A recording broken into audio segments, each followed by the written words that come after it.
Hello everyone! Hi Lucario, good to see you!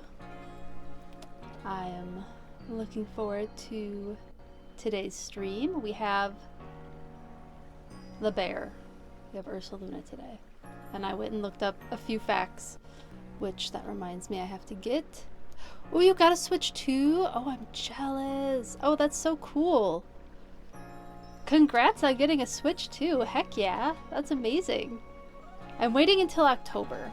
Gonna save up a little bit more before getting it. But we'll get it before ZA comes out. Definitely gonna get it before ZA comes out. Ah, that's so exciting. So yeah, plan for today.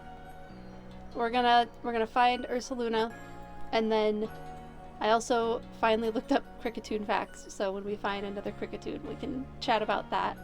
That would be the bears and the beetles I was talking about. That's my plan for that.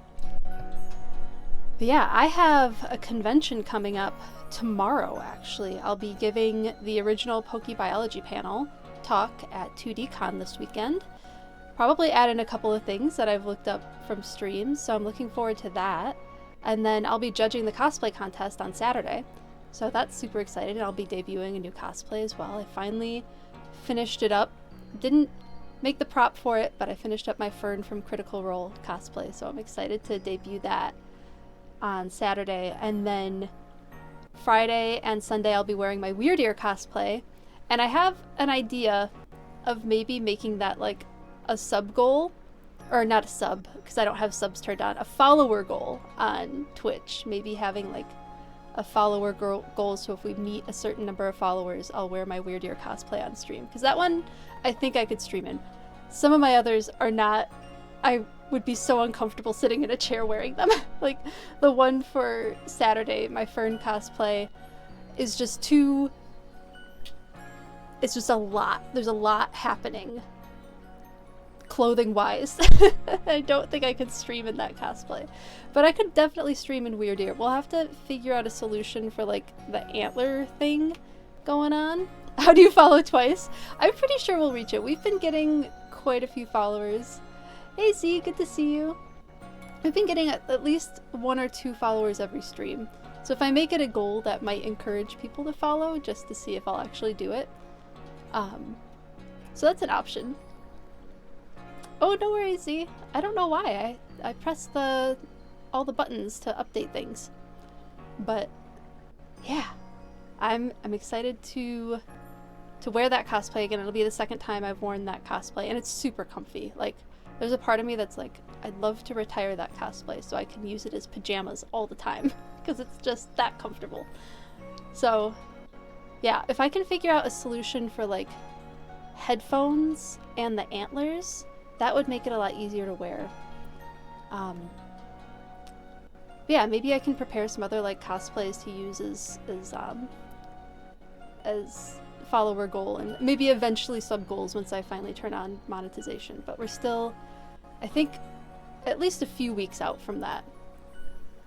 You beat your notification to the stream? Oh, that's awesome. Yeah, I try to stay pretty consistent. I'm usually within a couple minutes of 1 o'clock when I finally turn on the stream. So yeah, bears and beetles today. And then all of my YouTube video content is just gonna be a little late because I've been crunching for this con, getting ready for it. So I only just uploaded yesterday's video right before stream, or Tuesday's video. Sorry, Tuesday's video I uploaded right before stream. And this one, the VOD for this one will probably be like Sunday, if we're being completely honest. I'll see how much I can get done tonight on cutting it down, but that's kind of the plan. So yeah, that's what I got for what's going on in Dewfeather's life. We could probably jump into the game. How's everyone else doing today? Oh, and we'll have the pups again for a little bit. They'll probably be down in a few minutes, maybe a little bit longer than that, like 15-20 minutes, but then we'll have the pup cam on for a bit. And I readjusted that because the reason the screen is up is because the rest of this office, which is also my craft room, so I do all of my cosplay crafting behind the screen, it's a disaster right now, and I don't want video evidence of that. So that is why we have this delightful screen here. Okay, let's get to... Oh, I don't have my music going properly. I just realized I couldn't hear it through my headset. Let me fix that. There we go. That should sound better, huh? Can actually hear the music now.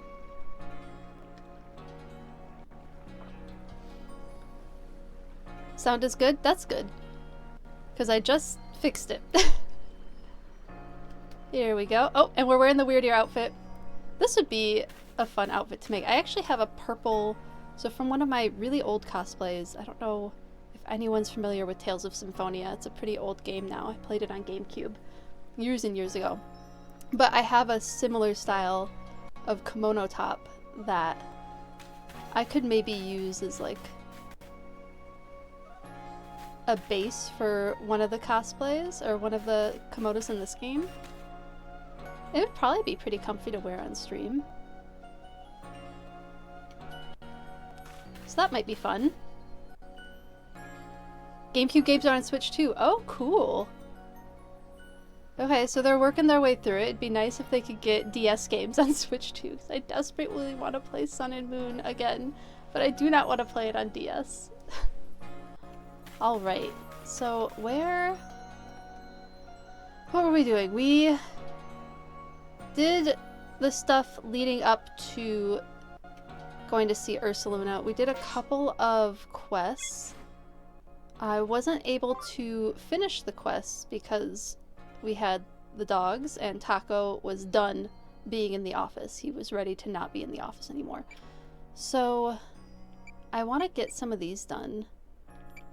Let's do the Drifloon and the Zubat. Nintendo made a patent for a second screen attachment. Oh! That's exciting. Oh, that could be why they aren't doing the 2DS games. Or the 3DS games. Because they want that second screen because there's that second screen. That would be pretty cool if they could figure out how to do that. I know they managed to figure out a system for Luigi's Mansion because I've watched that being played. So hopefully they figure it out for other games. That would be really cool if they could figure that out.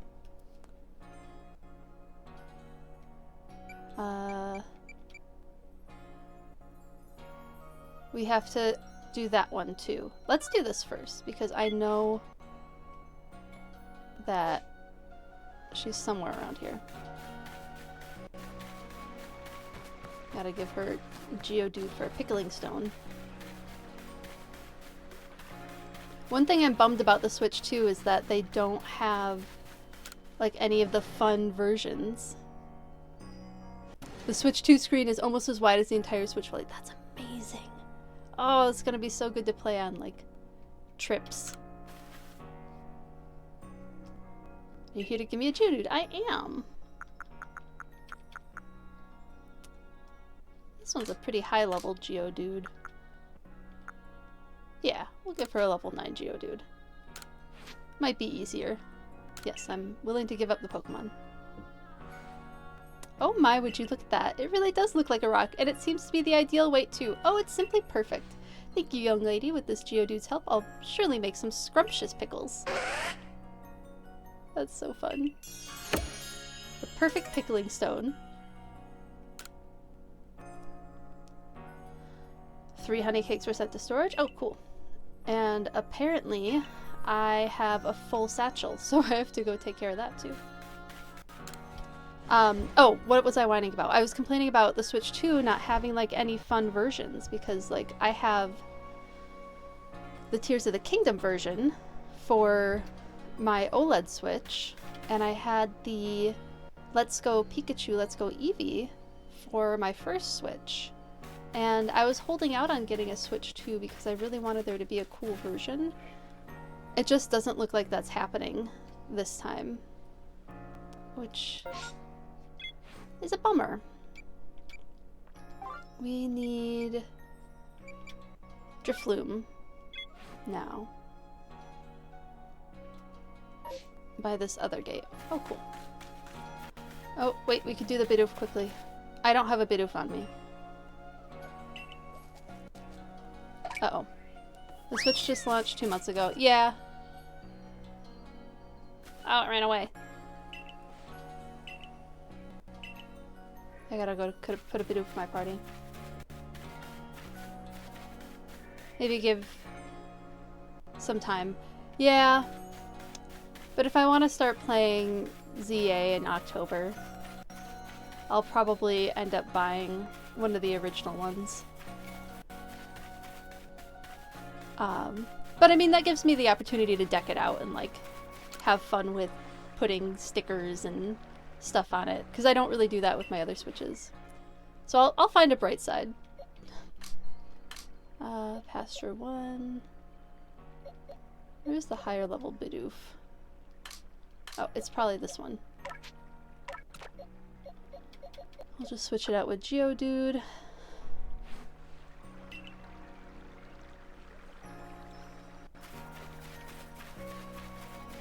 Until we find another Bidoof.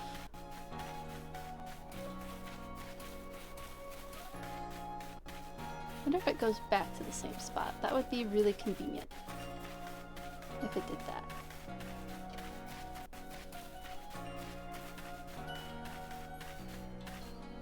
Alright, we'll do the Drifloon first and see if it goes back to the spot that it was in.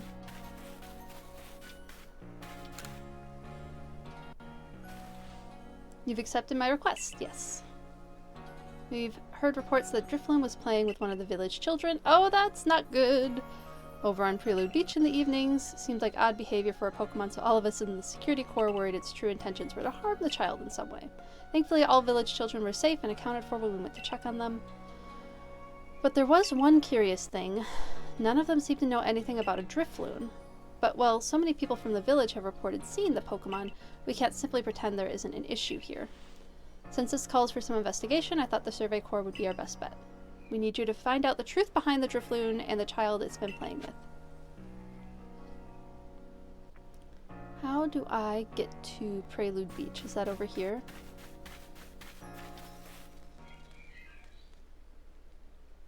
I bet it's over here. Can Pokemon of the same species really come in different sizes? I have time believing it. If there really are big Boizel, bigger than mine, I'd love to see them alongside the one I have. Pretty sure I have a big one. Catch me a big Boizel? Oh, would you let me have it? Yeah, I'll probably give it to him.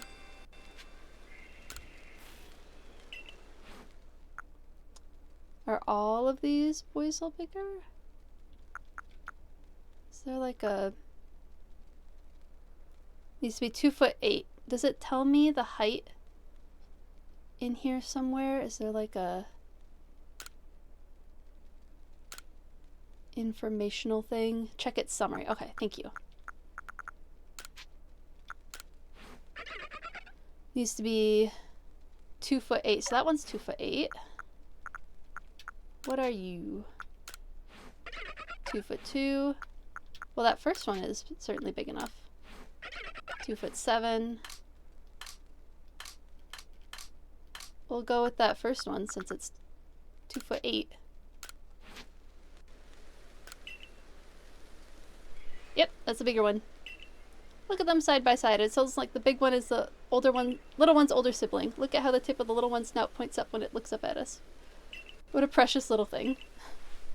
In the big one's flotation sac, there's something reassuring about how large it is. Don't you think? I guess. Funny how Pokemon of the same species can seem so different when depending on which one's bigger. So I am at odds with Bulbapedia on Boizel. I don't think it's Otter. I mean, Weasel makes sense because otters are in the Weasel family, but so are mink. Mink are also in the Weasel family, and I think Boizel looks a lot more like a mink because it's also a lives by water type of weaselly species.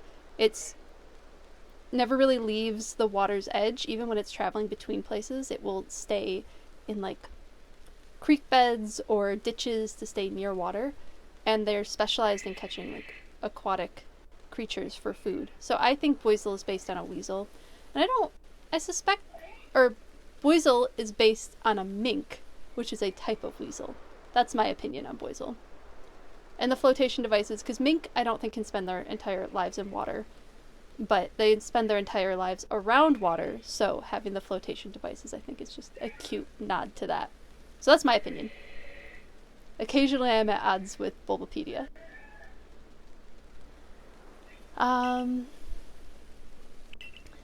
Yes, I will keep an eye on Pokemon sizes.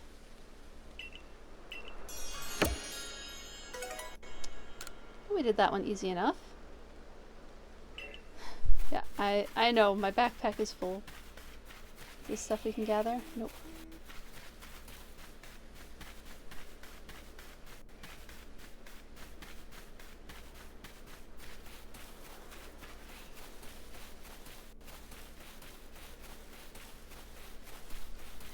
And still can't ride the weird deer over here.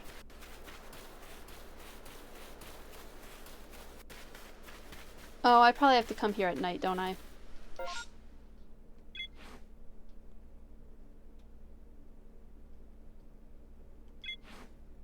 I bet it's not gonna happen during the day.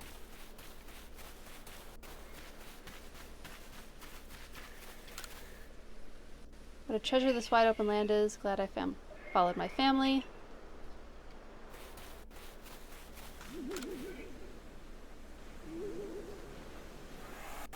Well, that's the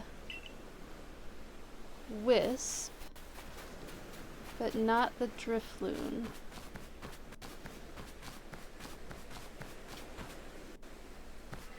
Yeah, I feel like this one's a nighttime one.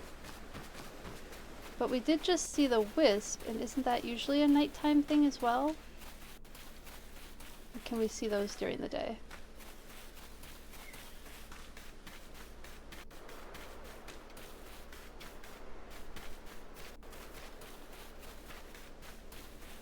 Oh, maybe we come back here at night. We look for some Bidoof and we come back here at night.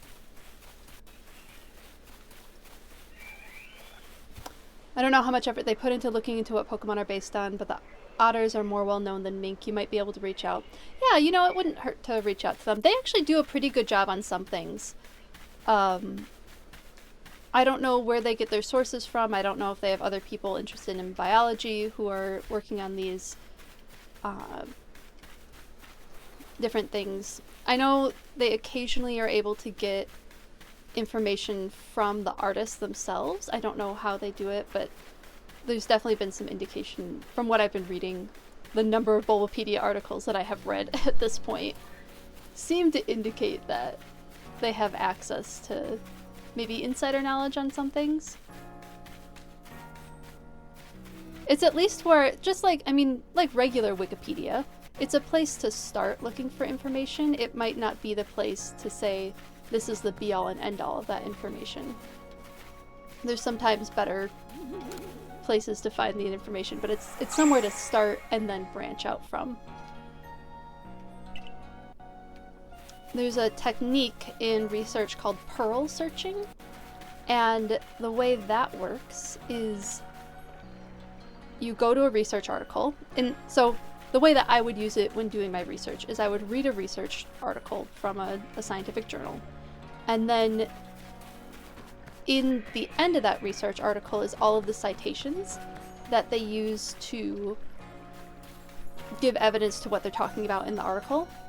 And I will go through and read those citation lists and then pick out which titles seem to be the most applicable and then go find those articles. And that is pearl searching. So pearl searching, finding a source that has a lot of citations and then going through all those citations and looking to see which one is most relevant to you. So that's kind of what I do, starting with Bulbapedia and seeing what they have, and then branching off from there to see, oh, there's another Bidoof. I branch off from there to see what might be relevant to what I'm looking into.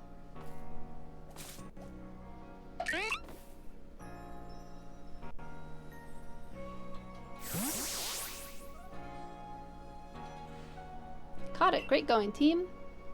Like, for instance, the cleaver information that I found, the axe hands, I wouldn't have known that because I don't have a lot of experience with, like, Japanese words and the Japanese names for things. Come on in.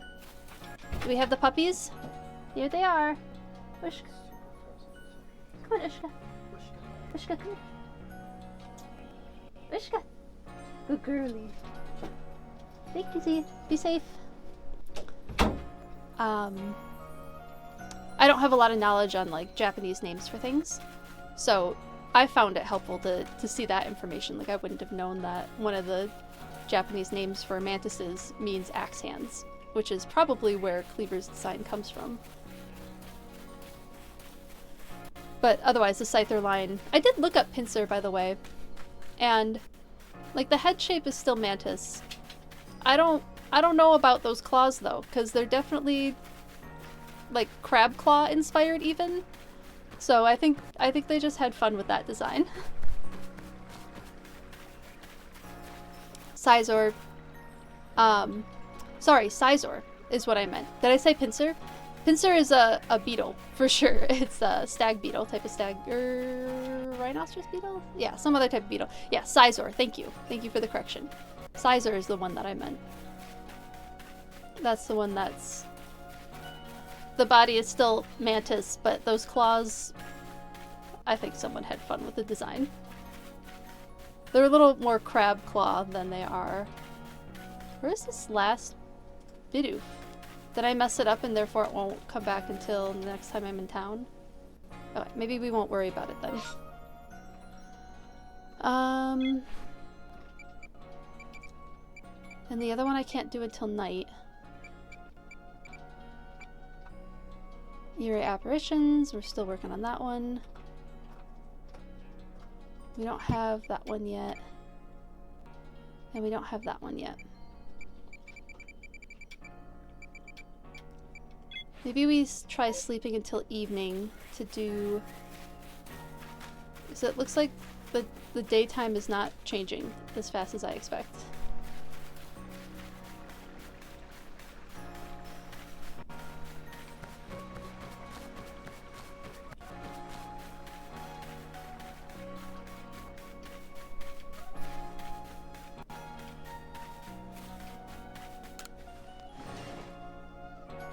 Not every little detail needs to be directly inspired by something. That's true, especially when making fictional creatures. It's good that they took creative liberty. Yeah, no, that's a good point. And I did read recently that there's a huge long process for deciding what the next Pokemon is going to be. And I love that they use nature as inspiration, but you're right, this is still a fantasy game, and they can do whatever they want when making these monsters for design-wise. I guess I'm here, so I might... Ooh, I got a Thunderstone. Sweet.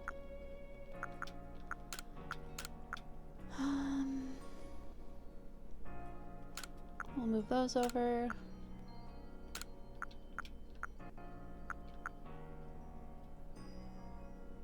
Wildflower. I don't know if I can do anything with that yet. Cherry berries we'll hold on to. Oran berries we'll hold on to. I'll put those away. And then I don't think I have enough money to actually get more room. So I should maybe figure out something else to put away.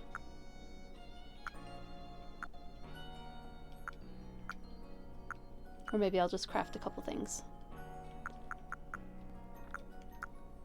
I do think that I should maybe do some grit dust stuff.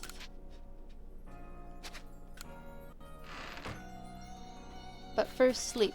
First sleep for just a minute. Until evening. Although I thought it was evening. Maybe we do nightfall. Oh, although it's dark outside, this should be fine.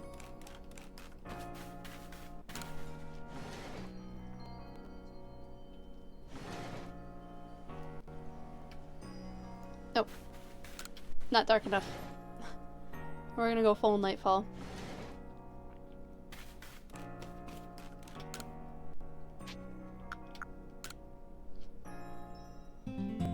Taking another nap.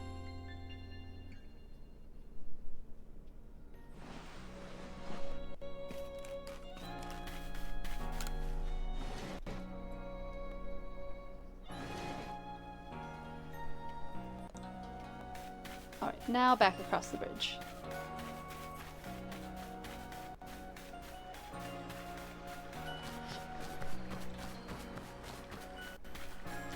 Yeah, one of my favorite non-biology related inspirations for Pokemon is the Magikarp to Gyarados. That's actually one of my favorite inspirations that I've seen. We have a huge artwork on our wall about it, Zia and I do. Because we just love that inspiration so much. We saw, like, we kind of knew that there was something going on with Magikarp and the Gyarados, but the museum that's near where we are has a pretty incredible, like, East Asian art collection. Like, pretty extensive and gorgeous. And there was one exhibit that was out at one of the first times we went that had a carp transforming into a dragon, and so we learned about that particular story for the first time, of the koi fish swimming upriver and climbing the waterfall to go through the divine gate to be turned into a dragon. And we liked it so much we spent a couple of years at conventions looking for artwork that was inspired by that story, and finally found it at Anime Central a few years ago. And so now we have a giant, like 3-foot tall print of that story. Alright. I'm at the correct beach, right?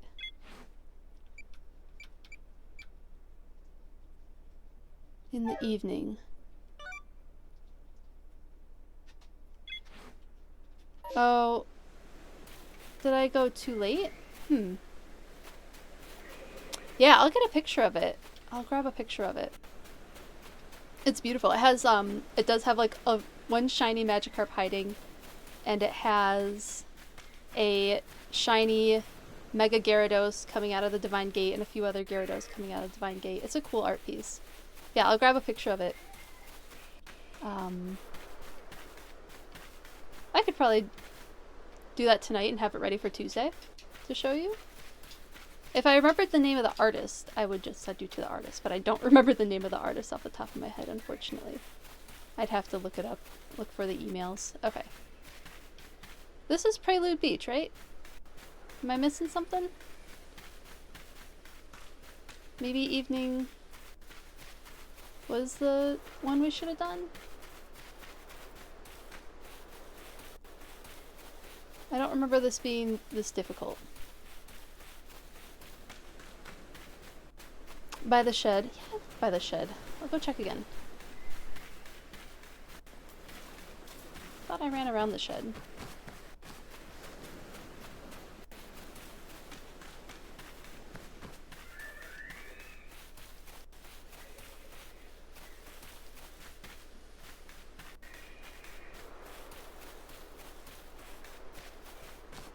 I'm not crazy, right? There should be something here.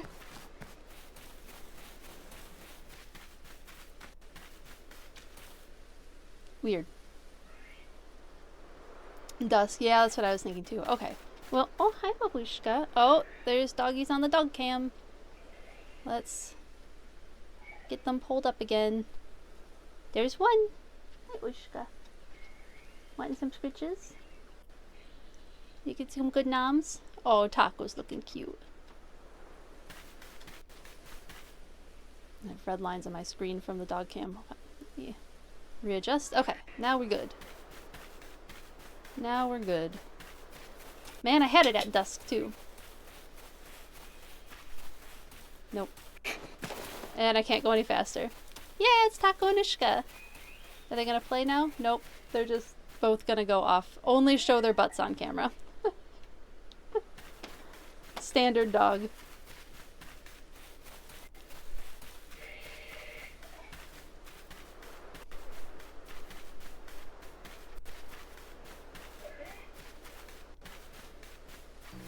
It's true. Corgis know that their butts are cute. Everybody tells them that, and so they internalized it. There's the Bidoof. Okay, at least we can do this one.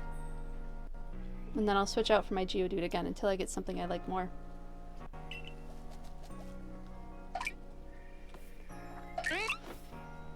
Cute little beavers.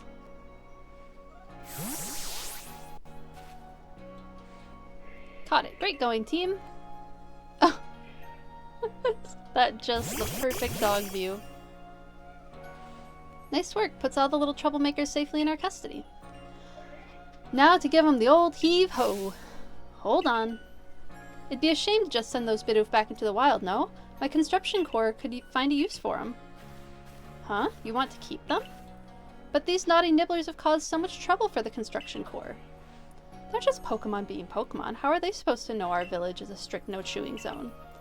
Shows good taste on their part to come all the way here and gnaw on our woodwork, too. But if they're gonna stay here, they'll have to help with our work. They've got the guts to keep trying to get into the village, plus the teeth to gnash through trees and rocks.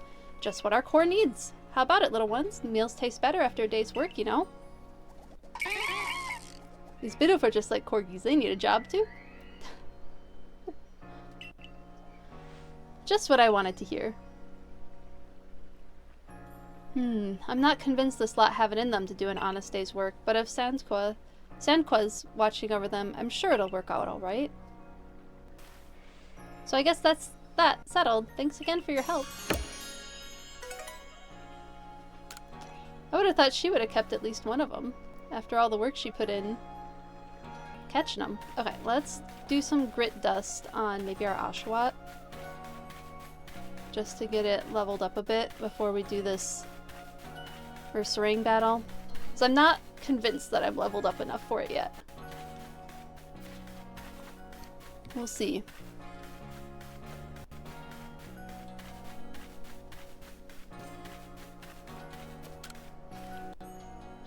I heard you raised your rank. Now I can teach your Pokemon some new moves. What can I do for you? Exchange items? Maybe master moves? Lutris? Yeah, do this one.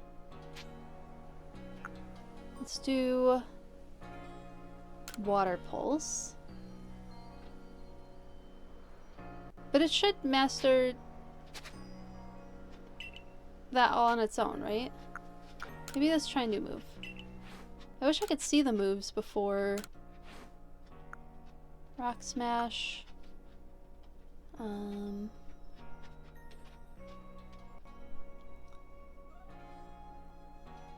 Need to be able to see this. Just for a second. Focus energy, that's pretty good. Rest. Iron Tail, Icy Wind. Icy Wind might be nice. All of these have pretty awful accuracy though. Rest. I feel like Rock Smash is still kind of the best that we got for now. Maybe Cordyceps. Oh, this was after you left last time, Lucario, we found a Paris again, and I had done a ton of reading on the mushrooms that Paris and Parasect are based on. Now, the mushroom themselves are not based on this concept. The visual mushrooms are based on like that, what's it called? The mushroom, the fly agara, I think it is. Hold on, hold on. Notes, notes, notes. Yeah, I have like 3 paragraphs of notes written on this. The fly agaric. I was quick. I was close. The fly agaric is what the little mini mushrooms are based on. But the concept of the mushrooms being like a parasite, or rather a parasitoid, on Paris is based on cordyceps mushrooms, which, if you're familiar with The Last of Us, is a very similar concept. But cordyceps mushrooms aren't cute like that. They're kind of like stringy and long. But this one, it might be nice to teach Paris a better bug move. Ushka is a Icelandic sheepdog. They're a pretty uncommon species, or pretty uncommon breed of dog. There's not a ton of them. Ooh, Leech Life is nice, but I already have Leech Life, don't I?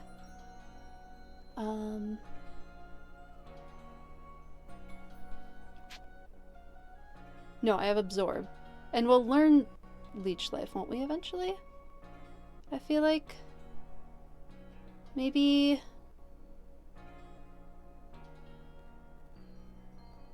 No, Leech Life makes sense, I think. Yeah, we'll teach it Leech Life. Oh, I don't have the money. Never mind. I can't teach them anything. This is not worth it. I don't have enough money for this. I guess items to exchange. What's a grit pebble? Nope. Okay. I can't do anything here. Nope, we're good. That's all we can do. Can you repeat that? Oh, Ushka is an Icelandic sheepdog. They're a pretty uncommon breed. But they have a lot of similar traits as corgis. But a lot of the less of the negative traits that corgis can have. So corgis can get pretty stubborn, and Icelandic sheepdogs just have less of a stubborn bone. They're called more biddable breeds is what it means. Slightly easier to train, but there's wibbly wobbliness on that to me. I think we had an easier time training Taco because we had him first and we went through a bunch of classes. But Ushka's eager to learn. Like, she picks things up pretty quickly. They do bark as much as corgis because they're a herding breed, and that's what herding breeds do to communicate. But they're also a primitive breed, so there's like weird behavioral quirks. Like a lot of trying to think of like what some of them are. They're a little bit more prey motivated. They have a higher prey drive. So like she hunts a lot of bugs more so than anything else. We had a bunny in our yard the other day, and I thought she was gonna get her first kill, but we managed to distract them enough that the bunny got away. I just don't want to deal with it. I don't want to have to deal with a dead bunny, even though they're an invasive species. I don't want to have to deal with that. It's gross. They're highly diseased and nasty, really, every time you see them. But, so primitive breeds can be their own set of challenges, but after training a corgi, I figured we'd be up for it. And we have been. She's been really good. We're having a little struggle with leash walking, but that's mostly because I had a lot of health issues when we first got her, so we just didn't get her out and exposed to leash walking as much as Taco. I don't think I need 33 of those. Maybe like 10. Maybe we make all of those.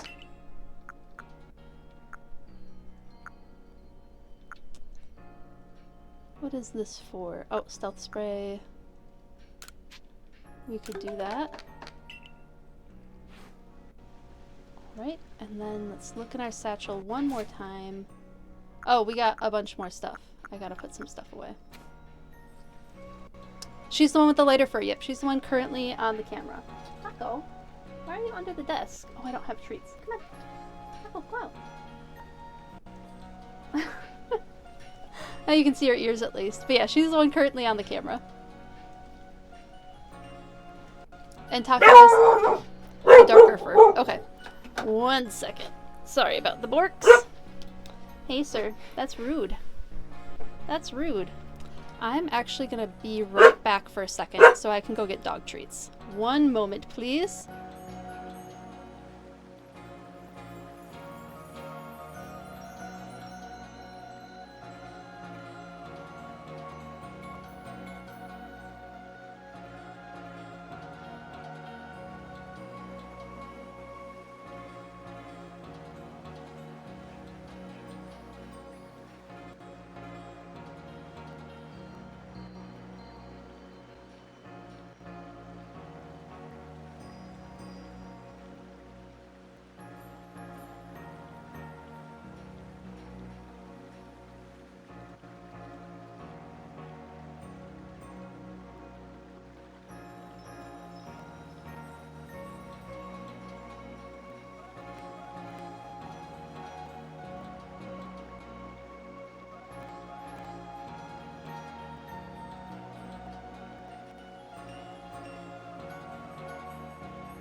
You said the music was echoing? I wonder where it's grabbing from on... Was it the BRB screen where it was echoing? Sorry about that, Lucario. Okay, I will try and fix... I can't look at it while I'm gaming, but I'll see if I can fix that. I'll write that down. Because I don't know where it would be grabbing from. I know where it's grabbing from. It's grabbing from the headphone and the Switch at the same time. Okay. Fix BRB screen. Echoing. Thanks for letting me know. I appreciate it. I can't fix things if I don't know about them. Alright, we have the treats now. And 2 dog butts.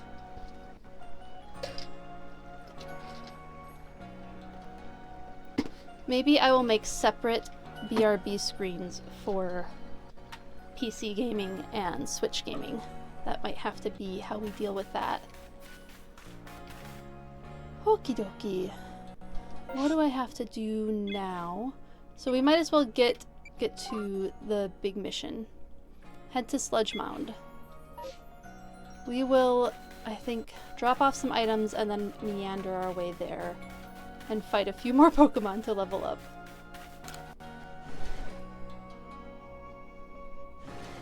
There are items I think I have to grab for the construction core.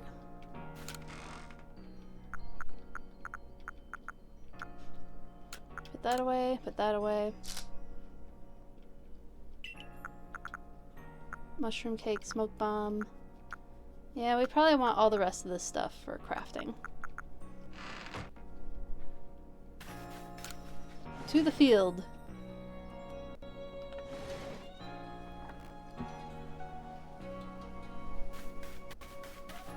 To the scary bear. I'm not gonna put it off anymore.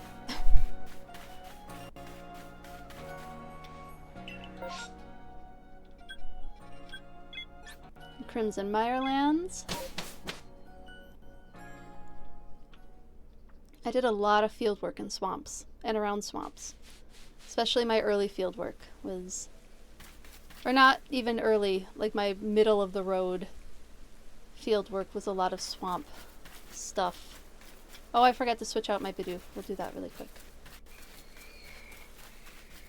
Where is it? There it is.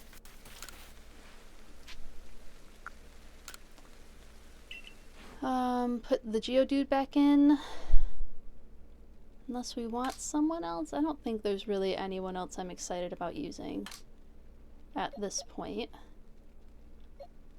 Maybe the Hippopotas, just for a ground instead of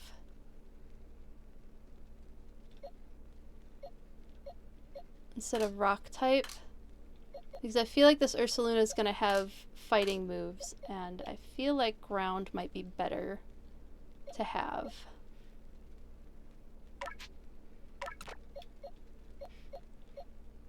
Than a Geodude. Nothing wrong with Geodude, just maybe not what we want for this battle.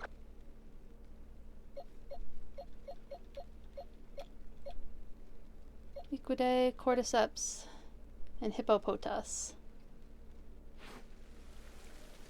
Alright, if we have fun with the Hippopotas, maybe we'll give it one of the scientific namings.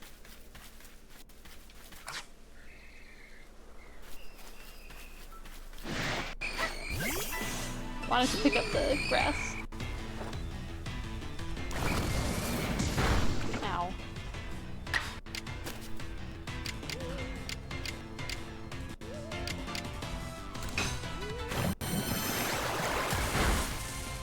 There we go.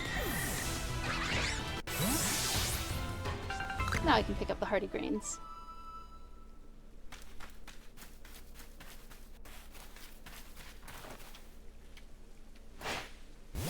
Get some items. I love that throwing the Pokemon to get items. Ah, Taco, thank you. Thank you. No need for Borks. Good, thank you.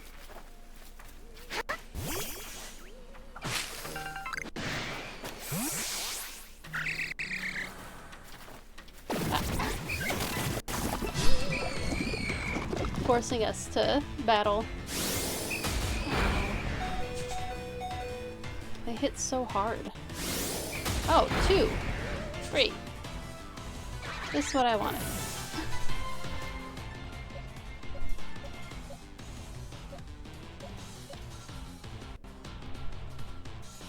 Yeah, why not? Oh, you know what? Shinx has a dark move. I should use that. Oh well. Ooh, let's hear the joke. I want to hear. Oh, there's two of them. That's why I got hit twice.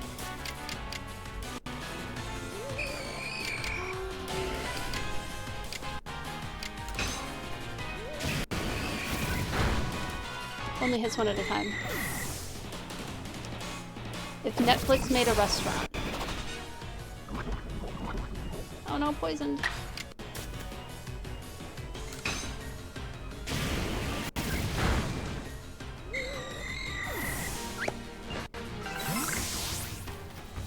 Waiter, are you enjoying your meal? If Netflix made a restaurant. Me? Yes, I am.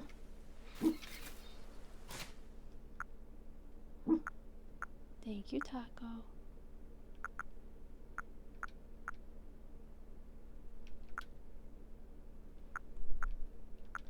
I don't think I have anything.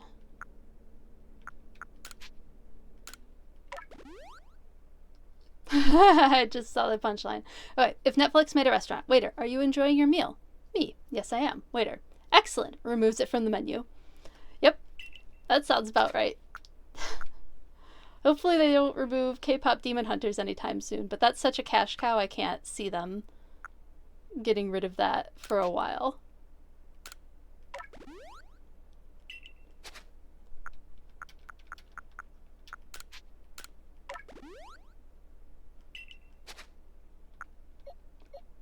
Oh, do they not keep the poison status after battle? I hope not. It doesn't look poisoned anymore, so we can only hope. Why aren't I riding my favorite deer Pokemon? What am I doing? Silly me. Angry Cordyceps. Cicada Nymph. They go away once you... Oh, that's nice. Unlike in other mainline games where... Okay, I fell off the bridge last time I was riding Weirdeer across it, so we're just gonna not... And that's a horrible, like, cutscene thing to have happen. It's a really, really awful cutscene of you drowning. Not a fan of it.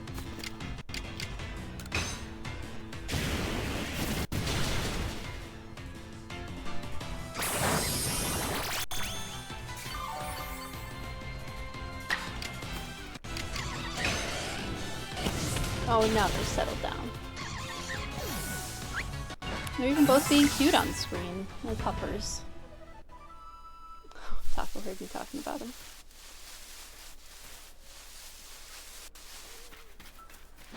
Oops.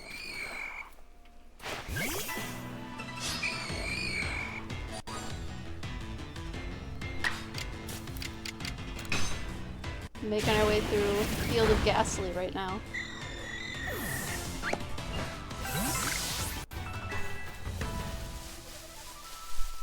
Oh, that reminded me, Lucario, how is your Lord of the Rings read-through going? How far have you gotten?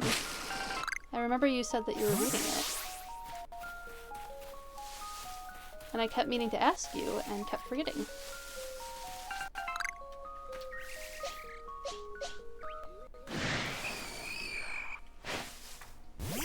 Whoops.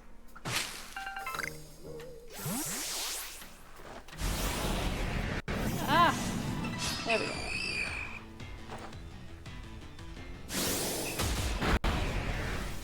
Whoa. Hits like a brick.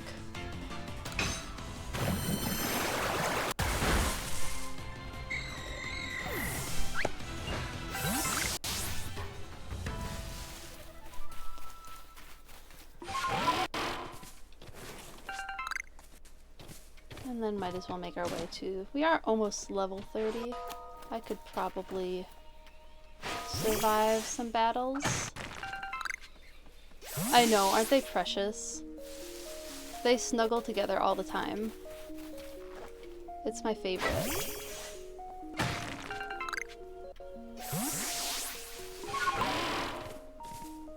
Get away from the big scary Tangrowth.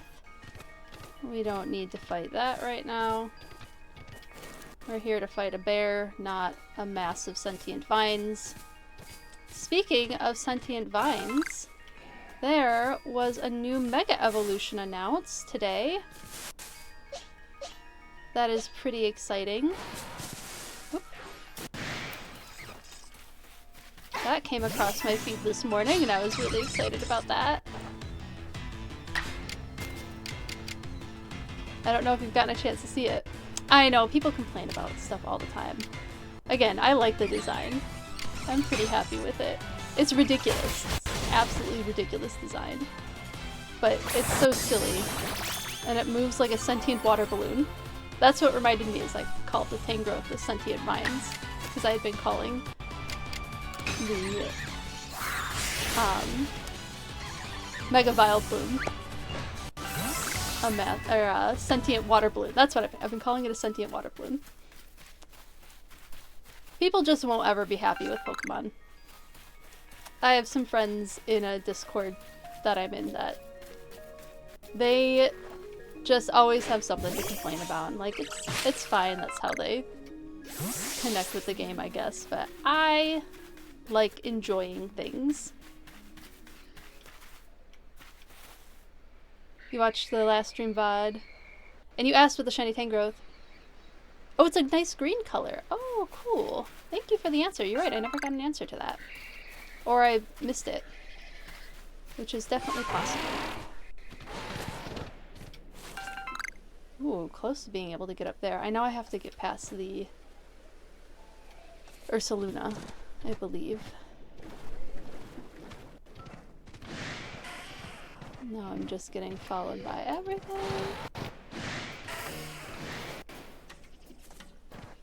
Ooh, I want some of these. I should probably fight at least a few of these things. Oh! What's fighting me?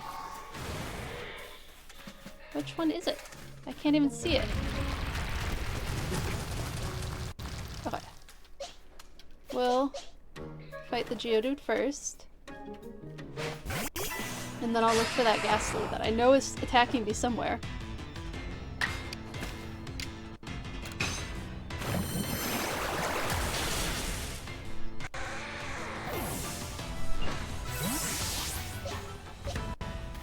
Where is the Ghastly? Oh, was it? It wasn't a Ghastly, was it? It was that guy. Oh, the Hippodon is looking in my direction.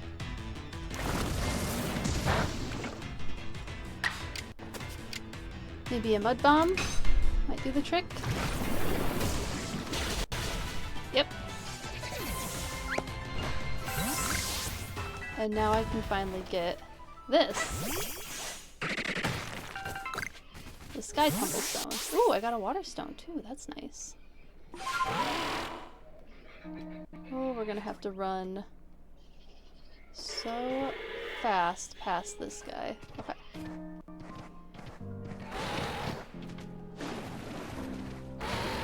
There we go. Okay, that was not as bad as it could have been. We've definitely had more issues with the Hippodon before.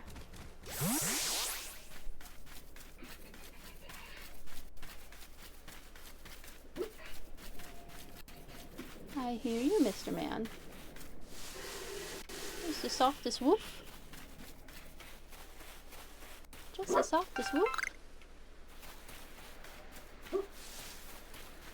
Okay, I'm just procrastinating this at this point. Let's get this one over with. Let's just do it. Let's do the bear. The bear Pokemon.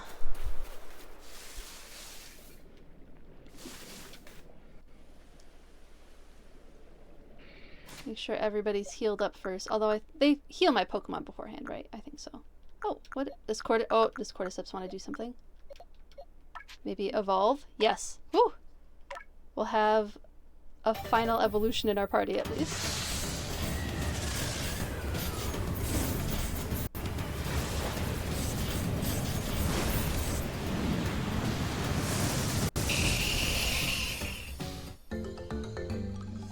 Oh yeah, I never noticed that the eyes don't have pupils, so it truly is just a dead husk of a body with a cordyceps mushroom controlling it.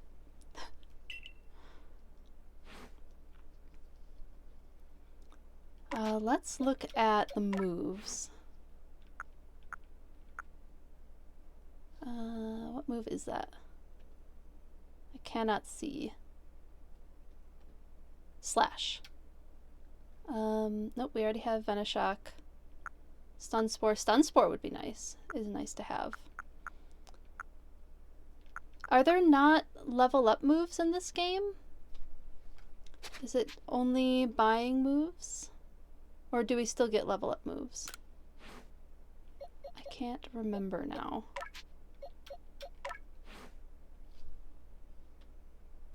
What's that last move? Roost.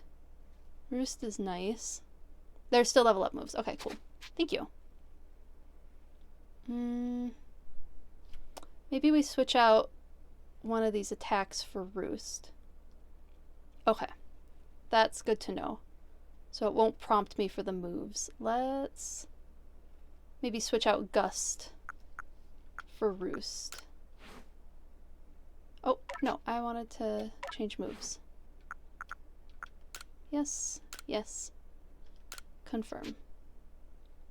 Yes, I'm happy with that new moveset. Let's see if there's any... Oh, no, I didn't want to change the name. Cancel.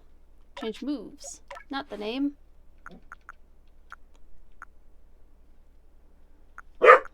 Taco, thank you.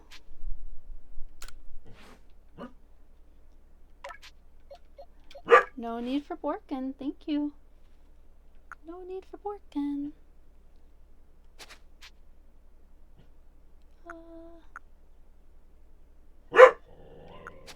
We will learn Hypnosis. We'll replace Ember with it. Just to have some variety. Takoyaki. I don't think there's any new moves. Ooh, Aqua Jet. Nope. I think Water Pulse is still better. Yeah. Oh, Slash is good. Maybe we switch out Tackle for Slash? Yeah, I think that's a better moveset to have.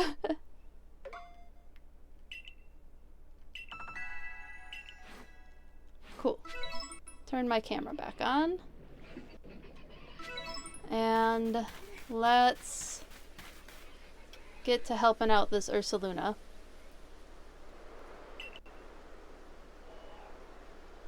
Ursaluna is enraged, yes, but he still must recall his long relationship with the Pearl clan. He never fails to show up the moment I play my Celestica flute. Whoop, no time to prep. It's gonna be what it's gonna be.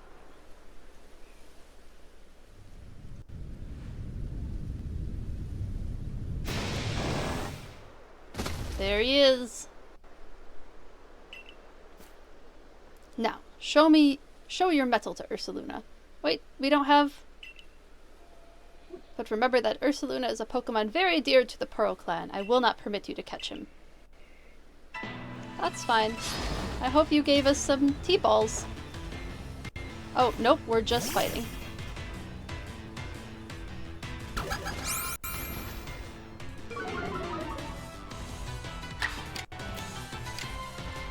Let's see... Yeah.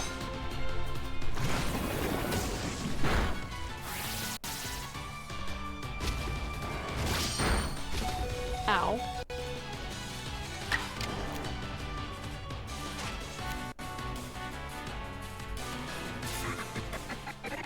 Let's see... We don't really have anything fighting type. We certainly don't have anything super effective. Nope, must be ground. Oh, no, Lutris. Oh, and of course they didn't heal up our Pokemon. Great, great.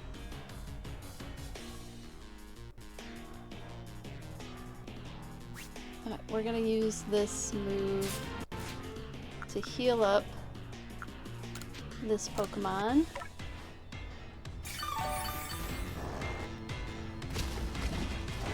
Oh, it's not one of the frenzied nobles. Okay. It's a ride Pokemon that happened to be enraged. Okay. If given medicine. You're right. Thank you for the reminder.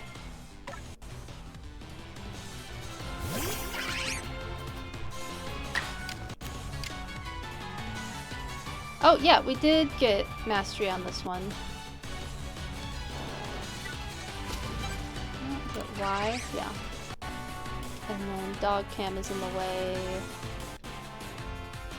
It's just the regular order. I think we might as well just do a regular hit. That was good. Ow. Okay. We're gonna do a strong style, just to make sure we end it. Alright.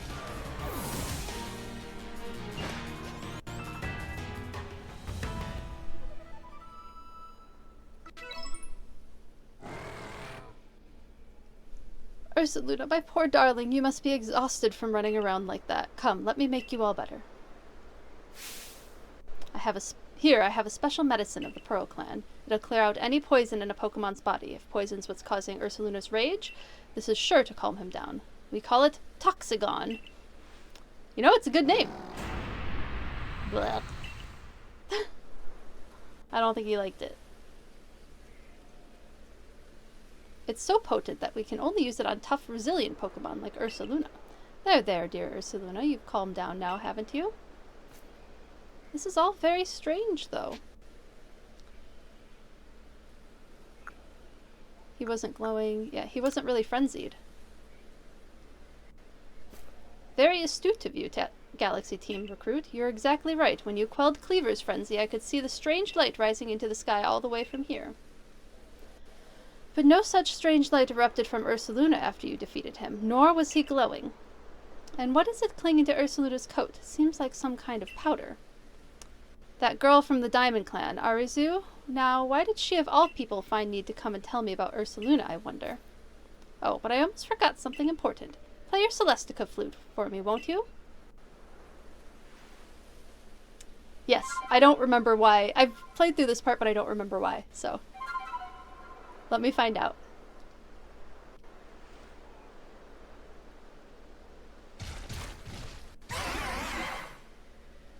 Ursaluna opened his heart and learned well the sound of your playing. Yay!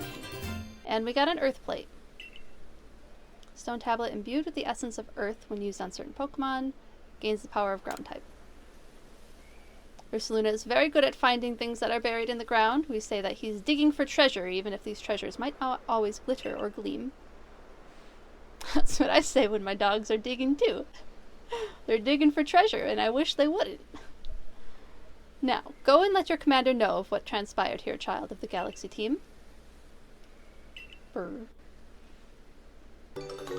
You can now call Ursaluna and dig for treasure. Yay!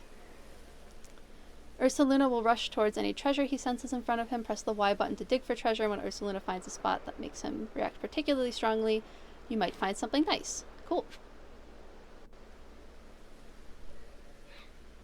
Well, at least she likes us now. I like Caliba. I like strong old granny women. I think they're neat. Which...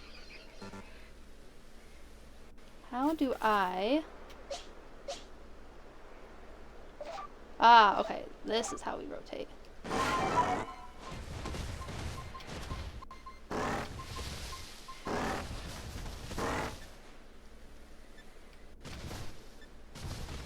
Wait, it was reacting. Is it Y?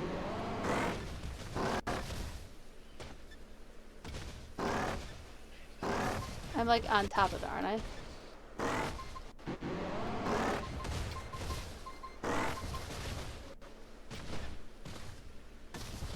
do I do the diggy thing?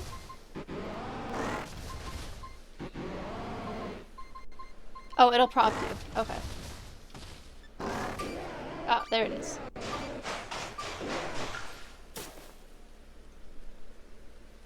See what we got? Old verse 9. Okay. Part of a series of old poems that have been unearthed around the Hisui region. Judging from the handwriting, it appears they were all written by the same person. Let's read it. I set the bones of Pokemon adrift upon the river. I let my memories flow on adrift upon the river, and to the ocean they will flow, perhaps around the world to go. How many bones in days now gone have I now set adrift from me?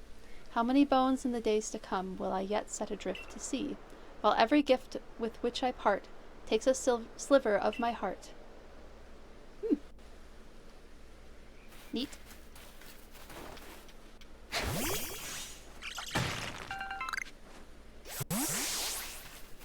I want these air stones, and then we'll keep the story going.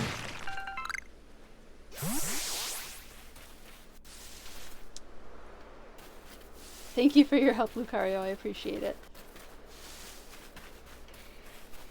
Normally I just Google a lot of this stuff, but it doesn't make for good content if I'm Googling stuff when trying to figure out stuff for the game. Mostly trial and error.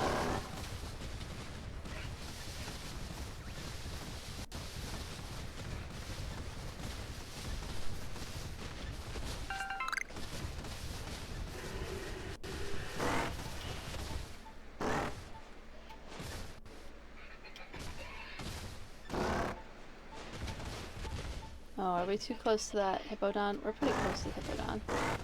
We might ignore this one if it's too close to the Hippodon. Oh, don't fall into the water.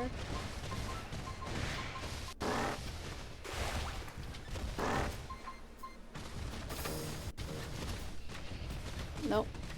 We'll just...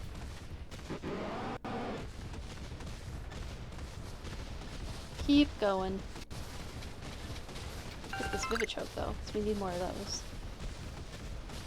And more of these. Oh, are we trapped? Okay. I don't feel like figuring out how to get back here. Oh, but I want to get more research done. Okay, we'll get a little more research done.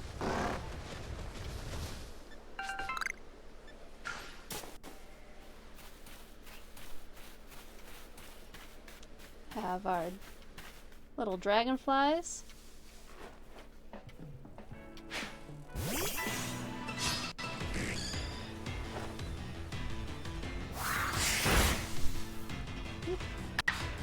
Another hard hitter.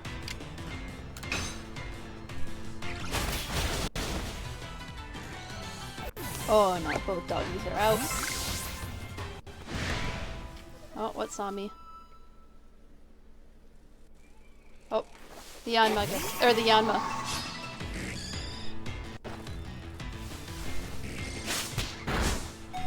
Ow. Yeah, we'll just fight it.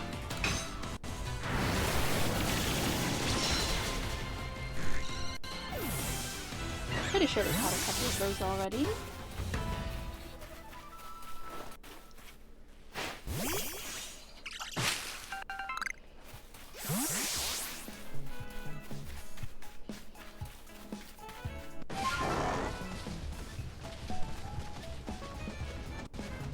Finally not raining in this area.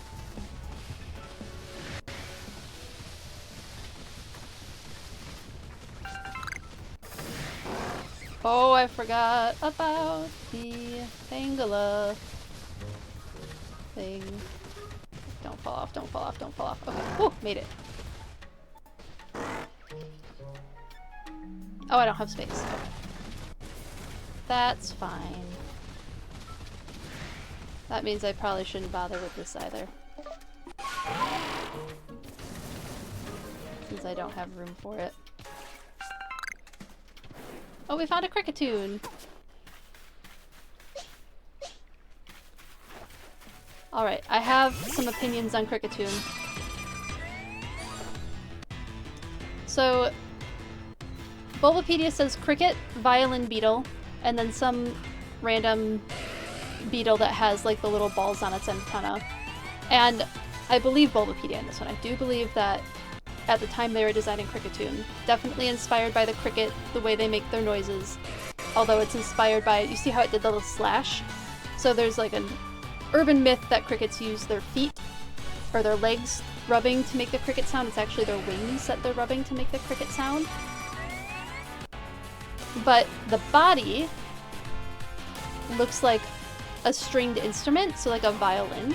So they say violin beetle. Again, I agree with that. Cricket, violin, all of those I agree with. The other beetle, I think they were just looking for a beetle that had that same like look to the antenna. However, the color pattern of Cricketune, whether or not this was the inspiration, it very well could have not been the inspiration, but I see this beetle in my garden all the time on my milkweed, and it's called a red milkweed beetle, appropriate, and it looks very, very similar. It's a type of longhorn beetle, so it does actually have like the segmented type antenna like that, and it looks really, really similar to Cricketune, with the red body and black spots kind of all over it. Now, I don't think that's what inspired Cricketune. I believe Bulbapedia on this one with the violin beetle and the cricket and all that. But it looks a lot like a red milkweed beetle, and much like monarch caterpillars, red milkweed beetles also feed on milkweed leaves, likely to get the toxins that make them not palatable to predators. So, just some fun digging that I did on this one before we fight it. Don't they look similar? I see them all the time, and I was like, I kept thinking like maybe cottonwood borer? Like what's the beetle that I keep seeing? It's red milkweed beetle. We have them everywhere in my garden because I have just too much milkweed. I have so much milkweed.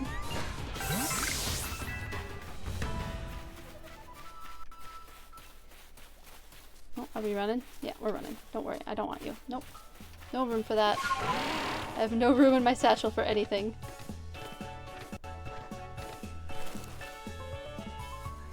Ooh. I don't know that I've been up here yet.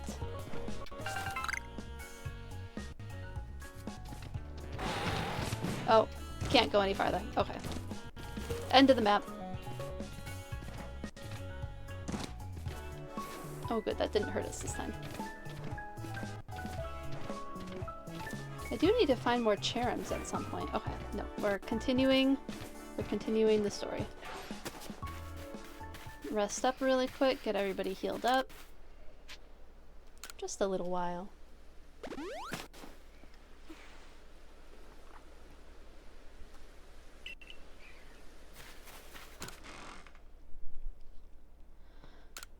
We got a water stone this time, that's cool.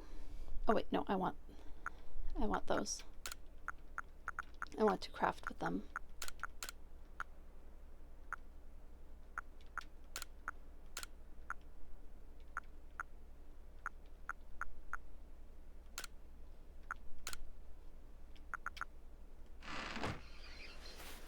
Talk to the professor. See your Pokemon research is coming along nicely. Yes, please record the findings.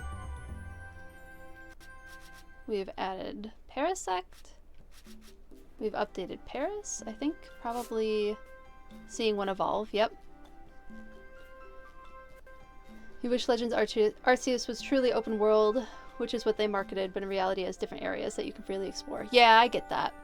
I can understand that. Kind of like, I mean, they were working towards open world games, right? So that's kind of what they were working towards with Scarlet and Violet, right?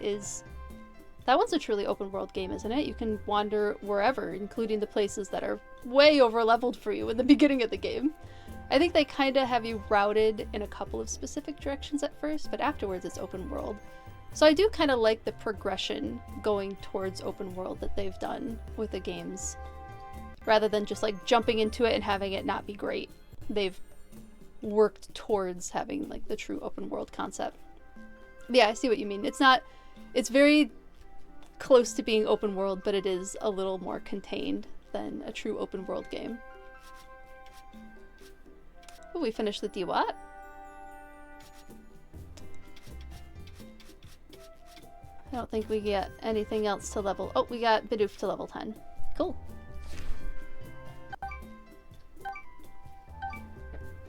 Oops, forgot to put my footrest out. I'm sorry, did I startle you too? I just need to put my feet out. Oh, there we go. Return to the village. Report our findings.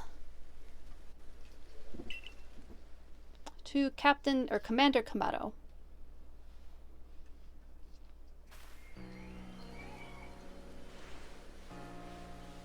Oh, they're being so cute right now. You're back. Get to the commander's office quick. Uh-oh.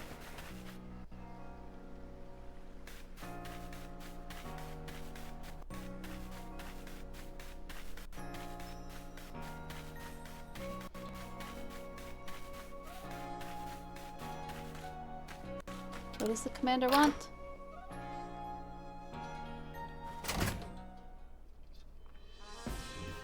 Oh, but there's more quests that we can get.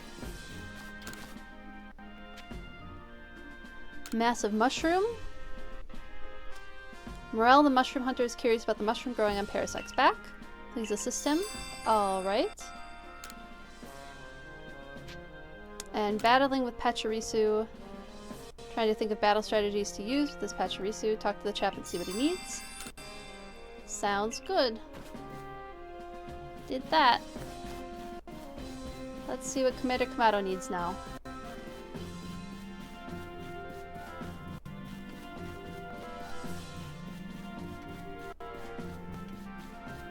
Up we go.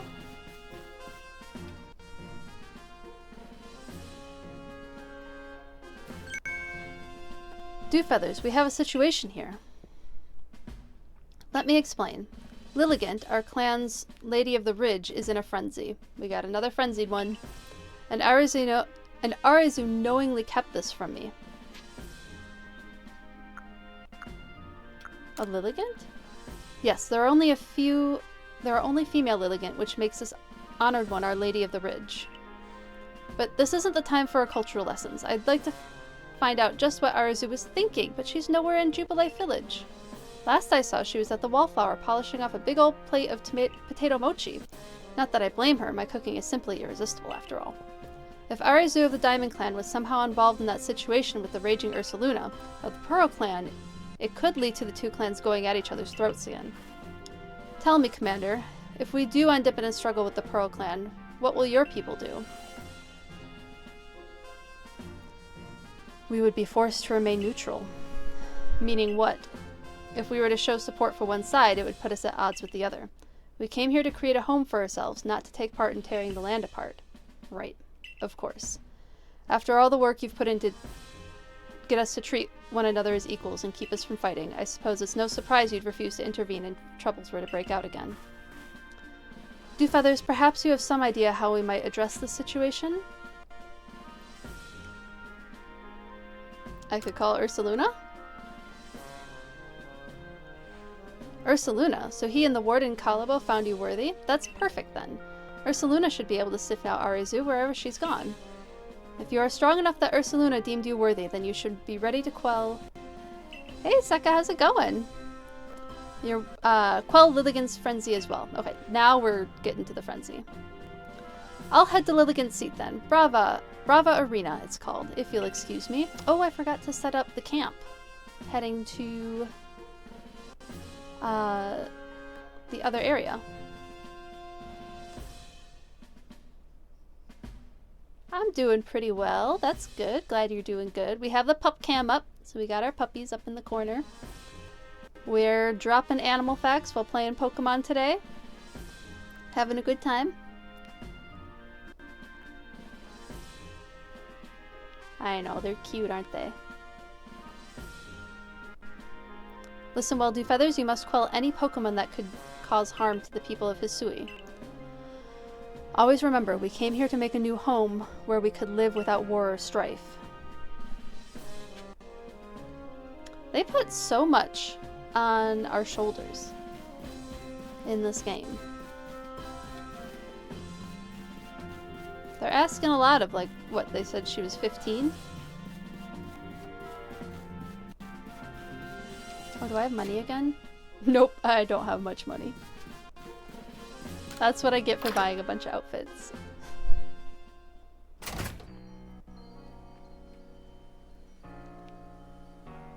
Red blue. Yo, 10-year-old, take down this mob boss. Yeah, right? That is what Pokemon games do. It's true. It's true. Where do I have to go? Do I have to go to the Crimson Mirelands? I'm guessing. Yes, in the Crimson Mirelands. Let's grab a couple more of these side quests, because I haven't done that in a minute. And there's a few of them floating around now. Aim, throw, don't stop, hit the targets, watch them pop. Hey, sport, interest you in some target practice? All you've got to do is lob some balls and try to pop some balloons. Easy peasy, fun and breezy. Even got some fine prizes lined up to give out depending on how well you do. If you manage to break 10,000 points, you'll be in for a real treat, I can tell you that. If you're up for a challenge, you just let me know. I'm usually to be found in the practice field. Alright, maybe another time. I have seen K-pop Demon Hunters. It is so good. I actually just listened to the soundtrack this morning. You're not gonna believe what I saw. What did you see? I saw something out in the wilds. Oh, it was incredible. The thing I saw was a will-o'-the-wisp, a ball of bright red fire. When I was walking on the windswept run the other night, it leapt at me like, woo.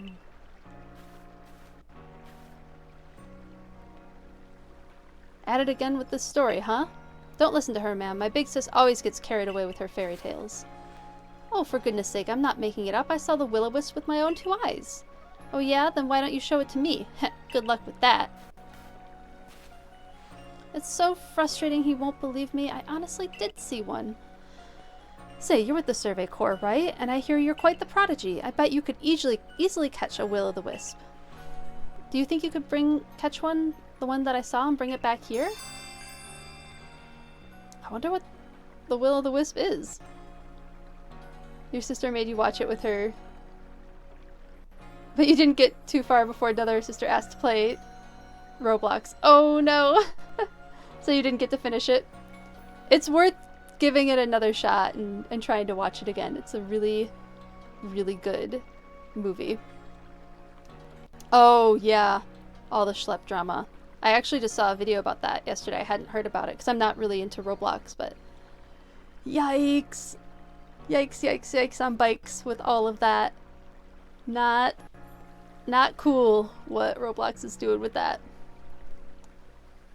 Seka, do you have a favorite song from the soundtrack? This won't be spoilers, by the way, Lucario. You can hear what the sound. You could probably listen to all the songs and still not get spoiled on the movie. They did a pretty good job with that.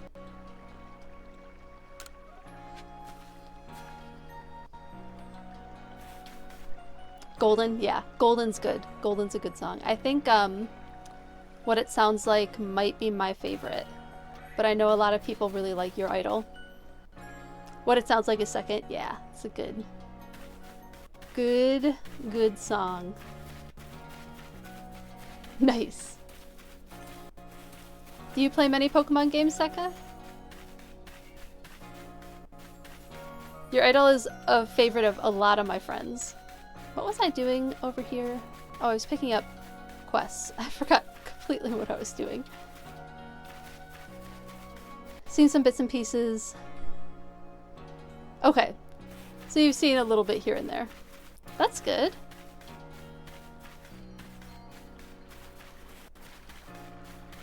I have a friend who's going to like a special showing of it this weekend. I think it's one of the sing-along showings that he got tickets to. Your Idol or Soda Pops are probably the only songs you can sing along to. Yeah, yep. I am actually okay, I don't have any singing training at all. I played cello in high school, so I know how to like sing in tune, but I have no vocal coach, vocal training or anything like that. I can sing in tune and that's about it. But I listened to a bunch of TikToks on how to sing Golden, and I could hit the notes. Did I hit them well? Probably not, but I did hit the notes in Golden and I was like, yes, it's awesome. But some of the other songs, all of the alto range stuff that Rumi sings, I actually have a hard time with that. I think I have a higher pitched voice that's not quite suited for alto. Could play Rock Band 3. Nice. Yeah, it does judge pitch. We actually, we were at the Renaissance Festival this past weekend for a friend's birthday, and there's a musician called Gus the Wandering Troubadour. Really, really cool act. Has this whole drum setup on his back with a guitar, and like there's wires strapped to his ankles, to his wrists, so that he's always playing an instrument with whatever movement he's making.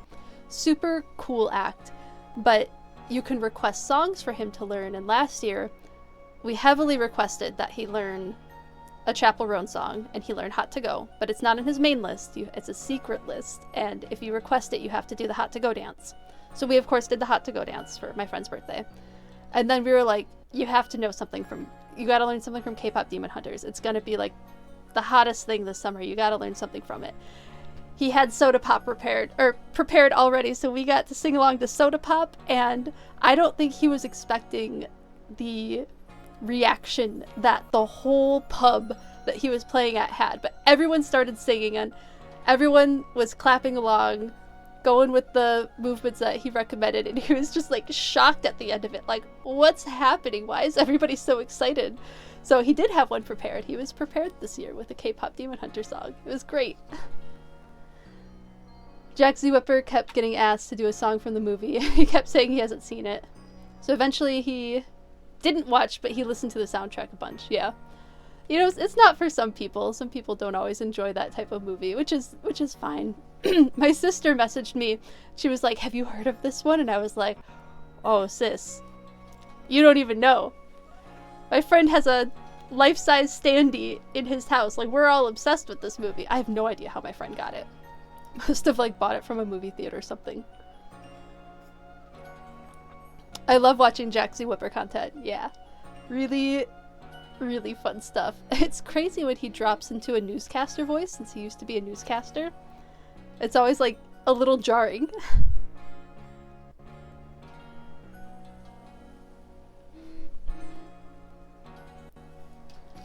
But yeah, really fun stuff. You're the girl from the Survey Corps. Thank you. Thank goodness you came along. Fetch a plant for me. I need it to make some medicine. Has 3 leaves and it tastes bitter enough to make you dizzy. I don't know where it grows. Try asking Annis from the Medical Corps. I'm gonna guess it's in the direction that we're going in anyway, so we'll quickly do the next step on this one, and then we'll head out and look for Arizu.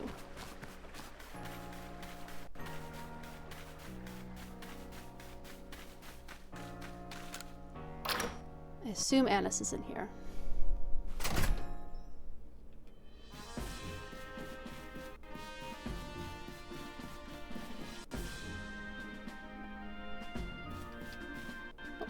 Is this her? Nope, Toma.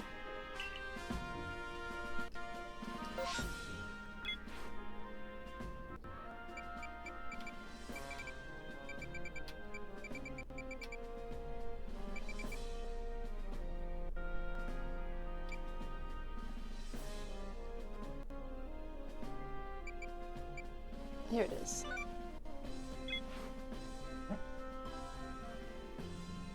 Oh, not in Galaxy Hall.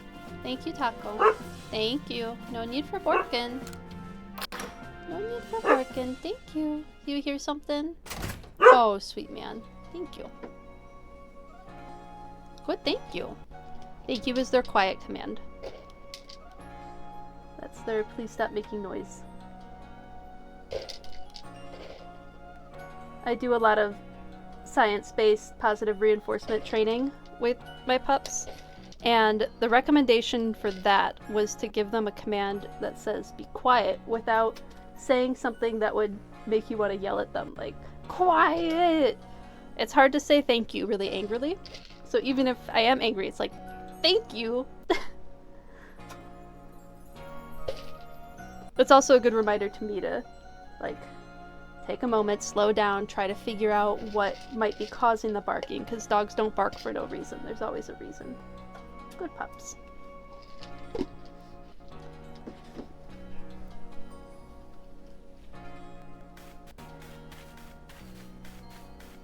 Part of why I wanted smart dogs like herding breeds is because I have that animal behavior degree, and I find training and behavior-based training and that kind of stuff really interesting and really fun to do. We do a lot of impulse control training.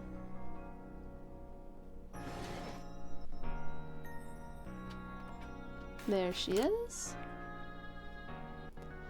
Oh, hello, dearie. Shinon sent you out searching for a medicinal plant, did she? That'll be our 3-leaf little helper then. Shinon doesn't know this, but it's actually a Pokemon that lives in the Crimson Mirelands. Poor Shinon will get quite a shock if she finds out, so bring it back to me instead, would you? Best of luck on your search, dearie.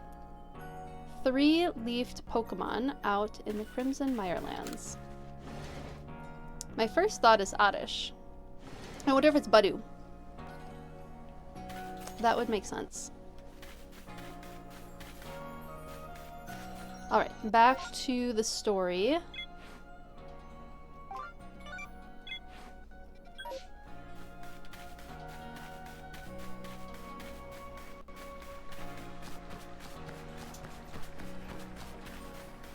Run, run, run.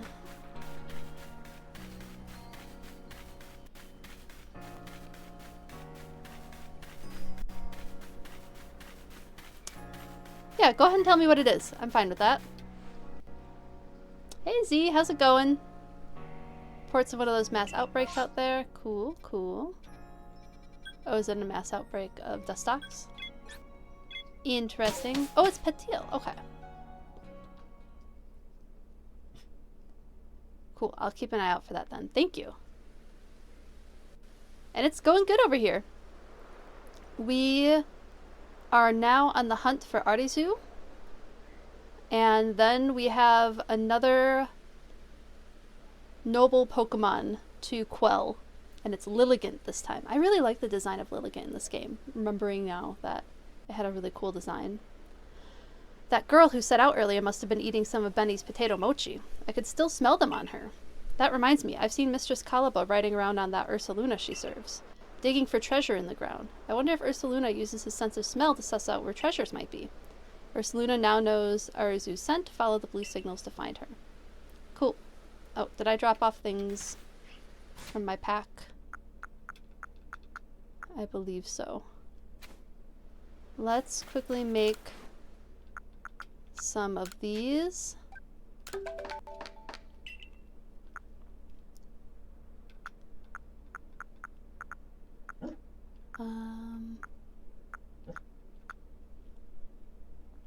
I don't even know what that item is. Oh, stealth spray. Okay. Vivichoke. We can make one of those. And we don't have enough items to make anything else. Oh, except for these. Taco, thank you. Thank you, buddy. Okay, that's enough working. Thank you. Ushka, where'd you go? What you doing? Thank you. Thank you for the quiet. What's the matter? You hear something outside that I can't hear? I assume it's that. I can't hear what's going on outside.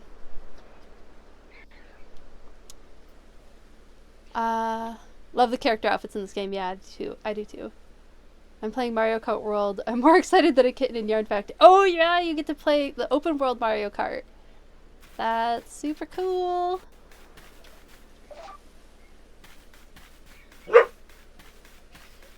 Thank you, Taco.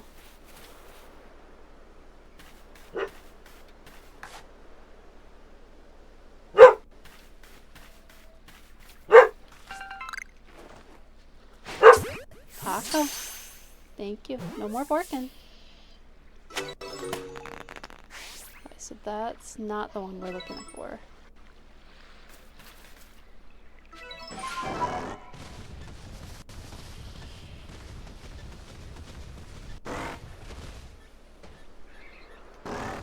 That's the direction we gotta go in. Oh, some party grains. Oh, except that we can't get across this way.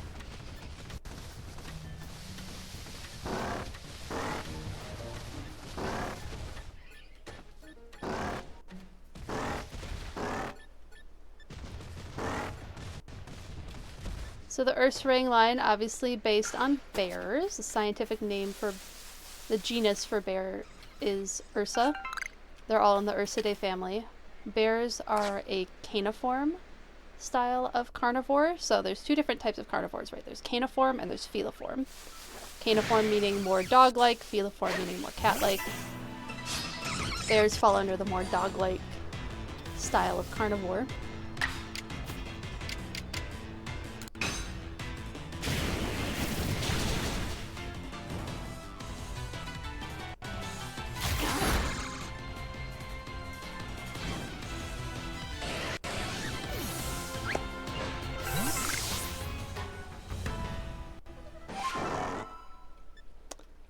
But Ursaluna, actually the whole line, the whole, like,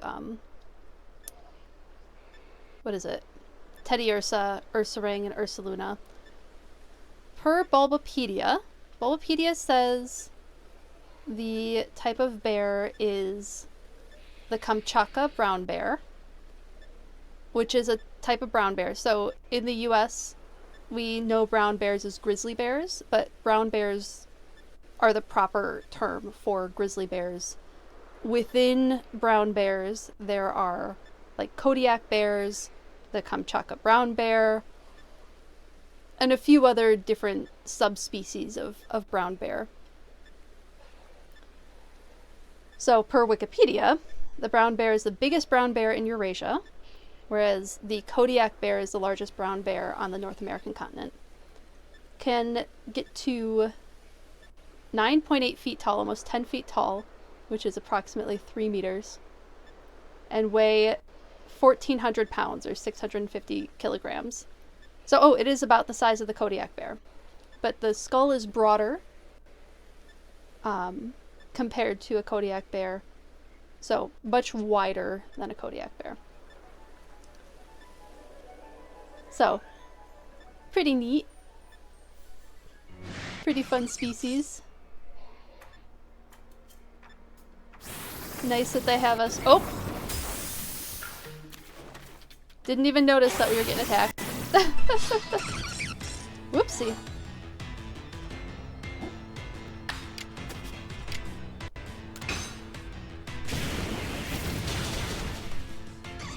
Gotta watch what's happening around me while I'm rattling off bear facts.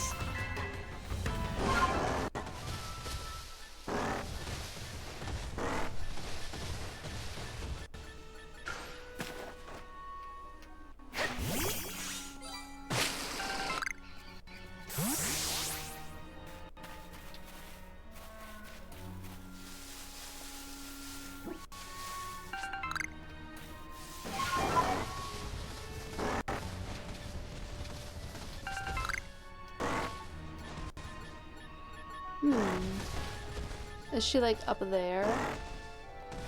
I wonder. I don't know if there's a way to get up there over here. Oh, maybe there is.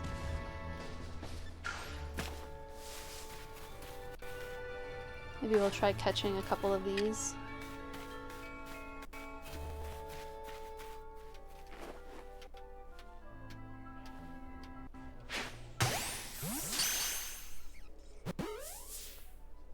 Instead of having to fight it. Nope, gonna have to fight it. Alright. Now it's mad at me.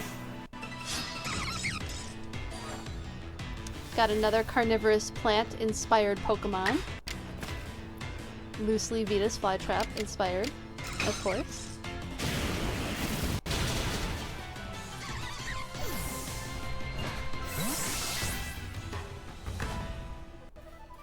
See if I can catch one of the other ones.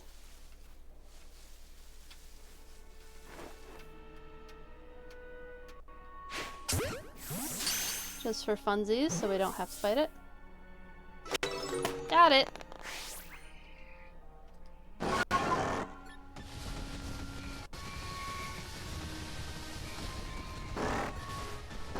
Oh, no, can't get over here yet. See a wisp, though.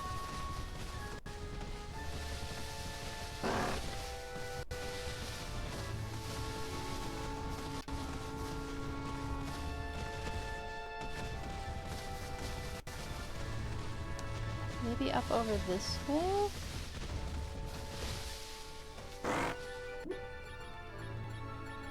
Yeah, it's saying that way. I don't think she's in here.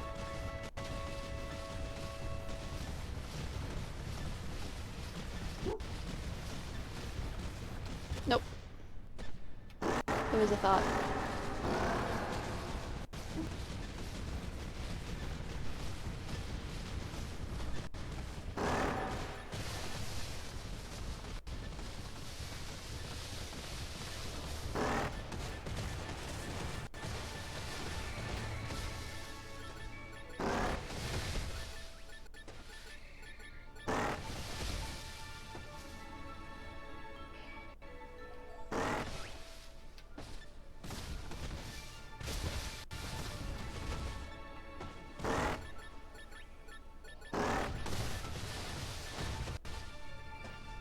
I think I can get up here, right?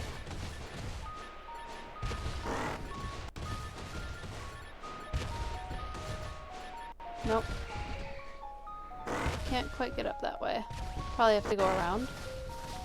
Would be my guess. Whoa, Tingro. I don't want to fight it. No, don't notice me. You don't notice me. You don't see me.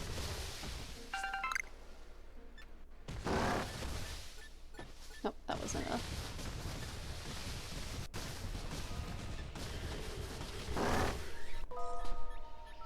Yeah, she's gotta be like on the other side. This Ponyta is gonna get so leveled up. We named most of our Pokemon after some part of the scientific classification for each Pokemon. Ow! How mean! Equidae is the family for horses. Oh, I don't have much left there.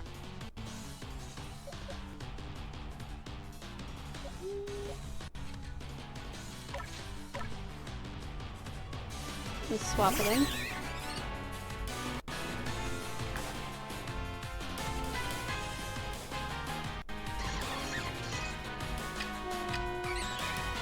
Just because we have a lot of them.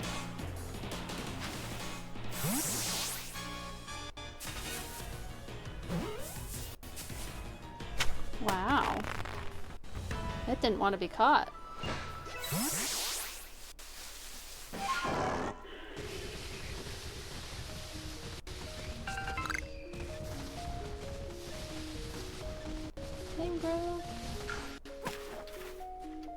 Oops. Oh, I have to revive my Pokemon.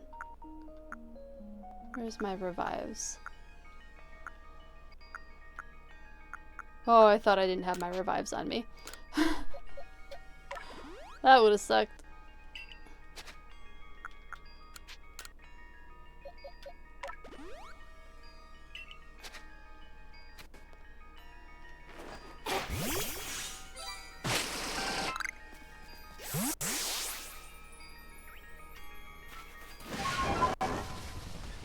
I don't feel like fighting another one of those vines. Oh, but now we have the Hippodon to contend with.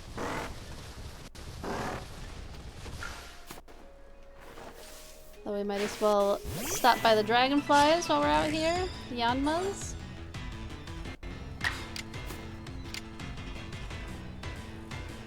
Dragonflies are another one where their larvae live a lot longer than their adult form. Their larvae, I think, some dragonfly larvae can live for a couple of years before they finally metamorphosize. And then the adults are usually don't last longer than a year. Which is typical of most adult metamorphoses for most bugs. So like we think about insects and we're like, oh yeah, the adult form is like most of their life, but for so many insects the adult form is only a fraction of their life. Especially with something like the Saturnaid moths. Saturnaid moths, pretty common, like a lot of people like Luna moths are pretty popular as far as moths go, but a lot of the Saturnaid moths don't have mouth parts at all. Like they don't have a mouth to be able to eat. And that's because they eat as much as they can as caterpillars. And then when they metamorphosize, it's all about breeding and that's it. They breed and they die.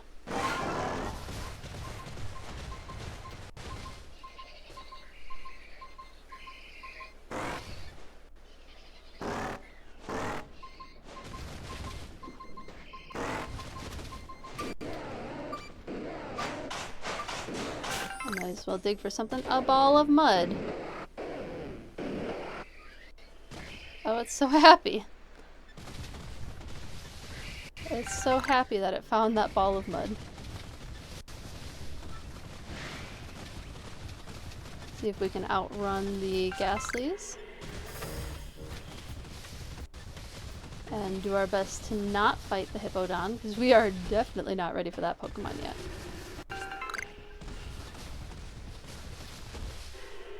It might be nice to fight a couple more hippopotatoes.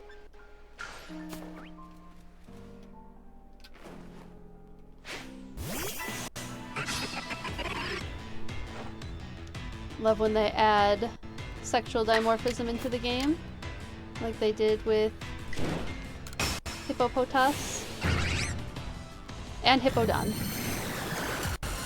The males and the females are different colors.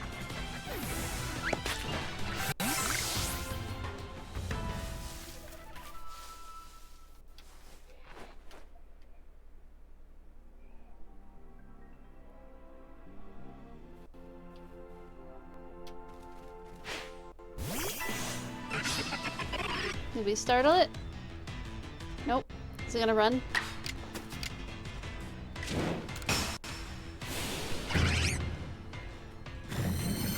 We want to get our DWAT leveled up a little more.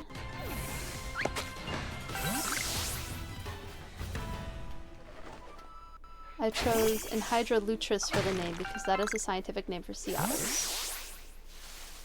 Lutris, I chose the specific epithet of the scientific name.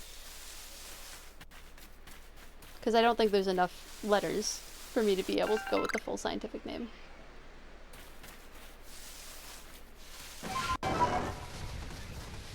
Alright. There is... The camp situation is like going to be around here, right? But I have to find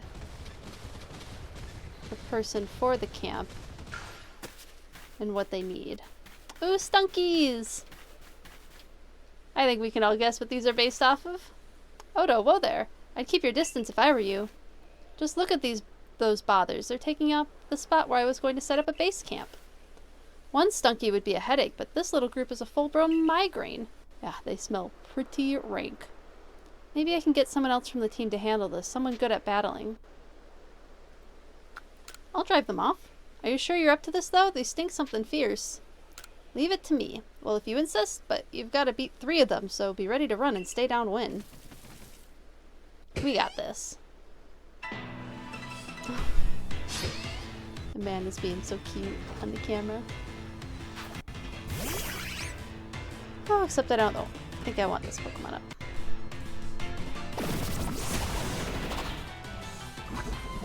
Did you know that Oddish is the only Pokemon with a scientific name? Really?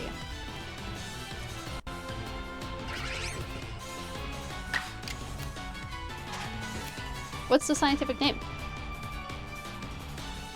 Pokemon, that's what I want.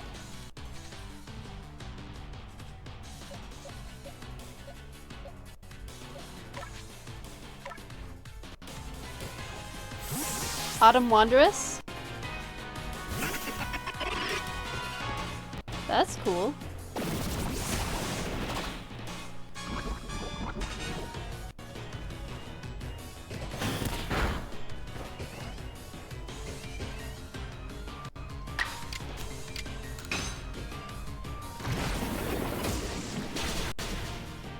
Alright, we got one of them.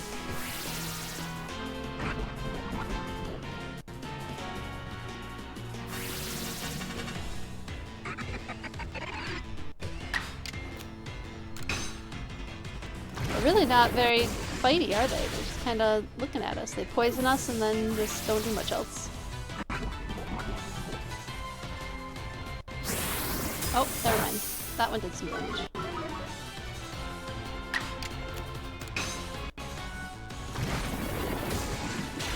Lucario, do you know why they gave it a scientific name?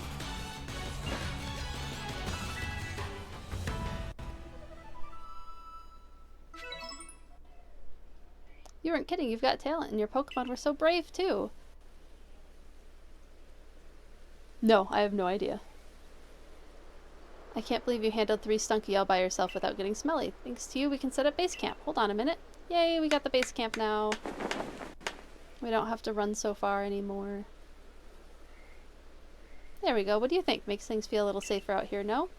And there's not a whiff of Stunky either. Stop by any time.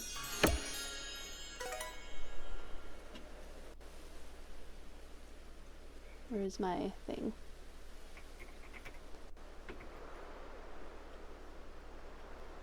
Let's just do a search.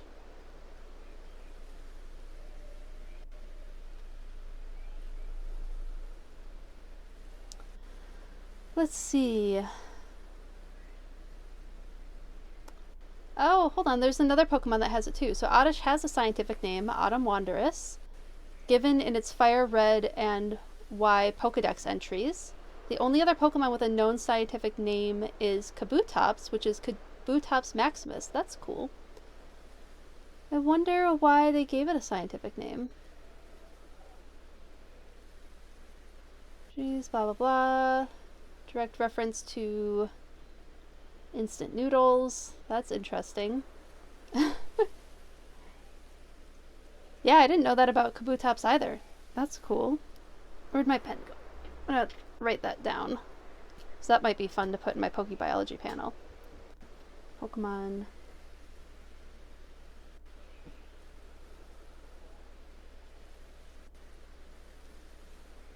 Might have just been a fun Easter egg that they added in. Likely based on mandrake plants. That kind of makes sense.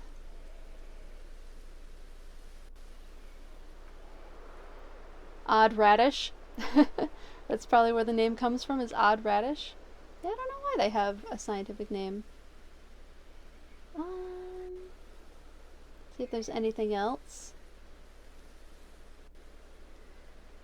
Yeah, I'll have to do a little bit of digging onto why they gave it a scientific name, because there's not anything that's just easily available. It says the scientific name in a bunch of different wikis, but it just mostly says the Pokedex entry. That's fun that they gave it a scientific name.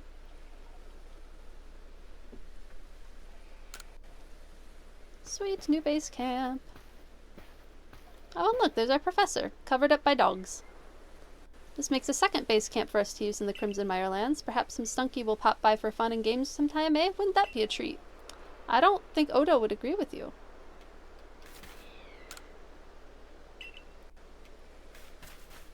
Might as well heal up while we're here.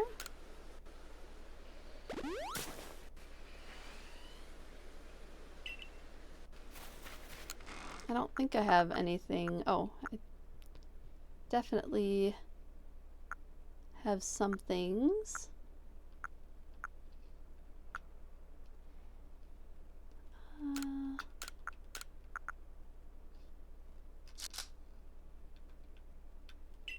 That's probably good for now.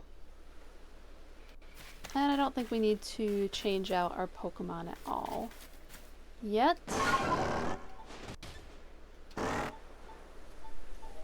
Now we should be able to find Arceus. And there's all sorts of things to check out.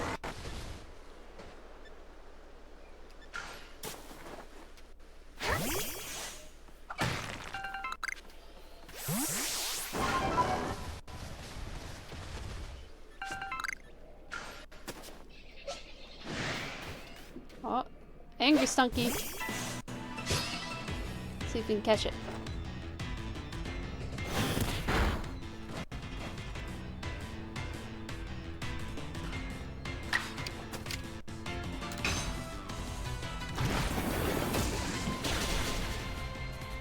Oh, too strong.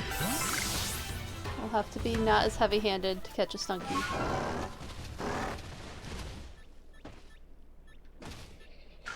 What are you? Are you another? Yeah, oh yeah, it's another stunky.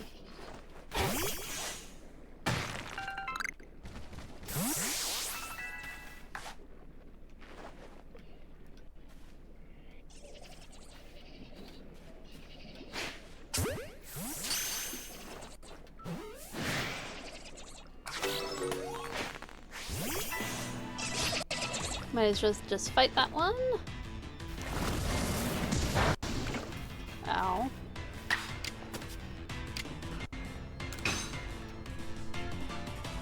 I should touch more of the— oh! It avoided the attack. Ow. Maybe we try attacking, or catching it. Just to see if we can.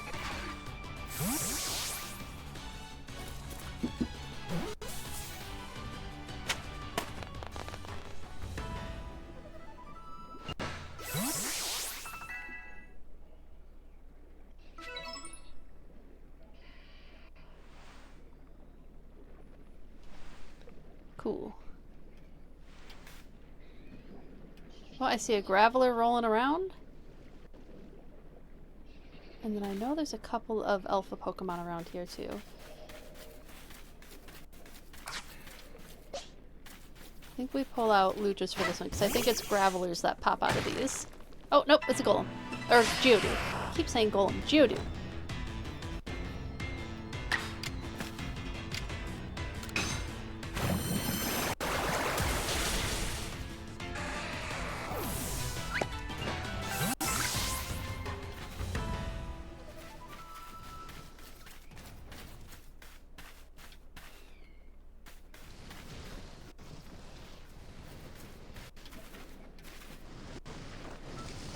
Oh, nope, it sees us. Oh, shoot. Ow, ow, no. I hit the tree with the Pokeball instead of the Graveler.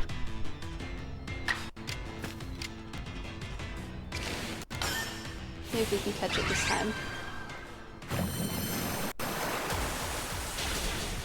Nope. Too strong.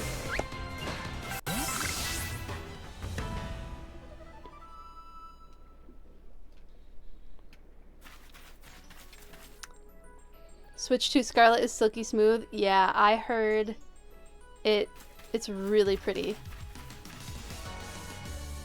And it runs really, really nicely. And the water is supposed to be really beautiful in the game too. Oh, yes.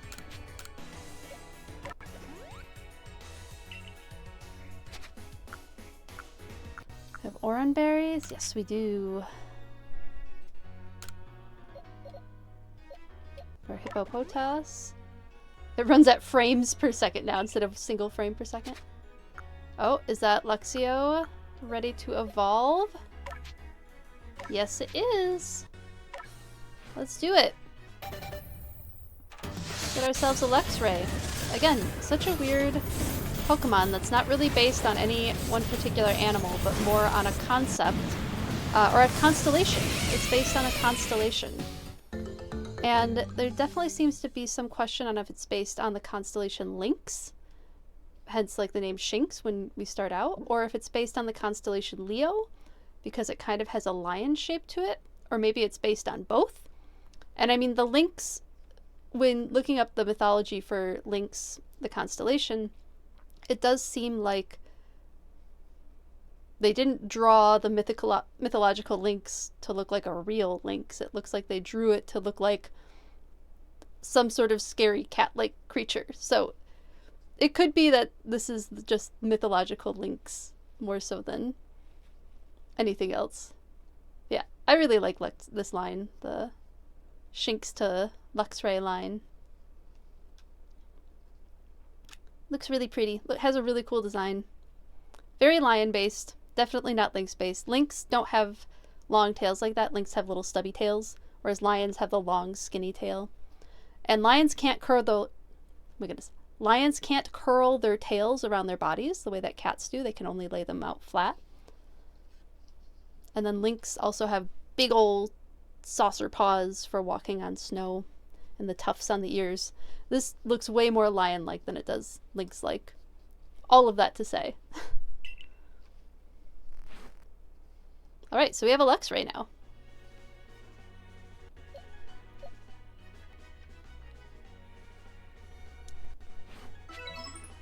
Excellent.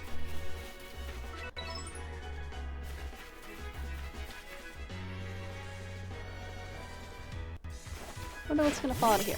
Is it gonna be a Pachirisu or something else? Oh, a Burmy! Okay, it's a different Burmy. Okay, so I've been kind of excited to talk about this one because the first Burmy we saw has like twigs and leaves all over its body, and that's like a pretty common bagworm thing. But I was looking up some other bagworms. It's a type of larvae that metamorphosize into a bagworm moth because the larvae are far more interesting than the moth in this case, in all cases of bagworms. But this Burmy has like sand and rocks on it, and there is a type of bagworm that lives in like coastal beachy areas that uses sand and rocks to form the casing that it lives out of, instead of like twigs and leaves or lichen or other things that some of the other bagworms and Burmies use to create their casings. And by the way, bagworms are way bigger than you'd expect them to be. When I was in London, I went to a museum of natural history, and they had a bagworm casing, and it was like a honking thing. It was kind of big. It wasn't like a little tiny casing. It was like some of them can be quite a few inches long, which is shocking to me. So Burmy might be pretty close to accurately sized for a bagworm. But yeah, so that was just, I was excited to see this sandy Burmy in the kind of rock and swampy area over here, and wanted to mention that. You know, I want to catch it.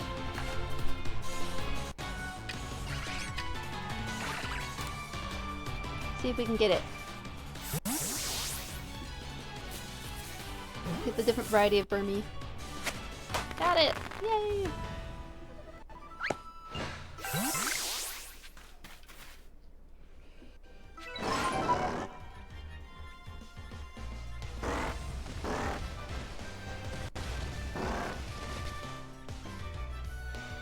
Oh. Ah.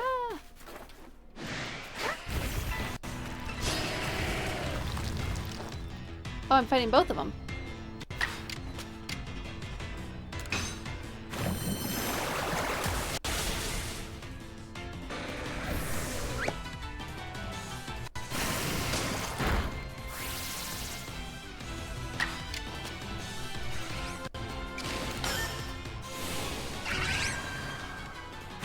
Get that Geodude.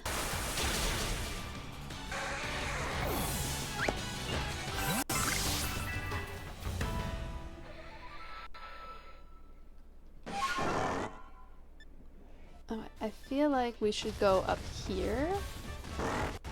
Maybe to find Arizu. Oh. Something just flashed in the distance. Was it the mountain being angry? Oh, a Tangle! See if I can catch it.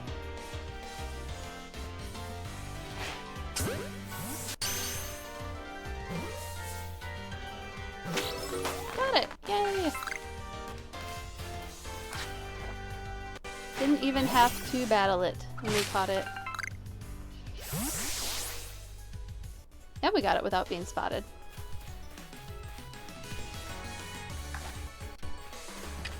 See if we can catch another one.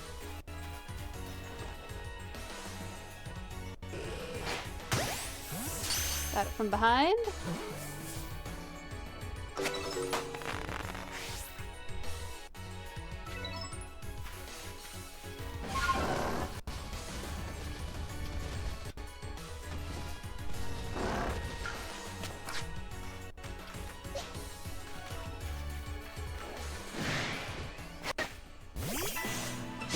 Might have to fight a couple of skunks. Another mustelid. Skunks, I'm pretty sure fall under mustelids. Maybe double check my information here. But I'm almost positive they're mustelids. Oh, no, they're not. Oh. They're in the same superfamily, but they are in a separate family. Oh no, they still fall. What's their full phylogenetic situation? Mammals in the family Mephitidae, known for their ability to spray liquid with strong unpleasant scent from their anal glands. Yes, we're aware of that about skunks.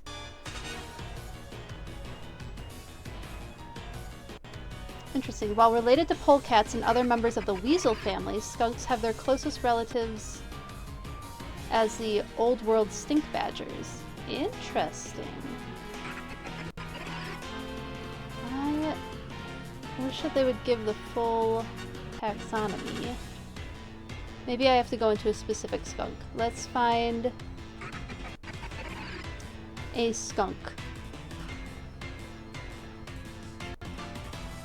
We'll go with the striped skunk, since that seems to be what Stunky is based on. Mephitis. Oh yeah. Again, Caeniformia. We talked about Caeniformia and Feliformia, so Mephidae. Interesting. So they're a separate family from mustelids. So I was incorrect. They are not mustelids. So I'm glad I checked that. They are a different clade. Neat. That was fun to find. Okay, let's finish fighting this. Or maybe catching it? Probably catch a few more of these.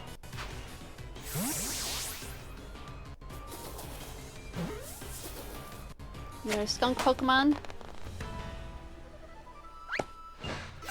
There are some people who get the scent glands removed on skunks and then keep them as pets, which is certainly interesting. It is something that you are capable of doing. Don't know that I would recommend it. A lot of species like that, like, you can keep them as pets, but maybe not, like, the greatest idea too. Oh. Let's see if we can fit that in our pack somehow. Yeah, we'll just get rid of that. We don't need a bunch of mud balls. I would rather have the Stardust. Okay, back to our quest of fighting Arceus. I feel like she's up here.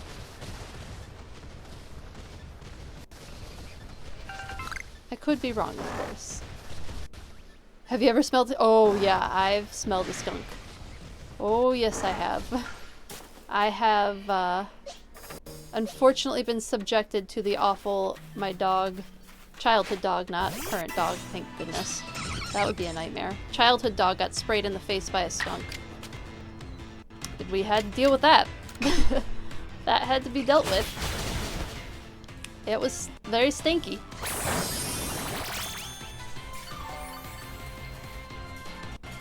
And it like burns. It like burns just like your whole face smelling it. Even from a distance, it packs a heck of a punch.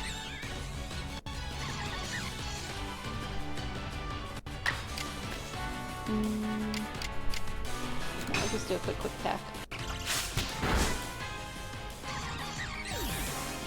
Thankfully, I've never encountered a skunk during research. That's no fun. I have avoided that at the very least. Kind of surprising because I did a lot of my research in like urban, suburban type areas. And skunks really like suburban areas. It's a good habitat for them. They can get everything they need in people's backyards. Birdseed? Great food source. My family has skunks that like to come. So this is how my family dog got sprayed by a skunk, is because they have the perfect backyard habitat for skunks.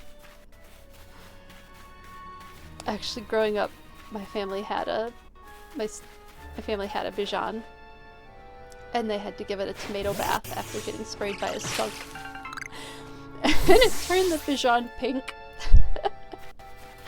The tomato soup bath turned the Bichon pink.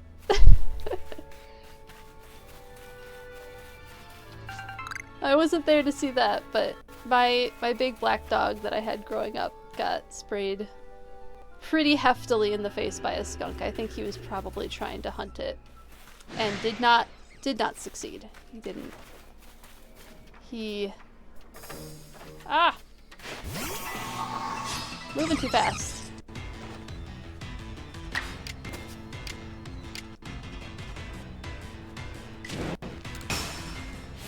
I unfortunately had Ode to Skunk on me the next day at school. That was high school for me when it happened. So it carries. Ball of mud. Okay, yeah, I don't care about the ball of mud. I care about these berries though. Okay, I should keep looking for our wayward character that we're looking for. No, no, no, no, no, no, no, no, no, no, no! Shoot! Ah! Okay, we're just going to the other camp. Oh wait, no. Sludge Mound Camp. Fell backwards! We've never smelled it that strong. Just been in the car near where a skunk is sprayed. Yeah, I mean, it's still pungent to smell it that way. We're gonna go with Weird Ear to get back where we left off. Because I feel like Weird Ear might be able to jump up these. If I can... Ah! Yes! Haha!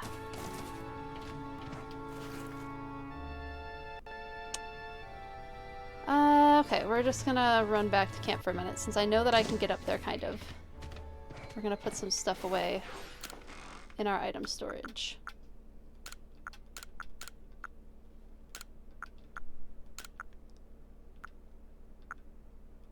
Put all that away. Mushroom cakes, cherry berry, orange berry. Ooh, we're gonna need more storage space soon. So we are running low. Make some potions and revives while we're here. Just a couple. Yeah. Oh, you smelled it too, but not the nose burning. Yeah, smelling it up close is... I don't recommend the experience. It's not worth it. It's pungent.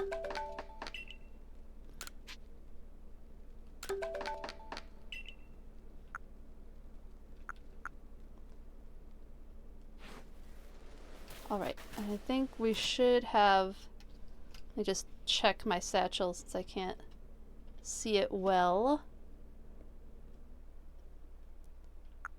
I think that's kind of all we need to remove for now. And turn the camera back on.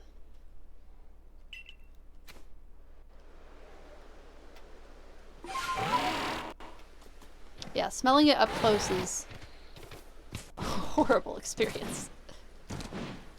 Can we get up there again? Yes, you can do it! No, Weirdy, you can do it! I believe in you! Yes! Yes, we got it.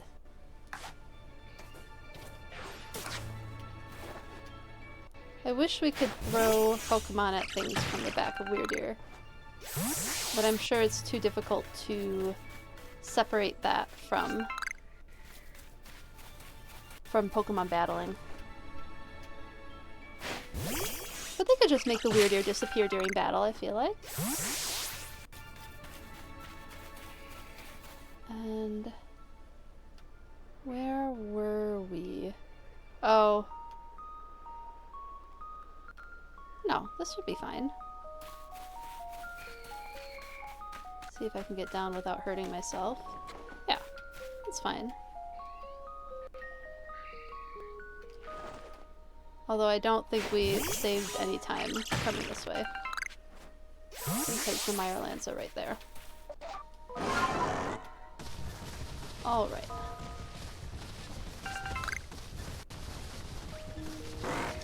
Ooh, a hunter.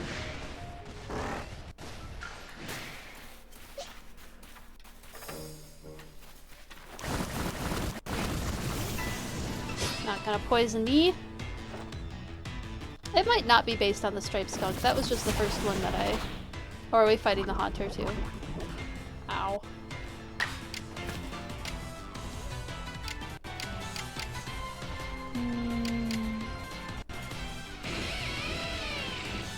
We'll just do a Thunderfang on the skunky.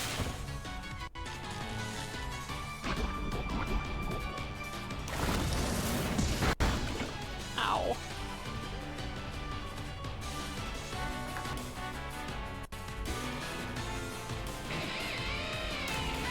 Yeah, we'll catch that one.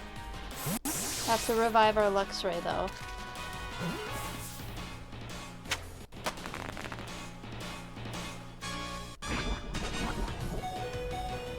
Uh-oh. Uh-oh. Oh, yep. Luxray's going down. Sorry, Luxray. I'm sorry.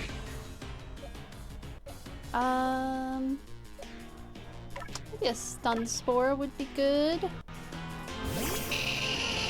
To catch it.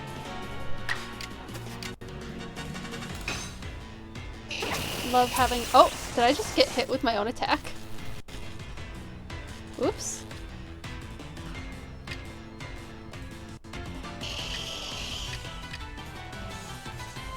Why not? Can't wait to play Skyward Sword with the Joy-Cons. Oh yeah, that'll be fun.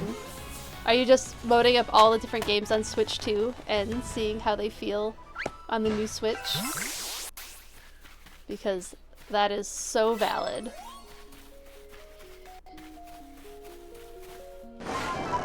And exactly what you should be doing with Switch 2. Especially with games like Scarlet and Violet, which I think were probably designed for Switch 2, and then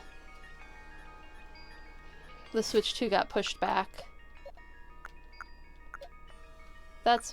I'm pretty sure I've heard that somewhere, that's what happened.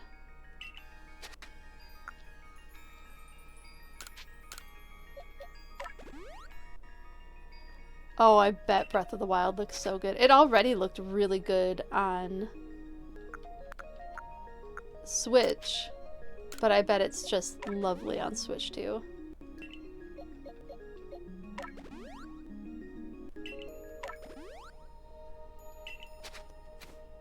Oh, I should probably heal Lutris too.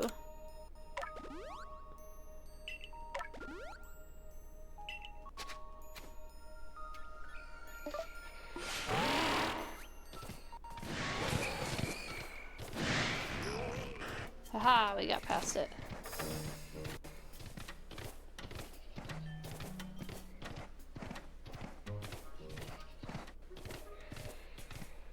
Right, now we're close to where we had... yeah, there's the ball of mud that I didn't pick up.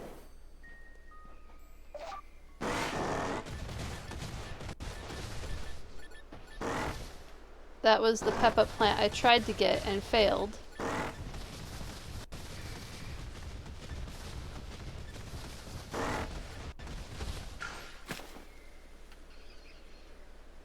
We haven't fought any Tangela yet.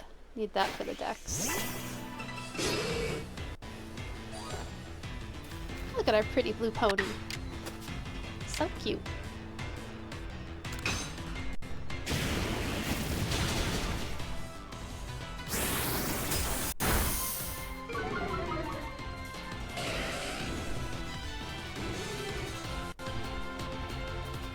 Oh, we might as well just fight it again.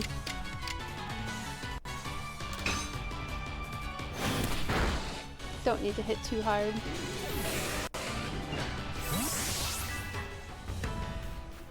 Oh, and now all the Ghastly are gone. That's nice. And I have access to more of these lightweight stones, the sky tumble stones.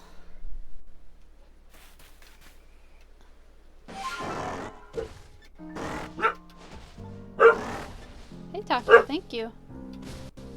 No need for working. Okay. Saying this with Taco. Thank you. I know you hear things. Oh, there she is. Right here. What's up, Arizu? She's even got some of the things all prepped. The tea time balls. Oh, Dewfeathers, how did it all go with Ursaluna? I calmed him down. Wow, you really are strong, but how'd you find me all the way out here? Ursaluna found you. He tracked me all the way here by the scent of those potato mochi I ate? That Ursaluna sure is something. I know he's descended from one of the Pokemon that were blessed by the almighty Sinnoh, but still, wow. My luck's run out though, as you can most likely tell. I got chased by a Pokemon and sprained my ankle pretty bad as I was running away. It's almost like the world wants to punish me. Ah, there you are, Arizu, right?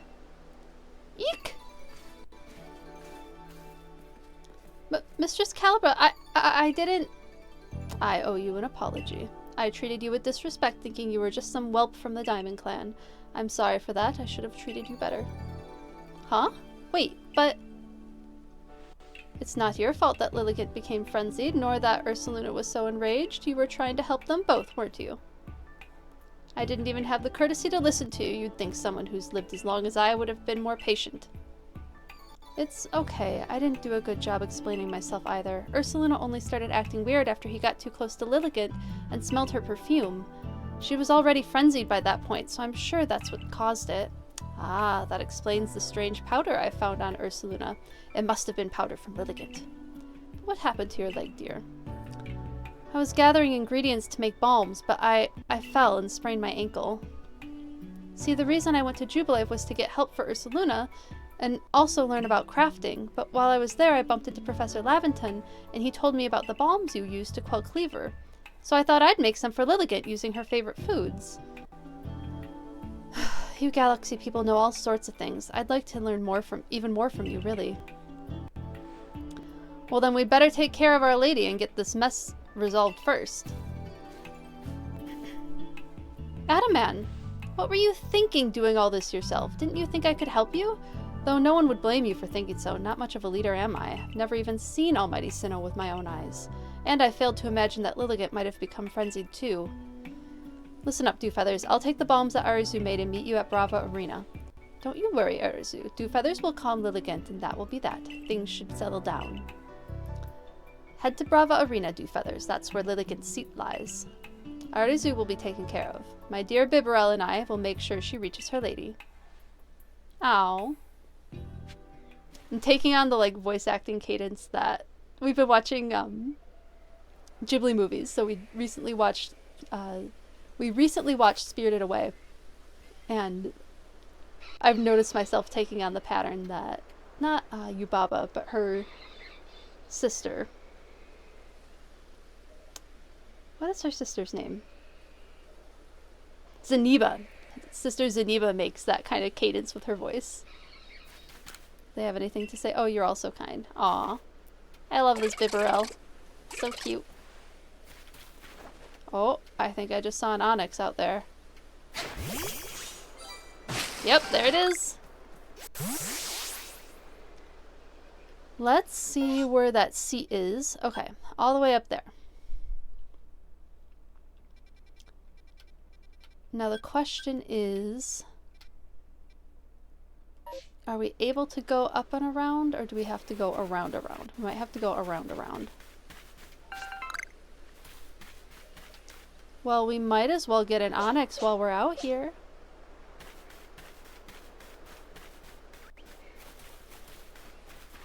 Oh. Ah! Sneaky stunky. It surprised me. And everything's getting poisoned today.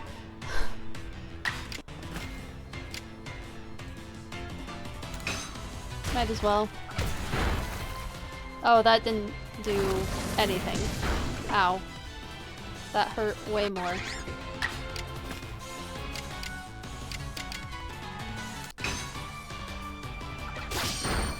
There we go. Slash did something. But I need this Pokemon not half dead when I take on that Onyx.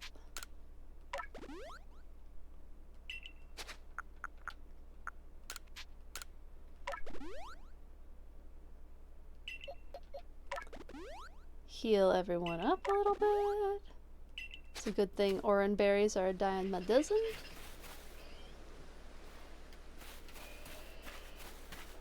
No, don't see me, Stunky. Oh, that saw me. We're going for it. Oh, shoot, shoot, shoot. No! I didn't want the Stunky. Oh, it's both of them. Okay, good, good. Awesome. Just what I wanted to have happen is to have to do 2 of them at once. Okay. Dog Cam. Lucius, Stunky, Onyx. So if we can take out that Stunky, that would be pretty great. Nope, obviously not. We're just gonna get wrecked. Oh, shoot. Ah.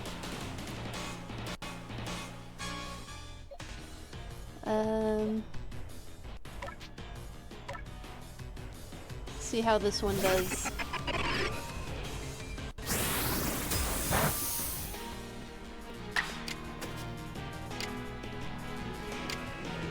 Not very effective. Okay.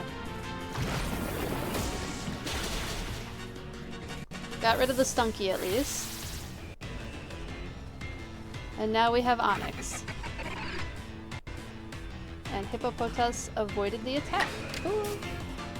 We shouldn't do too much damage with this, right? I don't want to take it out. Let's see if we can just catch it without having to hit it with anything.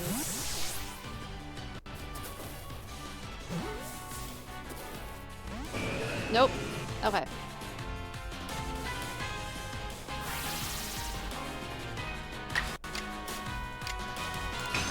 Try that. No! Shoot! Dang it! I didn't want to defeat the Onyx. I wanted to catch the Onyx. Ah. Okay. We'll find another one. I know we'll find another one. Damn it.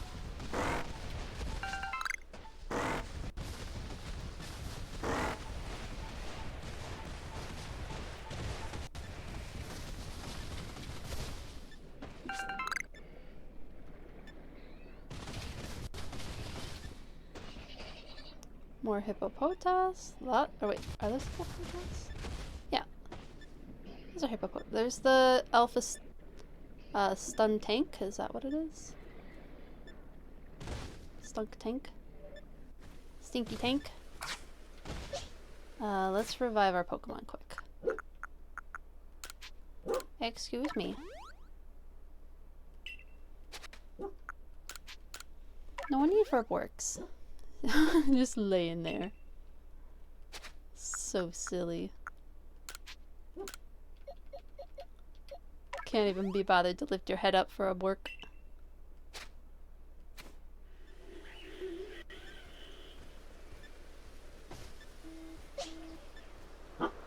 Oh, that would be why. Okay. I'm gonna release the hounds because the Borkin's about to begin. Give me just a second. Maybe I can do this without having to unplug. Maybe. Come on, you two. Oh, I can't close my door though. Come back. There we go. That should do the trick. Without having to hear the screaming dogs.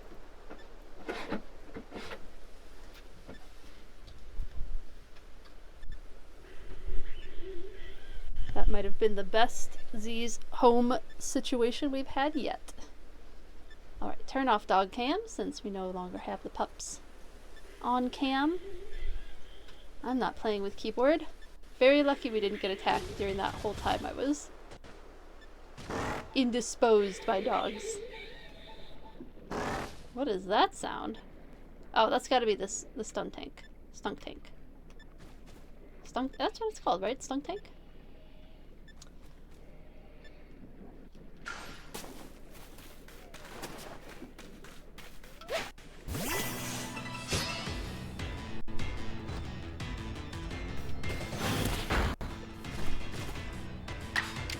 Let's get through these.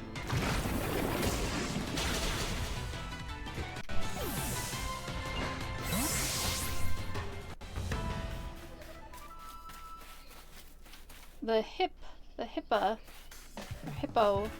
I'm pretty sure is like a Greek word for like horse. I'm pretty sure hippopotamus gets its name from like river horse, if I remember correctly.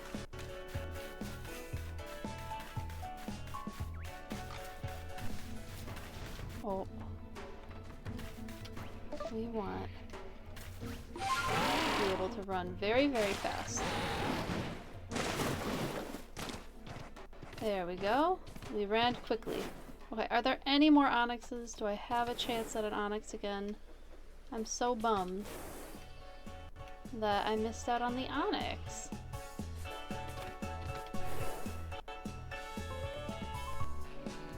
See if I can see any more out there. I don't see any more onyx though. Man. So bummed I knocked it out instead of catching it. We're not going down there. Who are you? Could have sworn one of the Pokemon in that mass outbreak was a different color from the others. Oh. Wonder what that is referencing. Couldn't possibly be shiny Pokemon.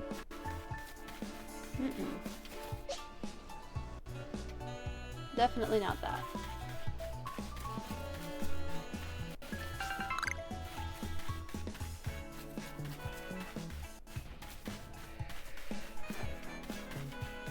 The Graveler. So we don't have to worry about getting attacked from behind. I don't know if I've caught one yet.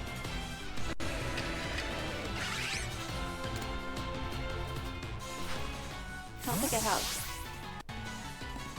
I hope that with like the Graveler on this area that maybe there's a onyx somewhere around here. That'd be nice.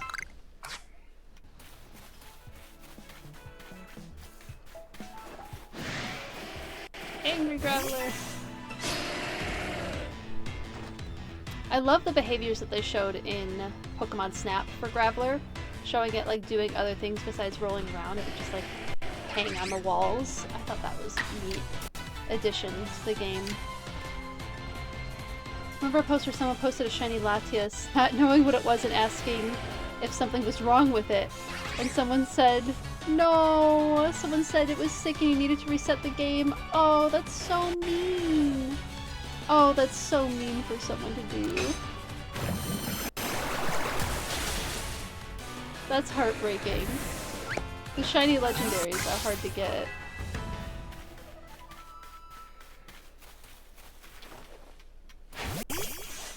Justice for that poor person and their shiny Latias.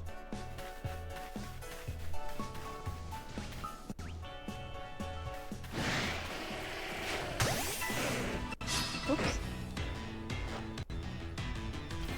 Finally, we get to go first.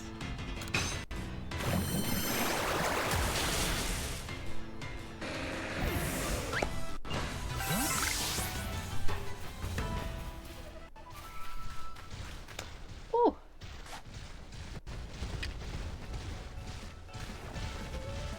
Rhyhorn.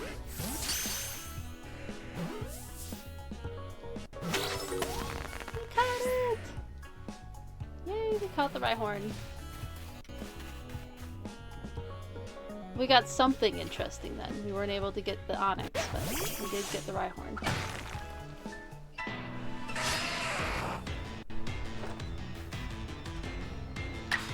Another Geodude. Just keep going for the water moves. If they're working, they're working. Not gonna kill us.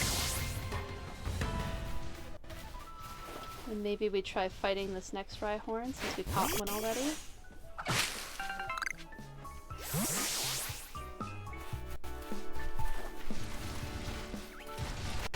Oh shoot.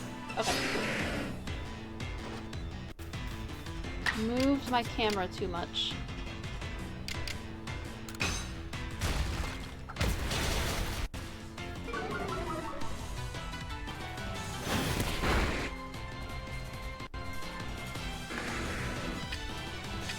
Maybe try catching it again.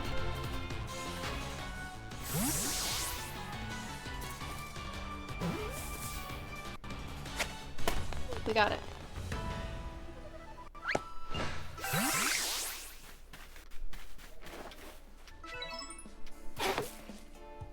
Oops. Wasting Pokeballs. Which reminds me, we should maybe make some Pokeballs while we're here. And not getting attacked by anything.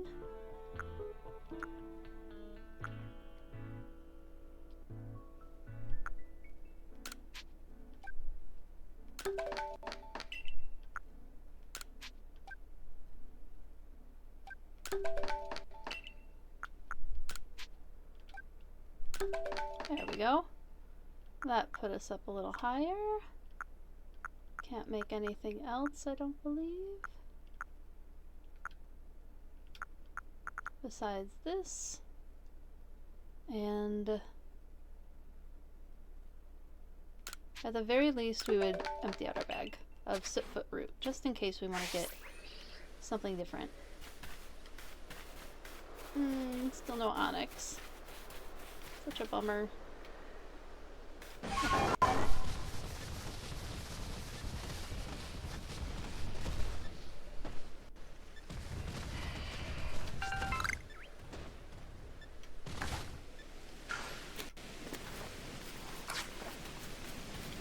Gotta be getting kind of close to the arena.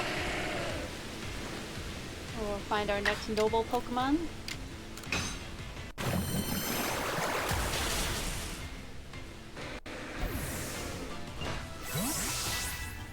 Instead, the Shiga Towers have depth. Oh! Am I getting hit by something? What is... Oh, another Graveler. Yeah, we're not gonna get hit again. They don't look like they're pasted on textures. Oh, that's so cool.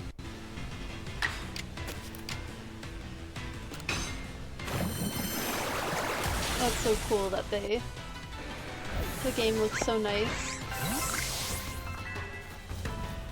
Ow, that one hurt. We're seeing, our character's seeing stars.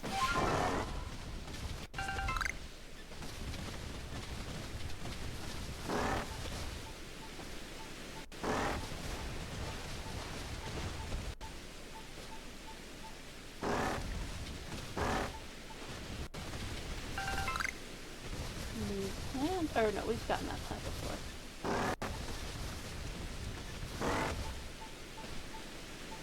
I think that's where we're supposed to be going, right? Oh, no. We can go up there. Let's see what's up there. Oh. Not watching. Oh! I think that's probably too big. That's probably too scary. I really want it, but I feel like that Onyx is out of our league yet. As much as I really, really want the Onyx.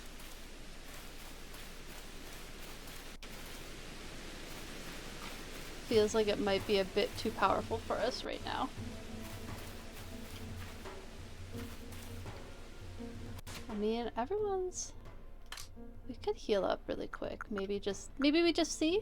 Maybe we just take a little look.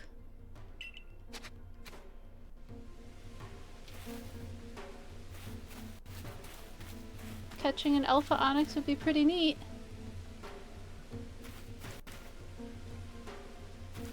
I bet it's way too overpowered though. We'll get the fast Pokemon out.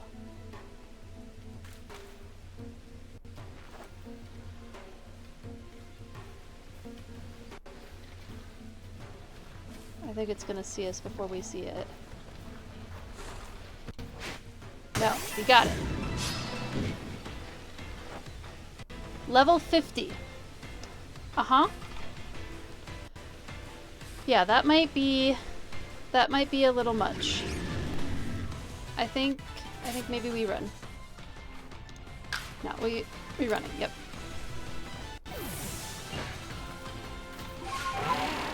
And away we go. I was right that it was too advanced for us. We aren't quite ready for level 50 Pokemon yet.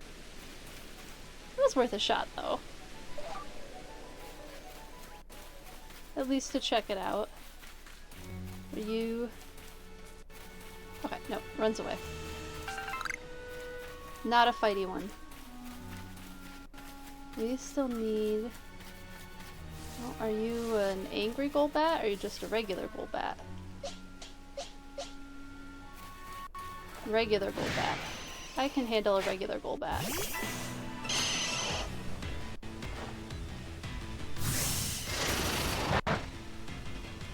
Finally, we're not getting like half attacks. We're getting knocked down to like 50% health from one attack from Pokemon.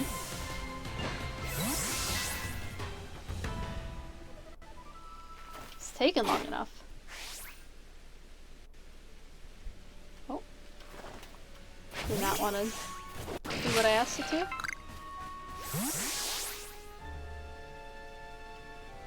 I think I'm good for Pokemon up to level 40, listening to me.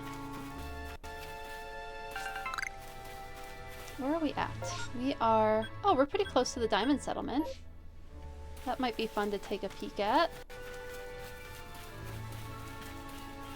See if there's anywhere we can rest and...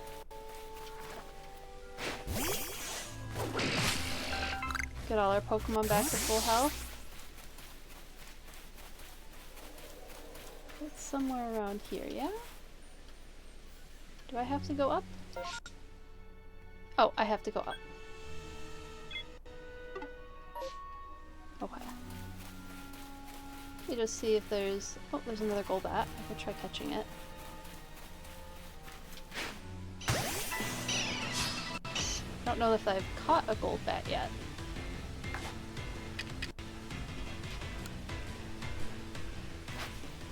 Big old bat. There are some very large bat species. Flying foxes can get to like 3-foot wingspan, maybe even larger wingspan than that.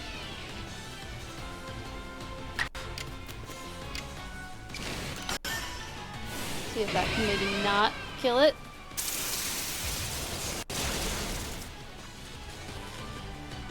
Ooh, paralyzed is good. We love paralyzed.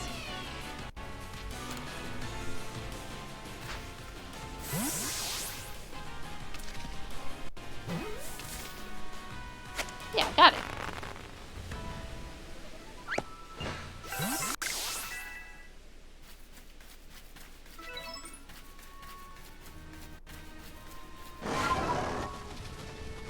Get back on our bear. Our big old bear.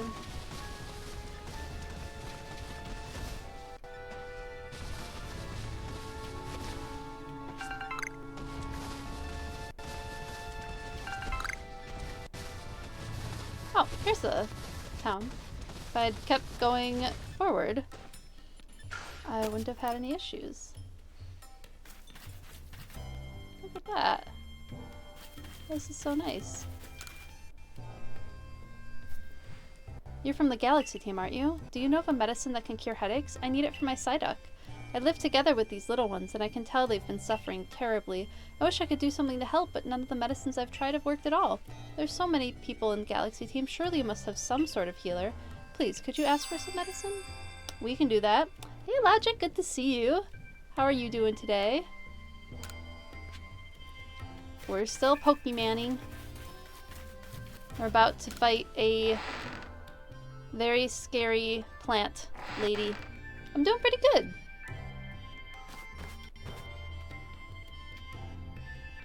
Doing good today. We had the pups down here for a little bit, but Z came home, so he's taking the pups back. Our duty in the Diamond Clan is to watch over the flow of time and all the changes it brings, but nothing ever actually changes around here. It's gotta be frustrating.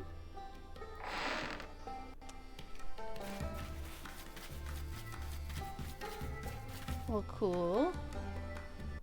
But we have places to be. I should probably be getting to those places. Ooh, there is someone from Galaxy Team. Pokemon moves become less likely to hit when used in foggy conditions. Of course, moves like Aerial, Ace, and Swift will still hit every time. The game's been good. We've been working on the story. We have a bear that we can ride on now. This is Ursaluna. Ursaluna sniffs things out. You can see that sniffer going. Based on a subspecies of brown bear called the Kamchatka brown bear? If I remember correctly. Yeah, Kamchatka brown bear. Which are found in like very northwestern Russia. So that's our newest rideable Pokemon, besides our Weirdeer is our other one. The Cicadere elk looking Pokemon. Reindeer elk looking Pokemon. So cute. But now we're going to try and find a very angry plant. And fight a very angry plant. That's the goal. What have you been playing? More Peak? Or something else?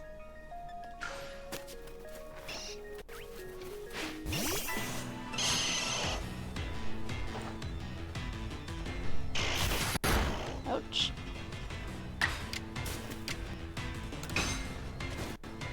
Get through this gauntlet of Golbat.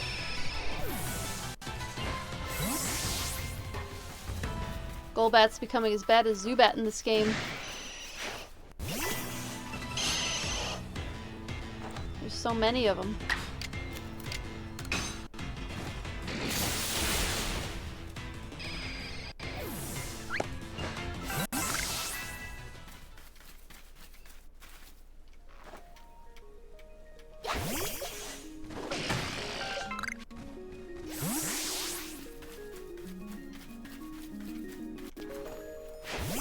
There's another Rhyhorn.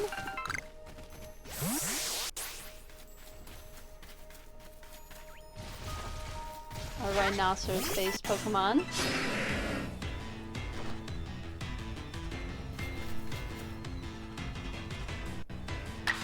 I'm assuming, actually. I don't know for sure that it is, but I assume that it is. I don't know what else it would be based on. With a name like Rhyhorn. That is shaped like that.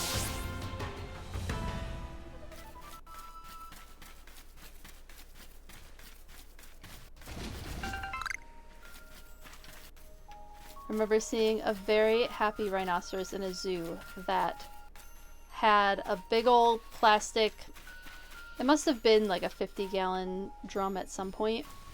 And I say at some point because it had been decimated by this rhino playing with it.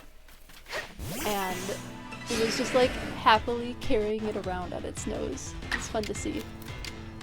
We love seeing enrichment at zoos. Shows everyone's being taken good care of.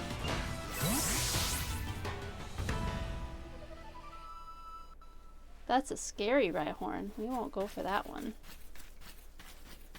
We'll do something else. Oh. Geodude.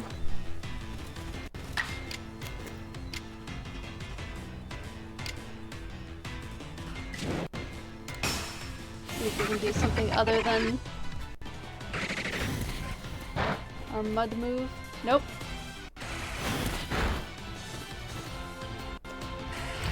Ow.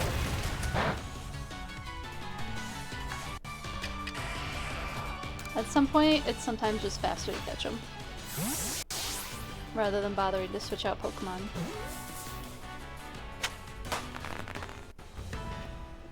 It'll get a job with Galaxy Team.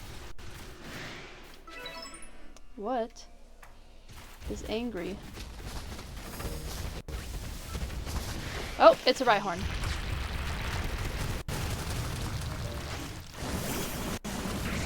Oh. It's very mad at me. Whew. That was rough. Yeah, because I'm running low on like water pulses and why that moves.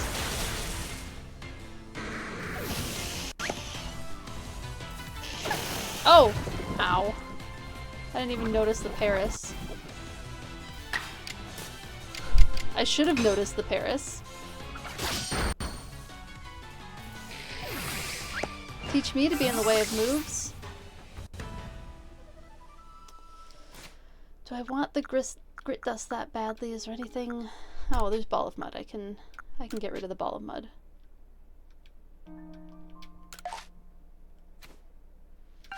Now I can pick up the grit dust.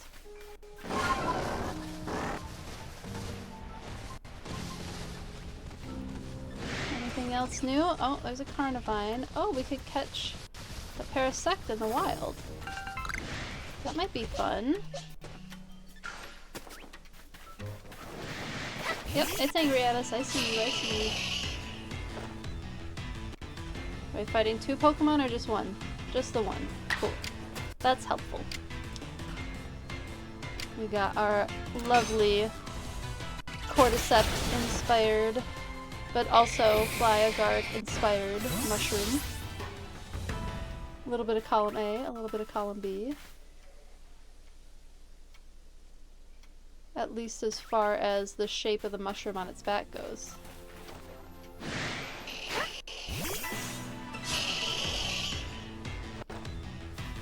Those cordyceps mushrooms don't grow quite like that. They grow kind of like a thin stalk for their fruiting body. Oops. I didn't need to do that.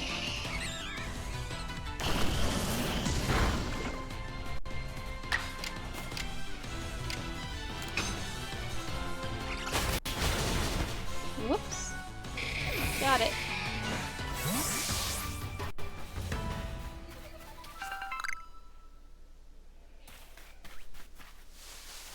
Oh, honeycomb. I don't have space in my satchel again? Okay, what can I get rid of? Oh, the spoiled apricorn. We can get rid of those.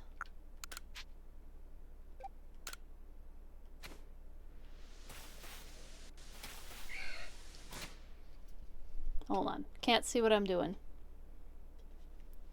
There it is. Discard all of them. Got it. Fixed it. Now I can get the honey.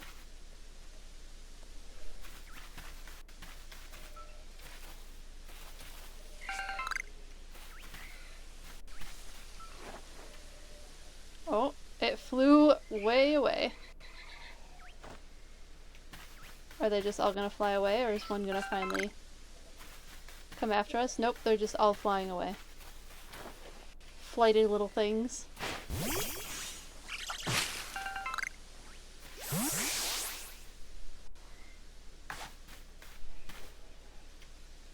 See if I can catch one.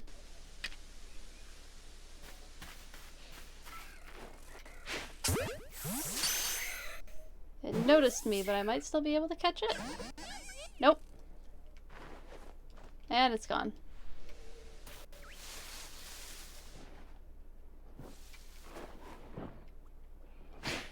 See if we can catch this one.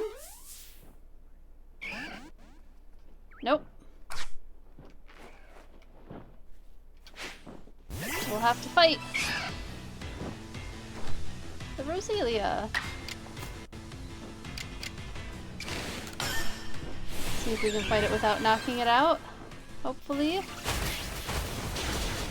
Nope. Nope, just knocked it right out. Not my intent.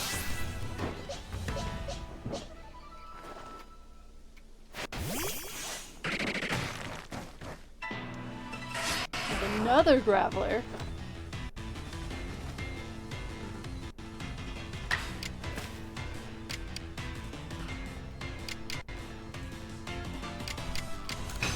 We'll just use my bomb. Of course it did. Just wasted my attack.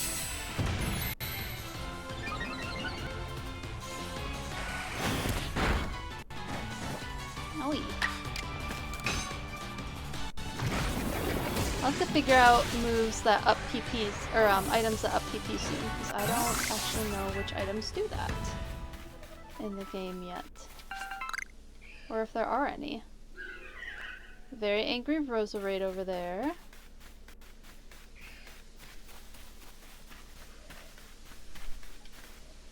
Not seeing any of the previous evolution yet.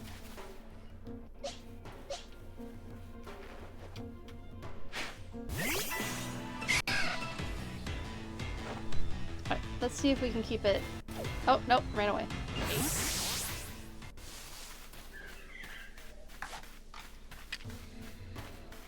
Please don't notice me. There we go.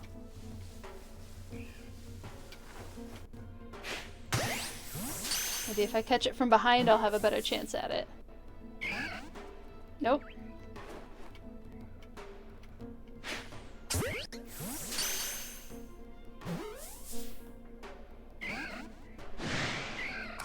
Oh, now it's mad. Maybe it won't run away because it's mad at us.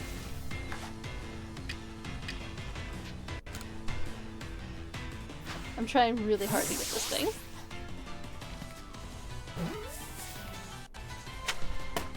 There we go. We're getting pretty close to that area that we need to be at.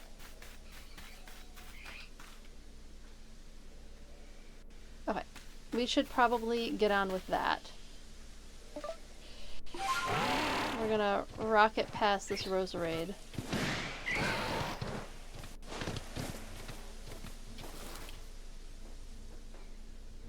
I don't think it sees us anymore.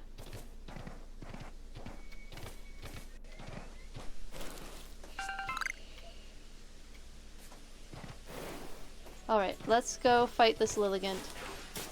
I don't know if I'm ready, but we're gonna do it anyway. Whoops.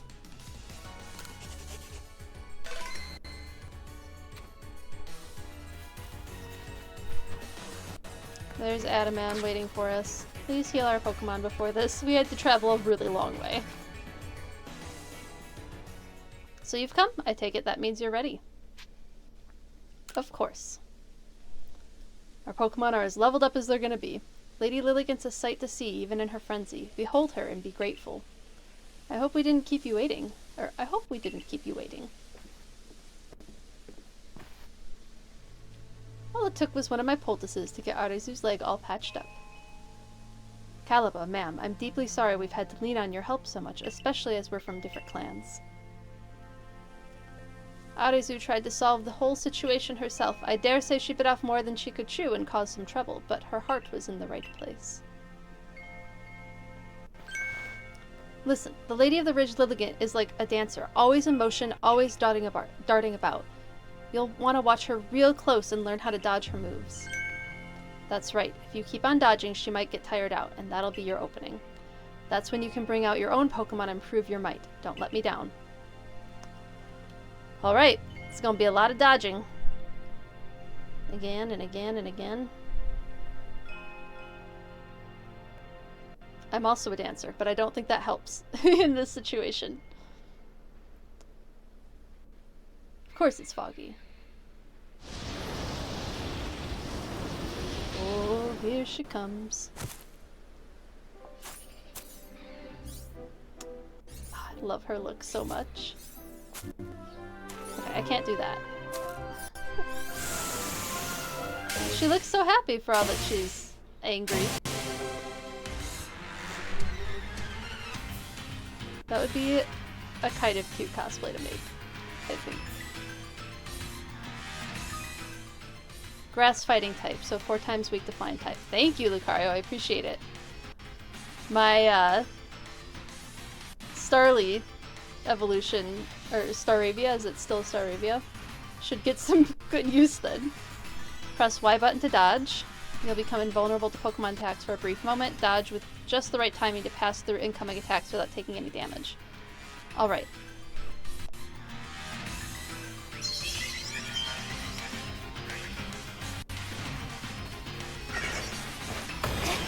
Oh, did not. There we go.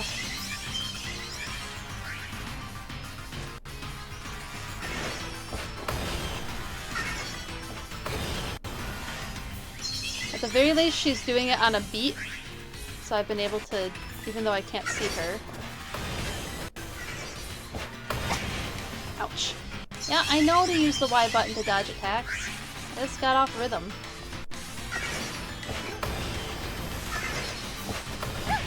Ah, too early, too early.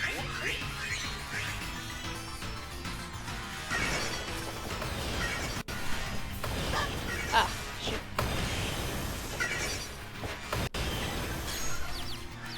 Oh. Now we can battle.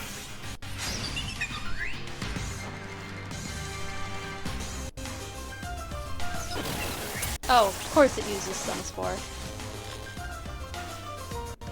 Can throw bombs before it's stunned from battle. All the battle... Okay, yeah. I'll try to focus on doing that as well.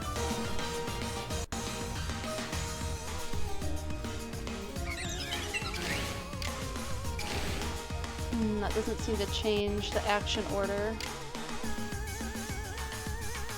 Let's just hope that it hits.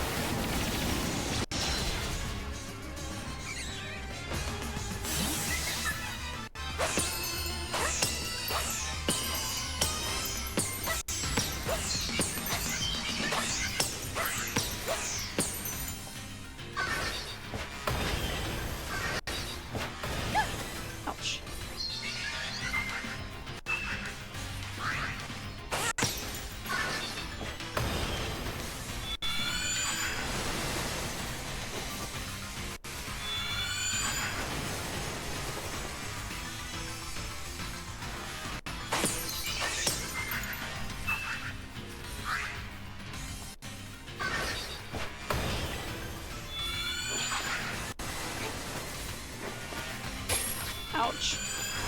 Ah.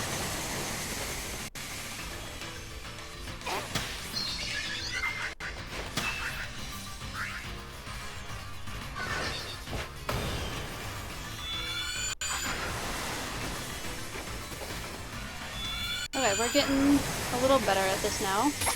Ow! Never mind.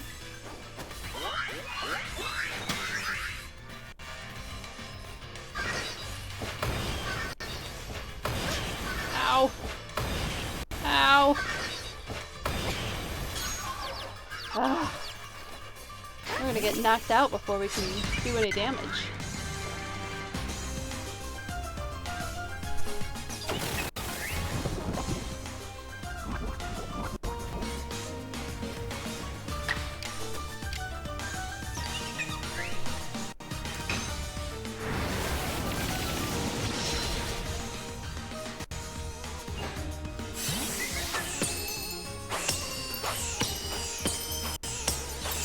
As many as we can out.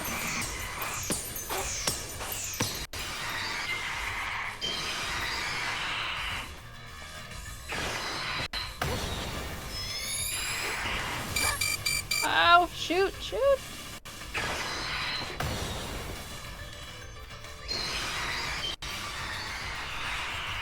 Keep her in my sights. Oh, I'm not doing so great at this one.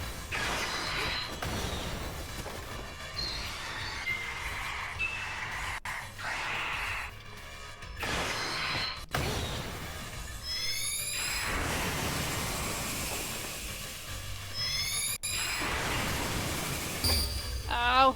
Shoot. Oh, did I get knocked out? Dang it. Okay. We'll have to start this one over. Okay, one more time. Yes, I know I'm invulnerable while dodging. I know. Yes, I'm gonna attempt the battle. Oh, I could continue the battle.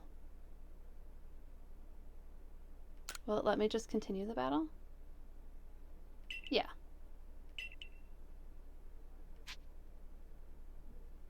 Let's keep the previous progress. Don't need to do this all day.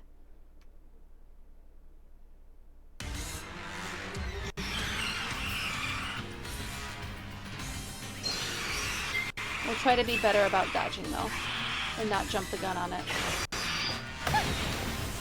Okay. Immediately it does terrible.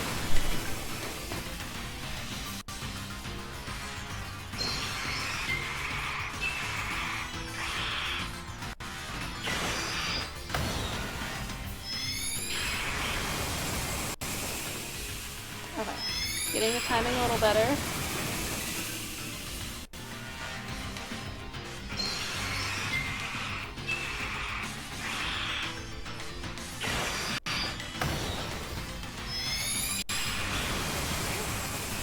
Okay, doing much better.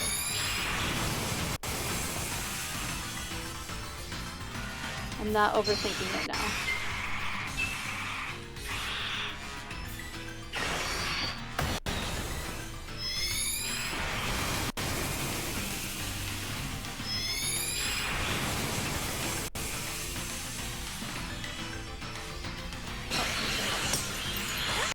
She's getting excited now.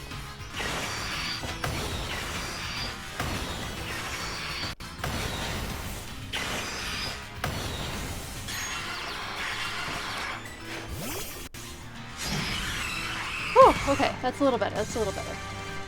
Less injured this time.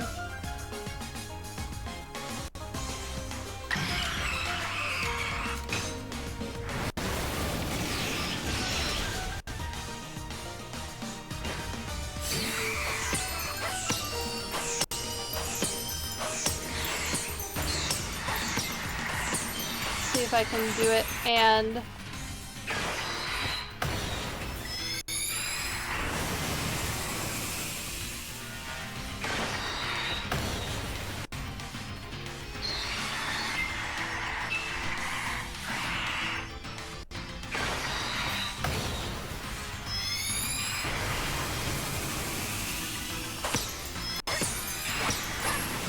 Ow.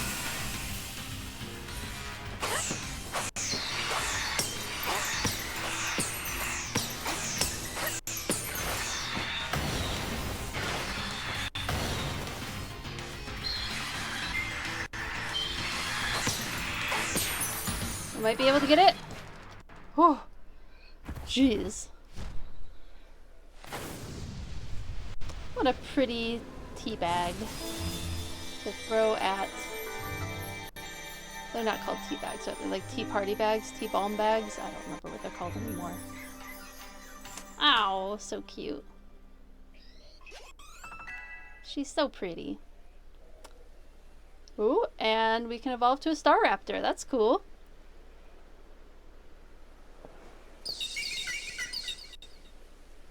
Well, now she looks happy. You received the meadow plate from Lilligant. Stone tablet imbued with the essence of plants.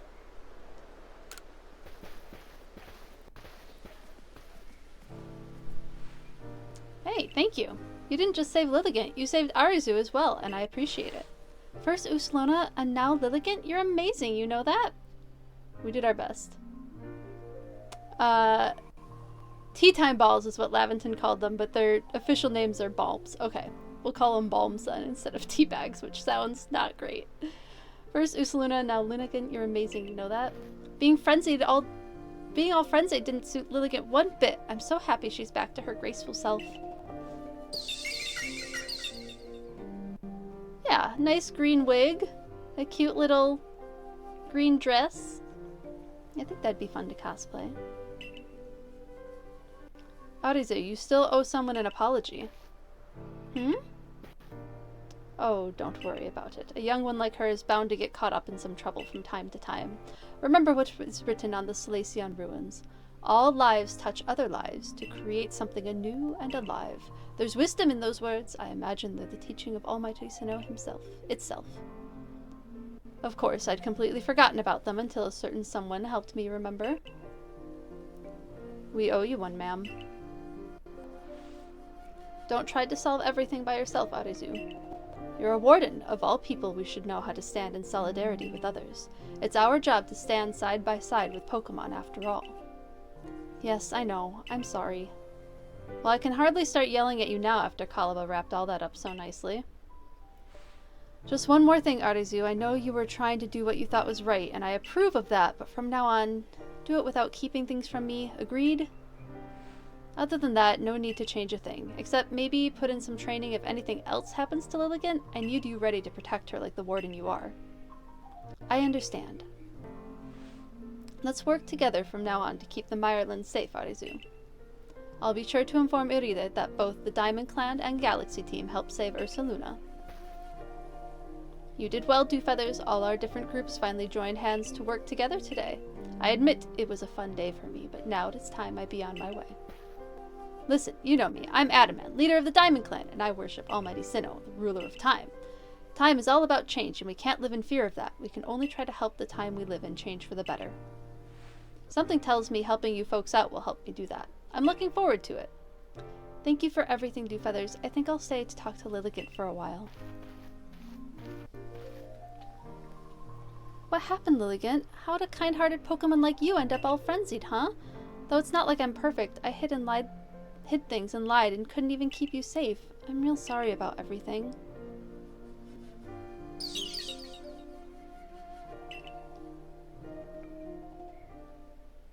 Some ombre tights. It's an outfit. I've thought about cosplaying Lilligant's normal look too. Okay, time to go back to Commander Kamado, but before we do that, we can do some running around the Mirelands. Ombre tights are fire, yeah. Little pink to white ombre tights.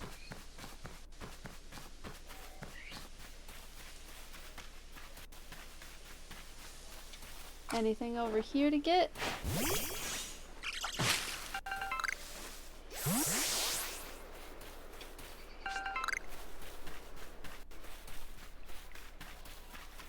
It's just kind of a nice place to gather items where you don't have to be afraid of being attacked. I don't have space, but I want the tumblestones. I want those very badly. What do we have? Dust. Anything that I can throw away? I don't think so. Maybe we see if we can make something.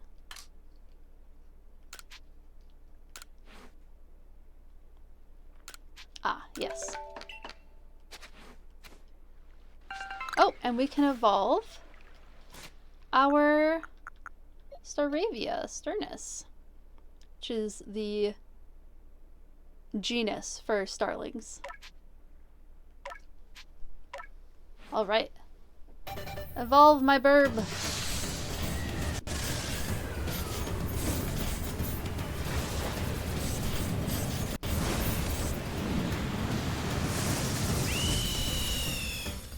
I wonder if there is anything different for Staraptor. I'm gonna do a quick look-see to see if it has any other inspiration besides Starling.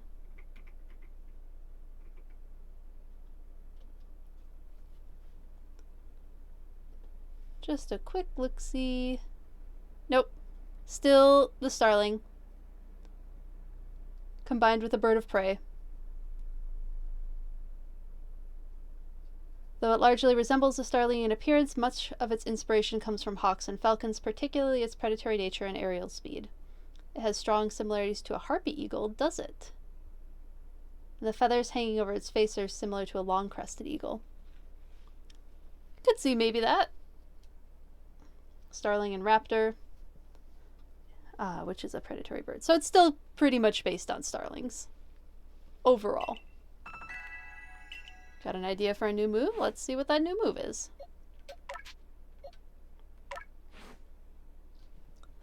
Close combat. Interesting. Hold on, gotta turn off the cam. And double edge. And maybe we could give it close combat. Maybe we replace aerial ace with that, since I've pretty much been using... We already have an attack that never misses. Oh, we'll replace quick attack.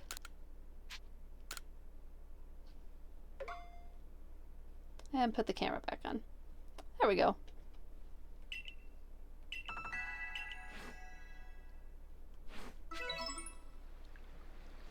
Let's see what else we can collect before we head back to camp. Oh, aerial ace is physical while air slash is special. Okay. So I'll probably want to choose one or the other, right? Although we're not going for like a battle-ready Pokemon here. It just is what it is. At least for playing through the games, I'm not super worried about. Oh my goodness, it's an angry Paris. I do kind of want the angry Paris.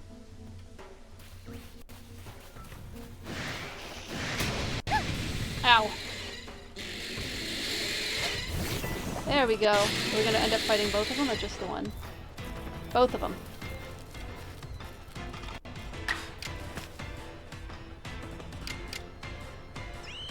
Level 36 isn't too bad.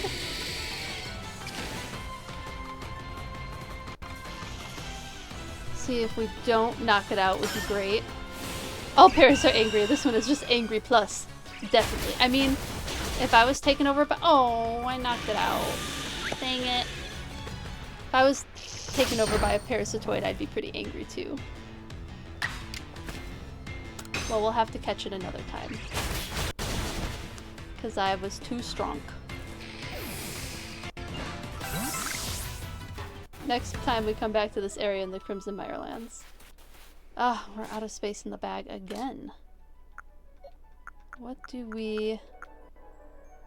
Maybe we craft some of these to use up the Sky Tumblestones, and then we have room for the experience candy. Alright. That did the trick.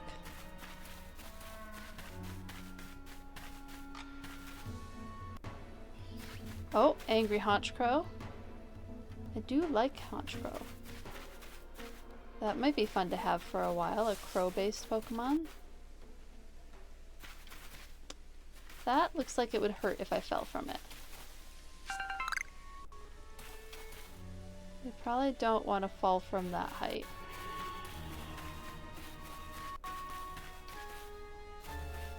And I feel like that Haunchcrow might be too much for us right now. If that Onyx was... And the Paris was actually a higher level than us too.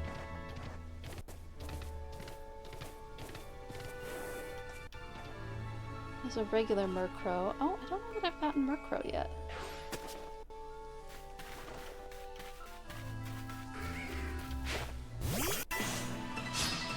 Let's fight it. Let's get another new Pokemon. We're gonna have some pretty decent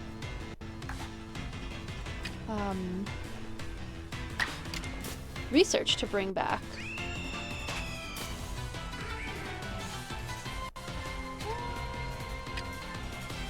Let me just do that. Just to catch it. Yeah. Got it.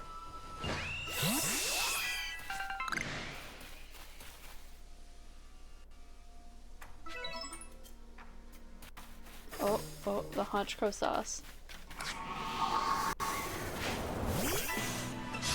Before we get hit, we've been hit enough today. Let's catch another one, might as well.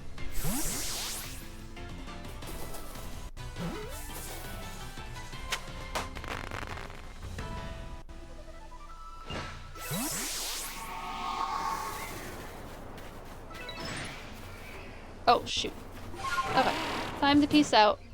Oh, that might have been too high of a jump, but we survived it.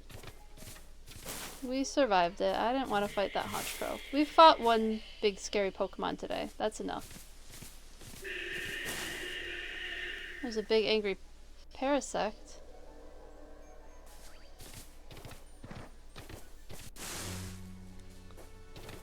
The hubris in me tells me that I could definitely catch that Parasect, but I've been hit enough with things that hurt in me today says maybe not this one.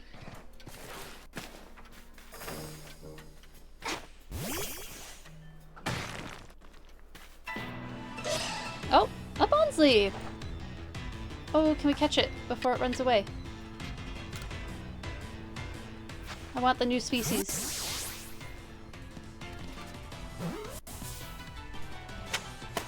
Yay, we got it! There's a beautiful bonsai garden.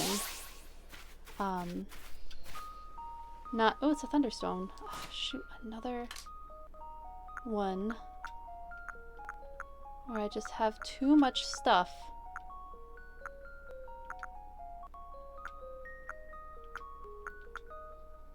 Maybe I'll be able to craft whatever the bugwort thing.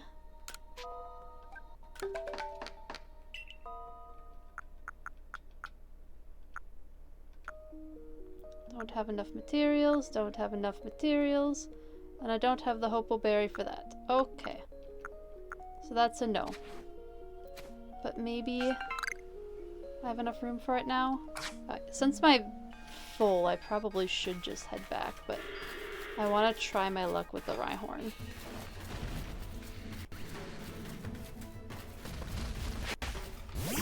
Haha, we hit it before it could hit us. 45 is high, but I'm tempted to try anyway. Because we can do some heckin' damage with water pills. I don't really want to knock it out, but I'm tempted to do strong style anyway.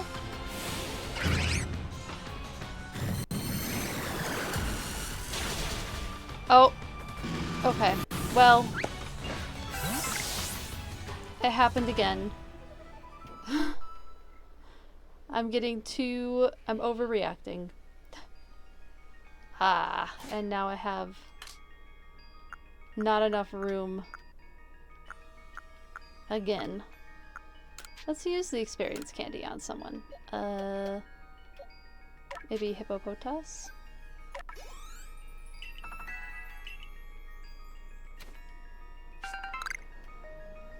Okay, we should travel back to camp because I genuinely have no more room for things in my bag. And I want to keep doing things that I cannot be doing. And I have to head back here anyway. So back we go. You're a real wonder. I saw light disappearing into the space-time rift. Quelled another frenzied Pokemon, have you? We still don't know what's causing the lightning that frenzies these Pokemon, but you just go on rescuing them without even a hint of trepidation. You might even change the entire course of history here in Hisui. And I definitely want to be in the good books of someone like that. Let's stay in touch, friend. Okie dokie, Volo. That's someone that we need to talk to, isn't it? Captain Zisu has set me to all sorts of training, but I don't feel like I'm really improving at all. So here I came to train with my partner, Pachirisu. But I simply can't seem to figure out any winning strategy to use with Pachirisu. I heard tales about you, though, and your strength in battle. Could I ask you to show me how a Pokemon like Pachirisu can truly shine in battle? I want to see you battle with a single Pachirisu. No more and no other Pokemon. If you think you can show me how it's done, I'll be waiting. Alright, I'll go grab a Pachirisu. While we're here.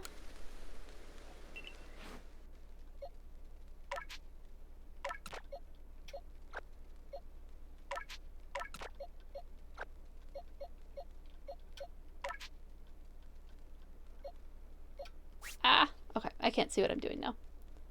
Camera. Yeah, I do not want to release my Luxray. We spent a long time leveling that up. Could you imagine? I would restart the game. I wouldn't let it save before it could make that permanent. We'd turn off the whole system. Where is that Pachirisu I caught? There it is.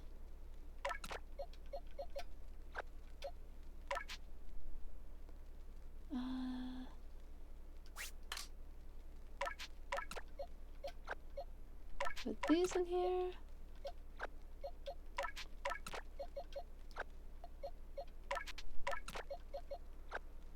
Ah, no, put the Wurmple away.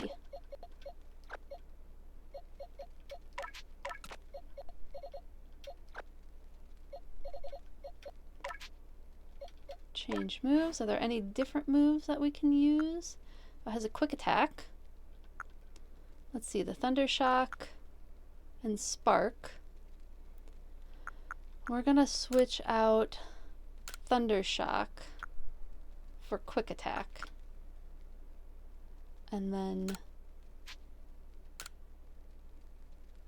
do our quest.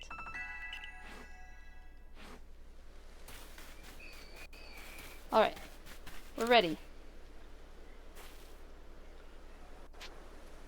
Let's see, against a Ursaring. Are we really gonna battle against an Ursaring? That's the spirit.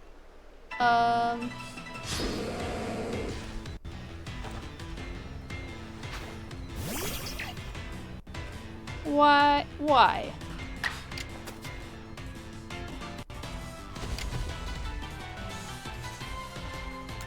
Well, we're definitely doing baby doll eyes, so that it can't hit as hard.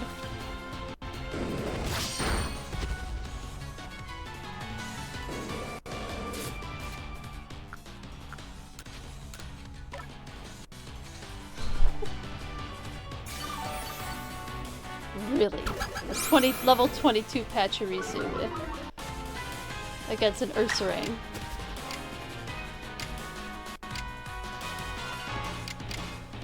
It would be great if it left the Ursaring paralyzed. Come on, paralyzed. Nope. Ow. We're gonna baby doll eyes it again. And hopefully just really get that attack down. Oh!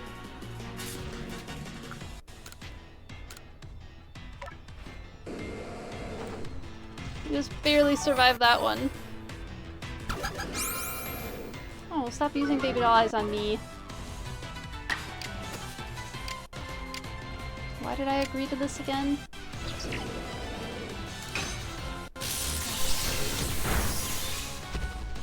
Come on, paralyzed. Nope, of course not.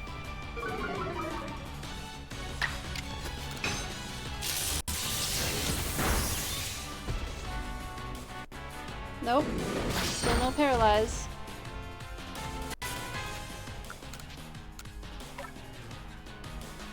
This guy better give me some potions.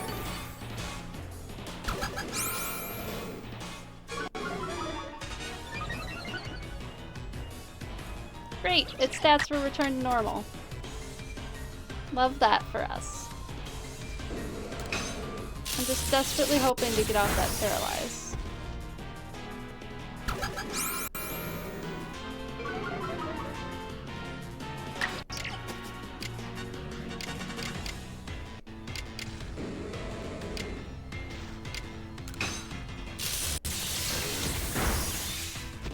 Alright, well at least we knocked it out.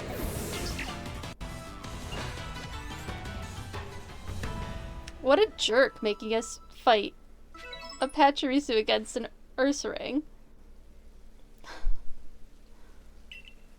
Your Pachirisu was so pumped up and eager for battle, it looked like it was fearless. I guess all the work you Survey Corps member put into learning about Pokemon does pay off. But we won't be outdone. We'll work hard to reach that same level of understanding. Yeah, maybe don't surprise someone with an Ursaring battle next time. It's not a very nice thing to do.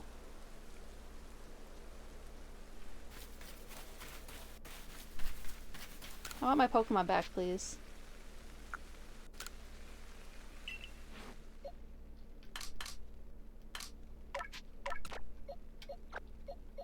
Not pleased with that person. Dumping me with my single Pachirisu on an Ursaring. Making me use up precious items. Nope, not pleased about that.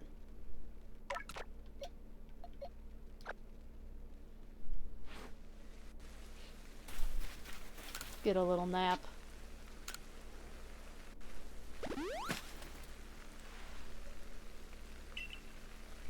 All happy and healthy again.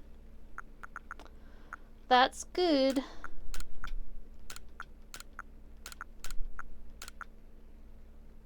Combined to boost efficiency.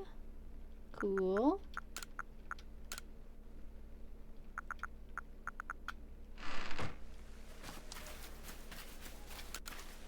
You've caught 20 Pokemon. Let's report our findings. Yes, yes. Should be pretty decent. 7 grand. That's pretty good. Should be able to learn some new moves that way, too.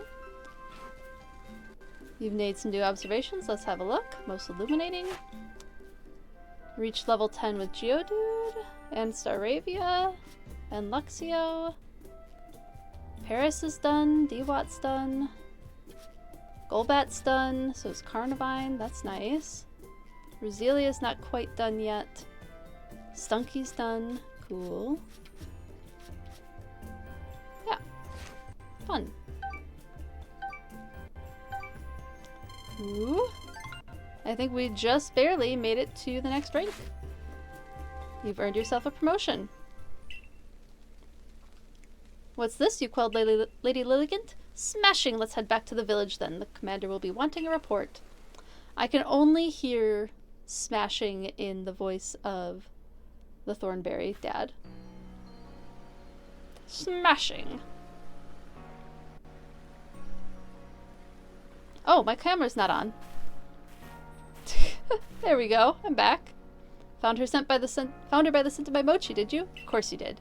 When you have my level of skill, your handiwork can be recognized from a mile away.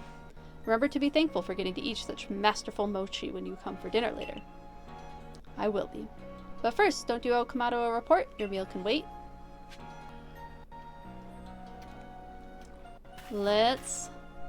Was that a Nigel Thornberry reference? Yes, it was, because all I hear when Professor Laventon says smashing is Nigel Thornberry.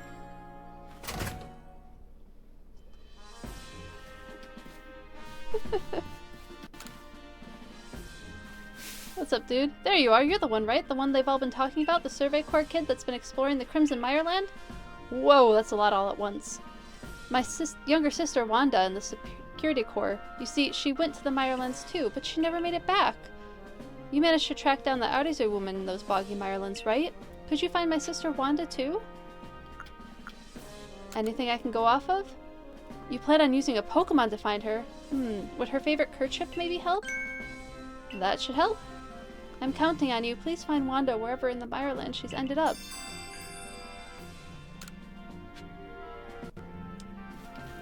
Done. Let's get a couple of more things for the satchel. 2 grand. Oh. Maybe one more.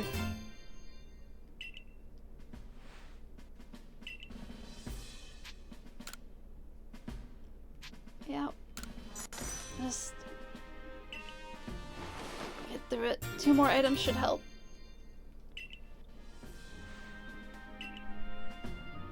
Nope, nope, you'll have to teach me later, because now your knowledge is getting really expensive.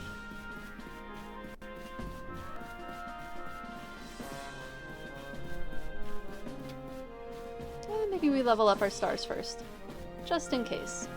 I don't know.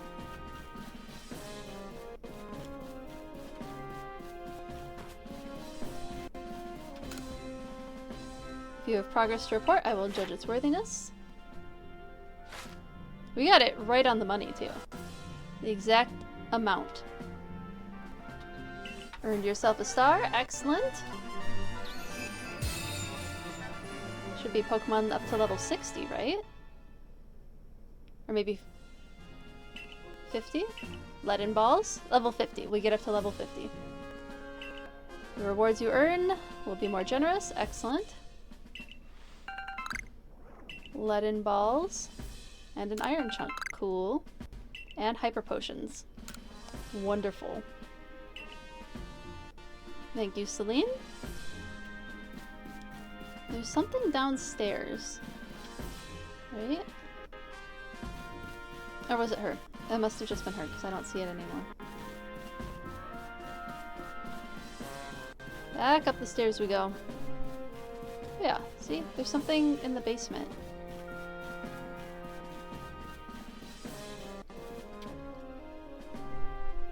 What does Commander Kamado have to say? So, you successfully calmed the Ligant? Excellent. There may well be times when the Galaxy team will be forced to fight against Pokemon, but it is all for the sake of creating a new home for ourselves free from war and strife. A stranger falls into our world from a rift in space-time, then frenzies are induced by strange lightning, which likewise falls from that very same rift. But you have no connection to the lightning, isn't that right? You may need to investigate the rift itself to prove your motives are beyond impunging. Okay. Still not trusting us. Got it. Got it. Thanks. I'm doing so much.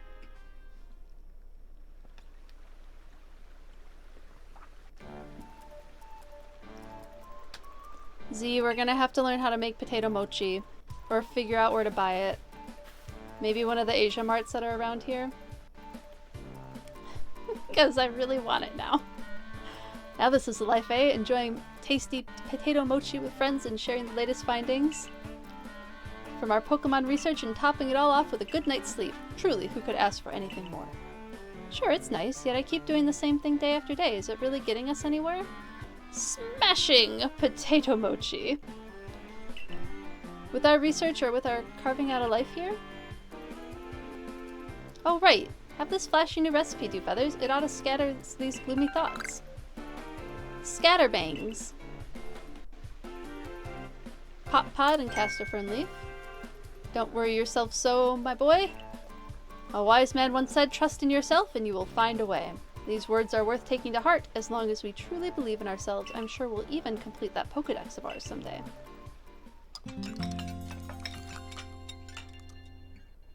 Maybe I should listen to some Nigel Thornberry and give Professor Laventon Thornberry inflections, because I don't think I could mimic Nigel Thornberry very well. Morning, sleepyhead! You'll never guess what. I'm gonna start working at the hairdresser's shop. Now you'll be able to try out my own original hairstyles. Isn't that super exciting? Oh, I'm still gonna be Lilligant's warden and all. I'll be burning the candle at both ends. But I can make it work, don't you worry. Yeah, I want her outfit too. It's cute. Anyway, come over to the hairdresser's when you can, do feathers. I feel like I could make that. It's basically just a hoodie and more ombre pants. And some boot covers, some cute boot covers. I'll give you a killer hairstyle. I'm pleased that you have found a worthy successor for your establishment, Edith. But, Mr. Kamado, sir, so about that whole Ursaluna situation. If you are to work here in Jubilife Village, you are family to us no matter who you are or where you're from. Welcome, Arizu.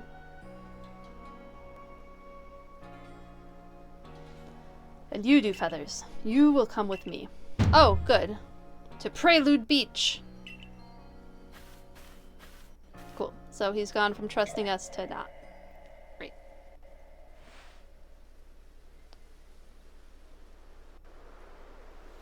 Or he's just intense. Could just be intense. These people have just arrived here in Hisui. They will live— oh, hello! Stan Anonymous. Oh my goodness, Stan Anonymous. Oh, thank you so much for the raid! Oh wow! Hello everyone! A shiny raid! Hello so much! Hello everyone! My name's Dewfeathers. I am a former wildlife research biologist, and I like to drop animal facts while playing different games, in this case, Pokemon. Hello raiders, welcome in, welcome in! Oh my goodness, there's so many of you! Hello! How are you all doing? Did you enjoy the game you were playing? What game you were playing? And also, Stan Anonymous, if you need a break and need to raid and run, you are welcome to do so. Thank you so much for the raid. I appreciate it so much. Oh, thank you. I really appreciate it. It's very sweet of you. So if any of you have an animal that you'd like me to... I'll do my best. I have multiple degrees in zoology and biology. I can maybe drop an animal and I can give you a fact about it. Happy to do that. We don't have any Pokemon on screen, of course, so I can't drop any Pokemon facts at the moment, but feel free to drop an animal in the comments and I can see what I know about it. I know a little about a lot of animals. Your second favorite Pokemon ever? What is your second? Joltik emojis? Oh, cool! Cute! Thank you so much for the follow, David the Husband. I really appreciate it. Welcome in. Joltiks are really cute. I love that you have a Joltik thing. Is your actual real life husband? Oh, cool! Oh, that's amazing. Your favorite is Pikachu? Pikachu is one of those weird ones where there's like questionableness on what it's based off of. So like they call it the mouse Pokemon.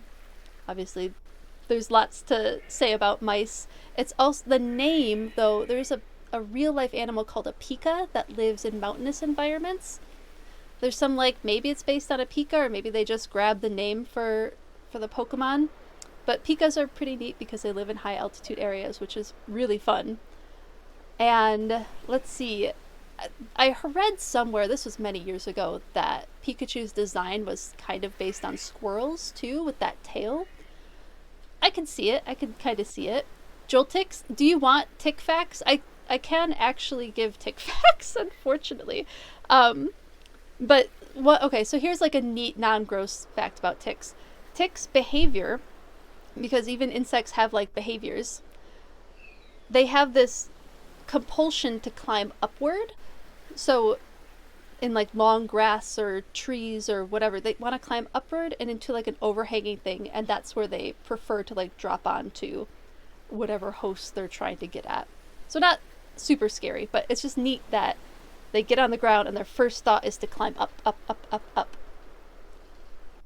You know more about Pokemon than Pokemon does? To a point, I do think that Pokemon has to consult with biologists at some point. I really think that they're not pulling this out of nowhere. They have to have either the people doing the research for these Pokemon designs and designing the movesets and whatever are doing the research themselves, or they're consulting with biologists, because there's too many that are just like, that's clever. Like, for example, the Pick-a-Peck to Trumbeak line, one of the closest bird relatives to toucans is woodpeckers, and Pick-a-Peck is a woodpecker, and so is it Trumbeak, the second evolution, is also a woodpecker, and then you get to the oh my goodness, didn't I not just say it? The final evolution, which is basically a toucan. Toucanon, that's the final evolution. The Pick-a-Peck line is so cool. Galvantula is definitely a tarantula. Yeah, weirdly a four-legged tarantula, which arachnids and ticks I think fall under arachnids, don't they? Let me just grab that. Yeah, I see 8 legs there. Pretty sure. Yeah, they're arachnids. So ticks and tarantulas both are arachnids. They have 8 legs. But yeah, weirdly they don't give them enough legs in the Pokemon game. They only give them 4 legs. You know, design choice is what it was. It was a design choice. But Galvantula is a cool looking Pokemon too, for all that it's a kind of scary electric spider. Let's see. I mean, okay, so I recognize that like spider facts aren't cool for everyone. So if you don't want spider facts, that's totally fine. Fun fact, Pokemon has no 8-legged arachnid Pokemon to make it less scary for arachnophobes. Oh, that's really smart. I didn't know that about Pokemon. I didn't know that they did that. That's really interesting. That's fascinating. Yeah, there's actually thought to be, I think this is a hypothesis more than like any known thing in particular, that there's a genetic component to humans being afraid of spiders and afraid of snakes. Because if you think about it, long before we had places to live where it's easier to avoid them, like if we were out in the wild with them, you wouldn't want to test a snake, right? There's a chance that it's venomous and you don't want to mess with that. Same with spiders. Erido, Scalvantula, and Arachnid only have 4 or 6 legs. Yeah, you're right. They do only have 6 legs. Interesting. I never put that together before. Thank you for teaching me something today. I appreciate that. And it's to make them less scary. That's cool. That's really interesting. I really like spiders. I'm weird in that way. I end up talking about spiders more than I intend to. But I try to make it so that if somebody doesn't want to hear it, they don't have to. Bug types are really cool. Yeah, we have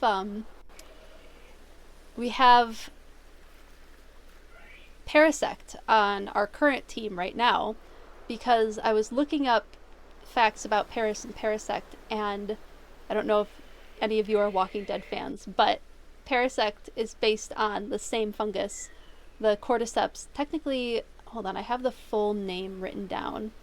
Ophiocordyceps in particular is this parasitoidic fungus that is both the inspiration for Paris and Parasect as well as for The Last of Us, which is kind of interesting. But the body for Paris is based on a cicada nymph. A lot of people think it's crab, but it's actually cicada nymph. Technically, yes, on Parasect the mushroom is more the Pokemon than the bug itself. Yes, that's right, because it has fully taken over at that point. Yeah, I give a PokeBiology panel at conventions. I'm actually going to a convention this weekend where I'll be giving my PokeBiology panel. That's kind of what started the whole idea for this stream. So I've done Pokemon Snap, and then I've also played like Dinkum and Tales of the Shire, and then this game as well, to like to share as many animal facts as I can on stream. It's one of my favorite things. I know, I'm loving the Pokemon Nerd Out session. This panel that I run is like, it feels like this level of Nerd Out session for Pokemon Nerd Out session because it's just a delightful, like, everybody really likes Pokemon and is interested in biology, and that's such a fun nexus of people to have together. The panels are not recorded, I don't think so. I'll have to see if they record it. And if they do, I can post that link on my Instagram stories. But I don't know if they record it here. It's been recorded in the past, but I don't know if there's any links to those recordings anymore. I'm not sure. What's the Pokemon game? I bet you that was rubbish. Oh no! Oh no! That's funny.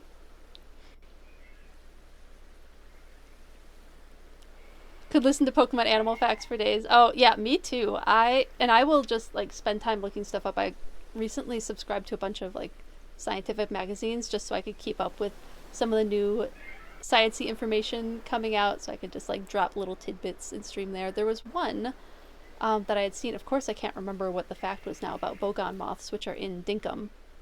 I'll have to look up that article again. Oh wait, I took a screenshot of it. To remember it. But I just look up fun facts like that all the time so I can drop info in. Here, if we can get past this cutscene, I can show you my team, because I've named my team all of like, most of the scientific names for the animals that they're based on. We have the Galaxy team first arrived on this land. We came to Prelude Beach. Of course, it's like touching cutscene. This is where everything began. This is where a new life for you all will begin, but I want to show you my team, so we're going to get through the cutscene. Hisui is inhabited by many powerful, frightening Pokemon. The Galaxy team does a great deal. Blah, blah, blah. Larger things to do feathers. Okay, so Kamado's not mad at us then. He's just very intense. They want to thrive in the Hisui region. That's good. I'm glad they look forward to doing their part. Oh my goodness, more cutscene. It's not done yet. The advancement of our understanding. That's the other reason why I really like this game, is because it is like, we're talking about research, and as a former wildlife research biologist, like getting out in the field is just some of the best part of research. And my master's degree was kind of a discovery type, not like a, wasn't as exciting as like going out and discovering new Pokemon, but it was like a baseline study for elk in the region where I was studying them. The scientific name for one of the families of ticks looks like the word Nutella. Oh my goodness, that's a fun one. Nutella Iella. Is it Nutella Iella? That's a really fun word. Detective Pikachu returns. Oh, is that the game that you didn't like? I liked the movie though. The movie was fun. Thanks to Survey Corps, has expanded to areas. Allows us to welcome newcomers. But yeah, I really like doing, I used to really enjoy doing field work. It's a little hard on my body nowadays, but field work was really fun. Especially I did lots of work in Michigan. I kayaked all around Michigan doing field work in watery areas, and then I've done plenty of walking through the muck in many fields in my day. I do love Pokemon. I do. I'm also a cosplayer, so I'll be cosplaying this weekend at the con that I'm going to. And I was thinking about having a follower goal. If I reach enough followers, I'll do my Weird Ear cosplay. Because I'm going to wear it this weekend, so it's going to be out. Maybe like, I don't know, like 130 or 150. Detective Pikachu is one of the few cases where the movie is better than the game. Well, that's good. At least they did a good job on the movie. Pokemon have done grave injury to many of our fellows at Galaxy Team, and yet you still find love for these creatures in your heart. I suppose that's a necessary quality for one in the Survey Corps. It is necessary. It's necessary in real research, too, where creatures can do a lot of damage. Pokemon are terrifying creatures. It's imperative we study them and learn all that we can about them, whether we wish to live alongside them or not. A little bit. Oh! Yep. As leader of the Galaxy Team, I'm prepared to make harsh decisions in order to protect Jubilife Village.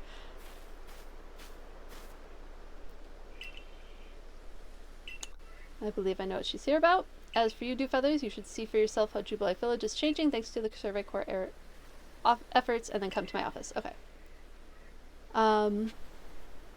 You went to the cinema to see Detective Pikachu? So did Z and I. Saint of Jania is my partner, Z. We also went to the theater to see Detective Pikachu. It was so good. We have a friend who was part of the cast for the movie, so it was really neat to see that and have that experience. I loved it. I love Detective Pikachu. If you haven't played any of the Detective Pikachu games... Oh, you thought it was okay? That's alright.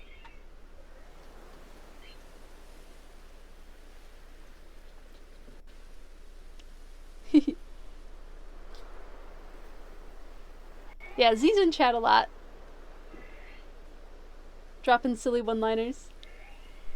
I really liked the, like, not realism. I liked the slice of life aspect of Detective Pikachu, the movie. I really enjoyed that. Like, we're seeing, and I mean, this is why I like Pokemon Snap. It's why I like this game, because it's very slice of life. We're seeing Pokemon doing behaviors, and they're like putting natural behaviors on these Pokemons in the game, and that's just my happy place. I really enjoy that. Love the movie, but obsessed with Pokemon. So, yep. We also, Z and I have a lot of Pokemon art around the house. We really enjoy Pokemon a lot. Alright. Oh, I can show you my team now. We're out of the cutscene. Okay, so we have our Dewott, which is based on, so the whole Oshawott line is based on seawater. Samurott does have another inspiration. It has a little bit of sea lion thrown in there, but most of the Oshawott line is based fully on sea otters and like samurai sea otters. So Enhydra lutris is the scientific name for sea otter, so that's why we used, in a scientific name, it's binomial nomenclature, so it takes two names to get the full scientific name. You have the genus, so for sea otters, that's Enhydra, and then the specific epithet is the second part of that, which is more of a descriptive word to say which exact species we're talking about within that genus. And that is lutris, which is what we used for the name of our DWAT. Sternus. So the whole Starly line is based on starlings, although Staraptor obviously has like hawk and falcon raptor stuff blended in there too. But the genus for starlings is Sternus. So we just went with that for the Starly line because they're based on starlings, which, I mean, like, in the US, they're invasive, but they're considered naturalized, so they're just kind of here at this point. There's nothing we can do about them. I know in Europe, there's these really cool behaviors that starlings can do called murmurations, which are these massive flocks of birds. So there is, like, something cool about starlings, for all that they're kind of a pest in the US. Luxray, not actually based on a real animal. This is one of the ones where they were inspired by a mythological creature. So it says that it's based on lynx, which is probably where like Shinx came from, so the constellation lynx, but its design is like a lion. So is it actually based on Leo? Is it based on both? And it's like kind of sort of a lion, so we're just going to chalk this one up to its mythology and we're going to go with it. Murmurations are really cool, aren't they? You go to a place called Brighton quite regularly and there's a pier where starlings perform murmurations. Oh, that's so cool. Z and I went to London last year, first trip to Europe, and I didn't get to see any murmurations, but I know Brighton is somewhere that we'd both like to visit sometime because it just looks like a cool place. And I have a friend that lives there too.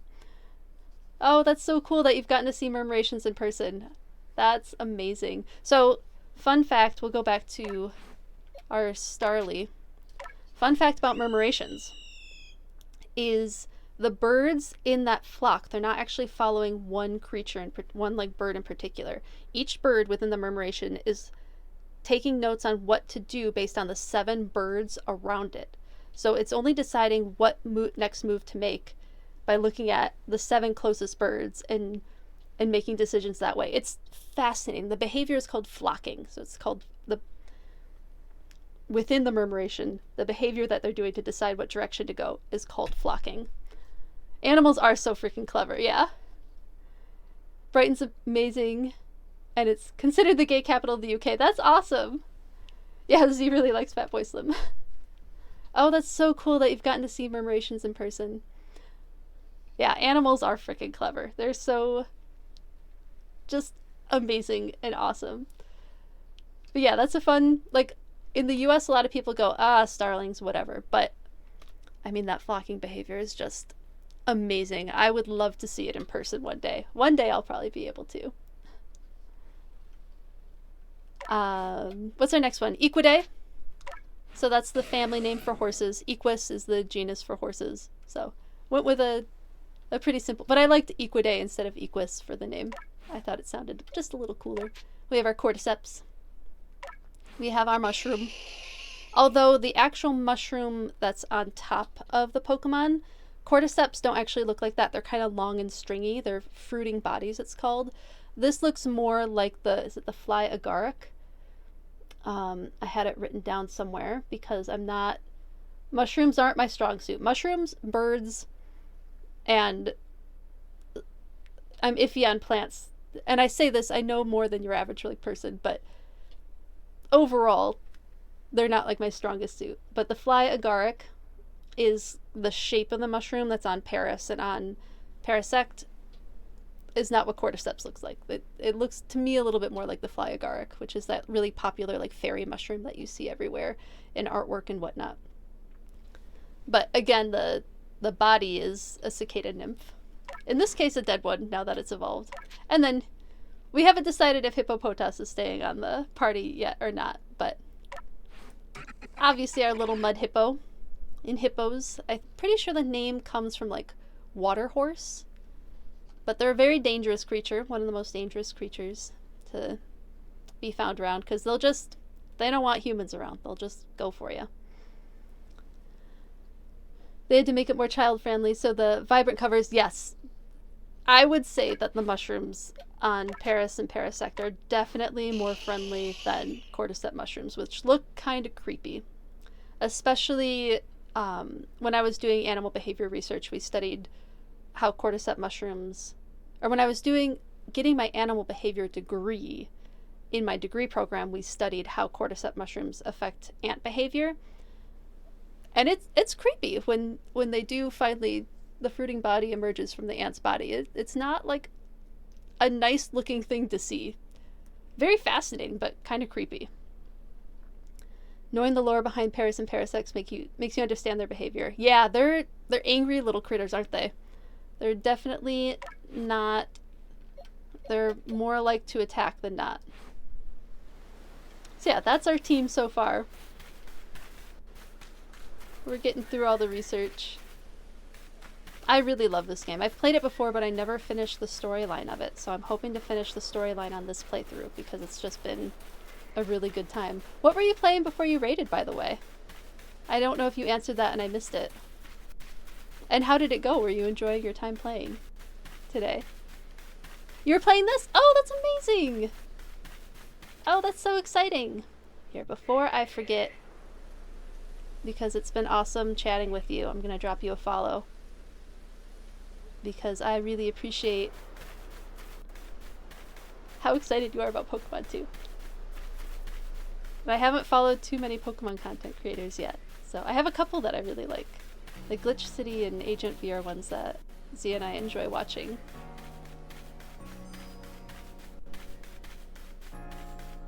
What else do we have to do? How far are you in the game, by the way?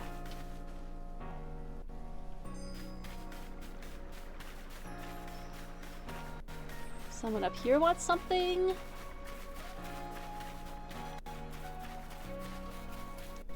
Yeah, I just love how they added animal behavior into like Pokemon Snap. Oh, Pokemon Snap especially. Oh, my heart, I love that game. As an animal behaviorist, it's my favorite. But they also put it in this game too, which is just so cool. You've completed the game but haven't perfected the Pokedex entries yet. Oh, cool. Oh, you're getting shinies.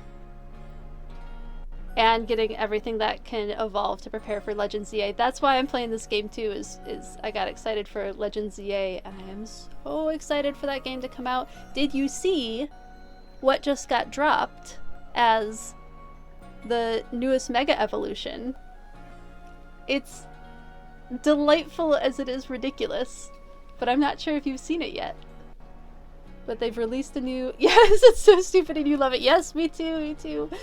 They just made it bigger and then kind of just made it look like a water skin to hold all the acid in.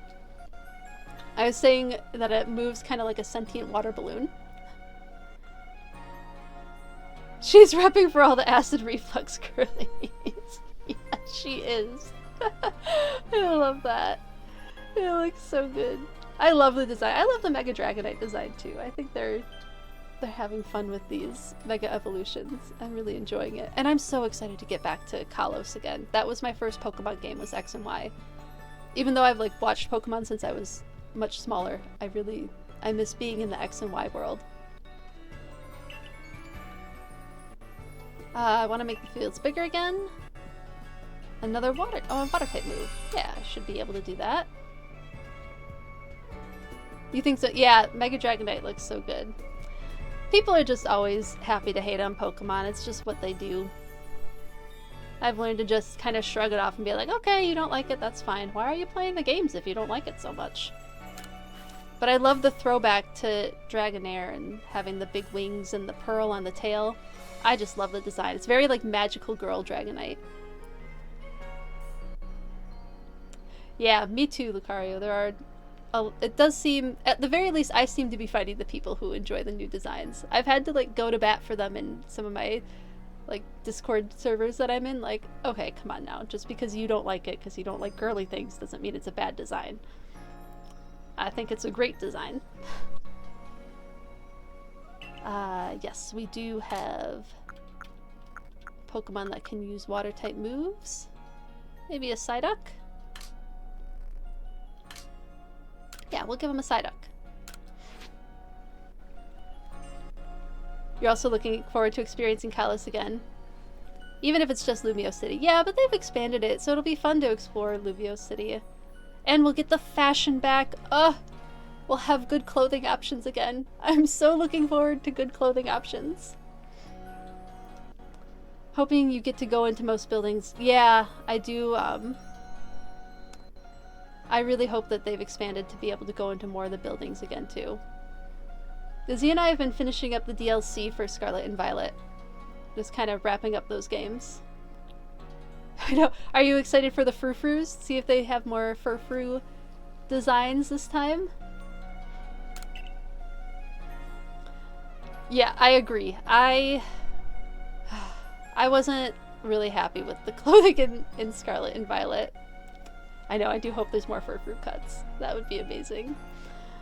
It was such like, oh, we have to look like this little kid the whole time. I don't want to wear a school uniform all the time. I want to get fancy with my outfits. Especially starting with X and Y as my first Pokemon games, and there's all of the options that you can do in that game. I agree. Homophobic for sure. Awful. Give us more clothing options. I've actually been thinking I have an old, so I cosplay as well, I have an old purple like kimono top from an old cosplay that I've considered maybe like zhuzhing up a little bit and making it similar to the kimono tops that they have in this game. Maybe I'll wear that on stream too sometime. Get some use out of it because it's just been hanging in the closet for, goodness, probably close to a decade now. Your Pokemon will be a big help expanding the fields. Oh, I did look up what Psyduck is based on. It's a rubber duck. I'm pretty sure Psyduck is based on a rubber duck and not anything deeper than that. The outfits in LA. What is LA? I can't remember now. Oh, Legends Arceus. Oh my goodness. Yeah, I do like the outfits in Legends Arceus. My brain just went full blank. Old Miller's gonna make these fields bigger than ever.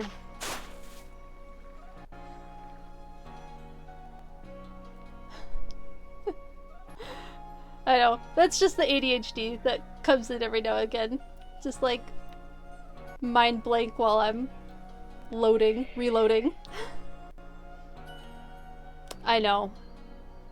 The school uniform was not enough. I'm glad that they gave us like the tracksuits and the festival outfit, just that we don't have to be in the school uniform anymore. I have just completely gone away from using the school uniform now. I refuse to put it on again because we have other things that we can wear. Because I don't want to be in school. I've done enough school. I've got my master's degree. I'm done with going to school. I'm schooled out.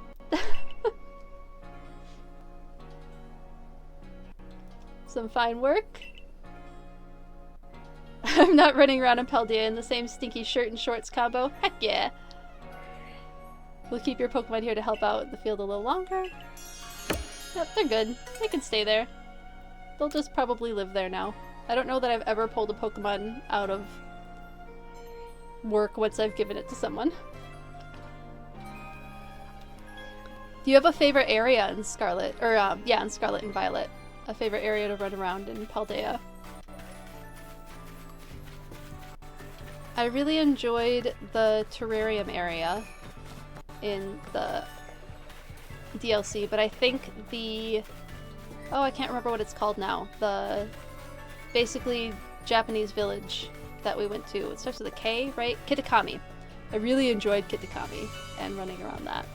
But it's not nearly as big as, like, I was blown away when I opened this game again and just, like, how big the world is in Legends Arceus. Like, there's so much to explore. I have not felt limited the way that, like, Kitakami feels a little bit small. The Glacido Mountain, yeah. Glacido Mountain is really cool. I like doing the skiing thing on that. Yeah, Kitakami is so pretty. So well designed. We had fun running through the terrarium. And I saw some Hisuian creatures in the terrarium. Like, there's a cleaver that you can catch there. I think there's a couple others too. We got the I got the Blood Moon bear. The Blood Moon Ursaluna. But I don't think Z's gotten that yet. It's your favorite place in any Pokemon game ever. Oh, that's awesome.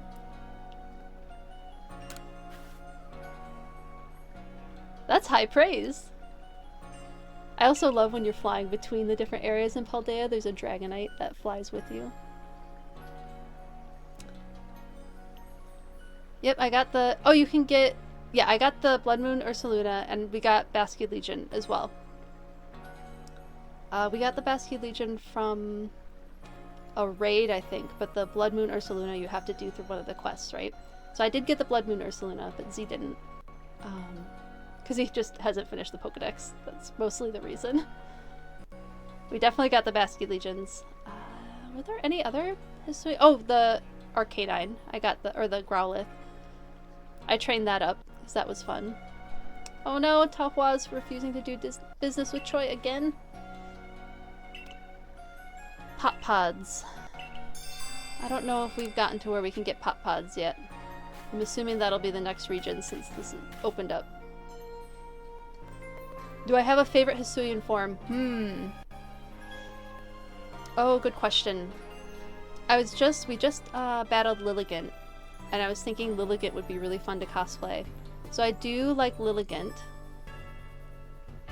That's a great question. So now I have to remember all the stuff that I don't have here. The starters actually aren't my favorite, really,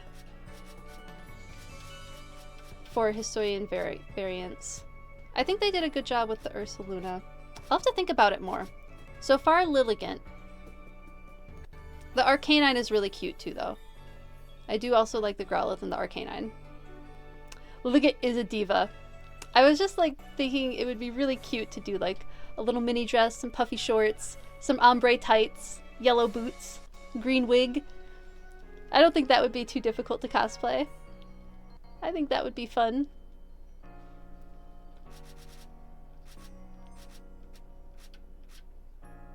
Yeah, I don't know. Oh, you know what? My favorite Pokemon. Duh, it's staring at me in the face. This one.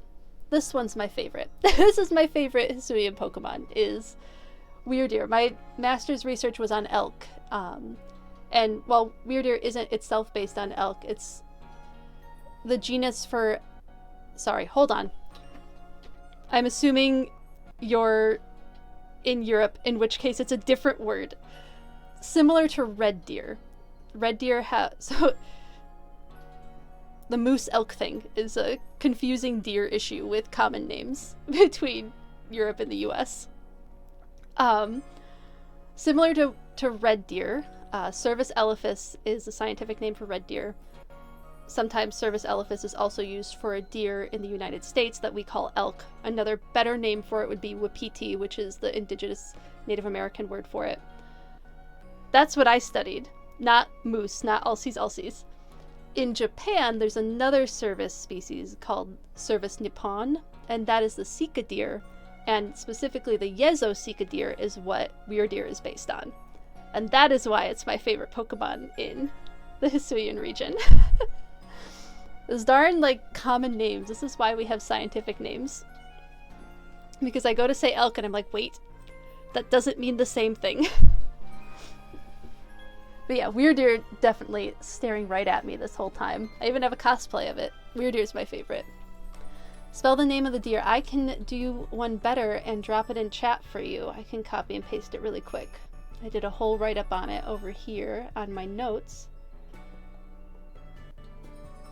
And I can... So it's kind of a mix between this deer and reindeer. The coloring is... Whoop. Messed it up. Hold on. I did copy and paste wrong.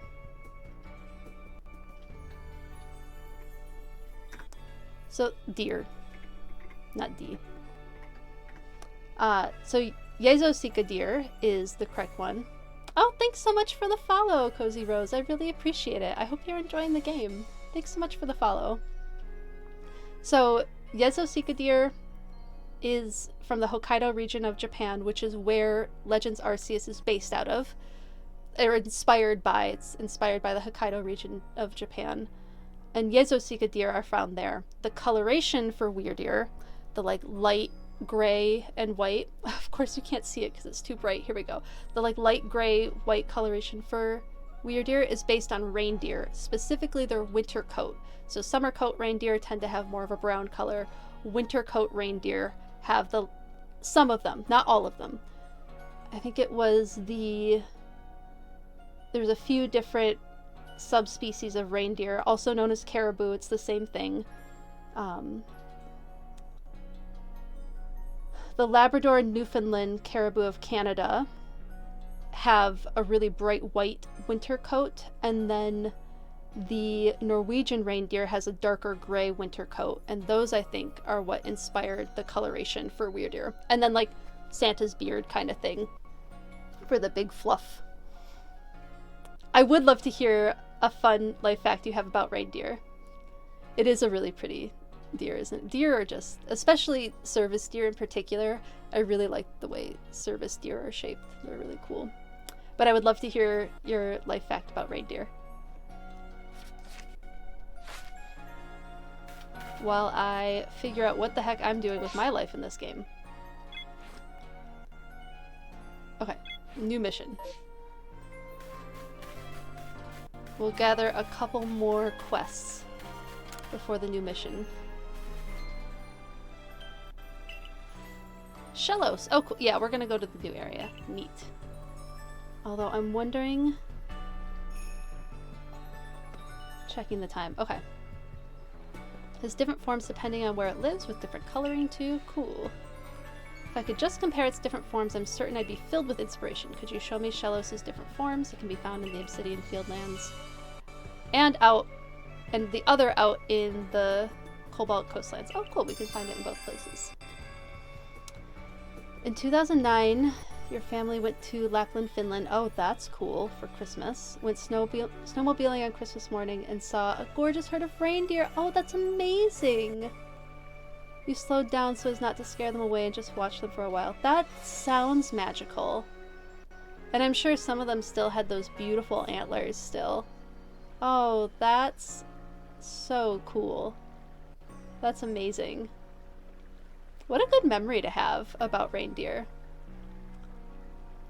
What a special memory. That's so cool. And especially getting to see a large herd of deer like that, it's not like super common anymore. Like where I was doing my research, there's like maybe 300 left of elk in that region. In other areas, elk can be more, wapiti can be more populated. Upwards in the like Rocky Mountain, wapiti have herd sizes in the couple of thousands. But where I was doing my research, they were not that populous. And I didn't actually really get to see... I don't know that I ever got to see the species I was studying because I was doing GPS collars, but some of my technicians were able to see them. And then obviously the people who caught the elk the wapiti, to put the GPS collars on them were able to see them. But I never really got to see the animal. Kind of. Where I did my research is a lot of farming land, so really agricultural heavy area, so there's not a lot of habitat. Agriculture doesn't make good habitat for animals because it's all monocultured and then also sprayed with pesticides. So animals can't really live in agriculture very well. Typically deer species and other animals that live in agricultural areas, they'll go from like tree stand to tree stand. So a lot of times you'll see in like US agricultural settings, there's these large stands of trees that are kind of dotting the area. And that's typically where most animals live, and that was true of the elk that we were studying. It's true of a lot of white-tailed deer and other deer species we have here, which are kind of sort of analogous to fallow deer, I think. Similar at least in that they have a tail, where like red deer and wapiti really don't have much of a tail on their rump. But even other like birds and other mammals will stick to those tree areas. So it's mostly like it's a heavy agricultural region. They're not really well liked. They do get poached by the local people out there, even though like it's a pretty hefty fine. And then yeah, there's just not enough habitat to support a large growth, and most of the herd of that herd of wapiti kind of stays on the Canadian side of the border anyway, because it's right on the border. So it's just not great habitat for them, I think. Oh, I appreciate it. I've done a lot of studying of different animals, and then talking about my research, there's just a lot of, even though it's been like 5 years since I completed that research, there's still, it was a lot of work. It was a lot of reading of scientific articles and just really immersing yourself, because that's kind of what master's degree and PhDs do. You're immersing yourself in that little pocket of knowledge to try and just push out what knowledge we know about the world, even just a little bit.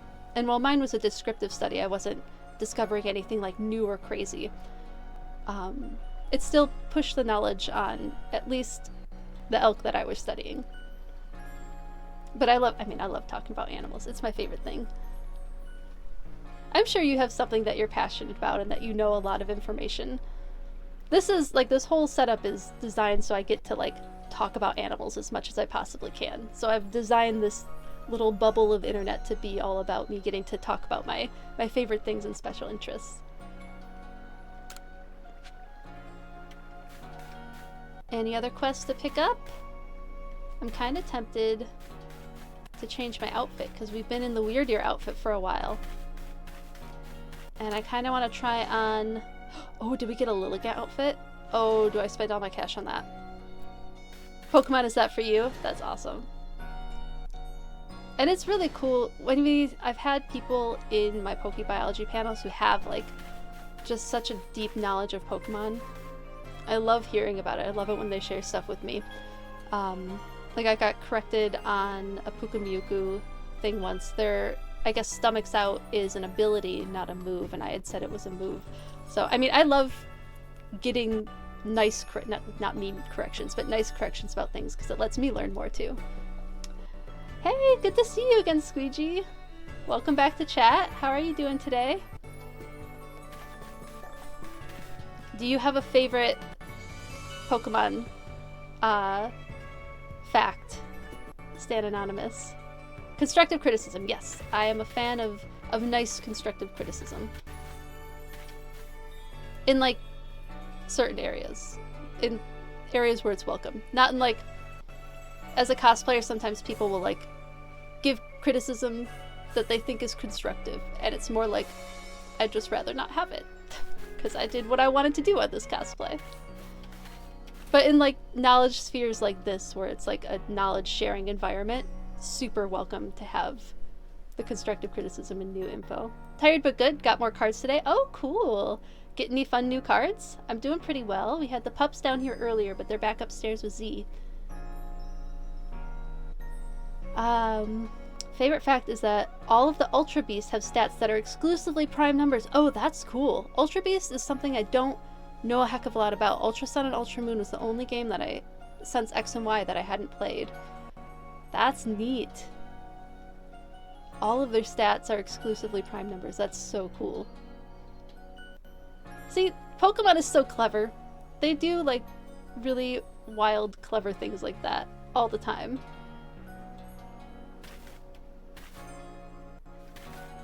Illustrator rares. Oh, cool. Oh, that's awesome. Do you have a favorite illustrator card that you got? Make them seem more otherworldly. Yeah, since they're from a separate universe. Yeah. They did use a lot of bug designs, which a lot of, like, movies will do that too for something that's alien. They'll use insects as the inspiration. They'll use bugs as inspiration. Ooh, you got Tyranitar. Is it the same one that's in the phone card game? Or is it a different one? I feel like they usually give really cool full art cards to stuff like Tyranitar and the popular Pokemon like that. We were gonna get changed quick, that's right. I keep forgetting what I'm doing. It's different art. Okay, cool. Do I have items that I need to put away? I can't see my items anyway. Mushroom cakes. I think everything in here is stuff I wanted to keep. Okay, we're good there. Change up our outfit, because we haven't worn the Cleaver one yet. Oh, I was gonna see if there was a Lilligant one now.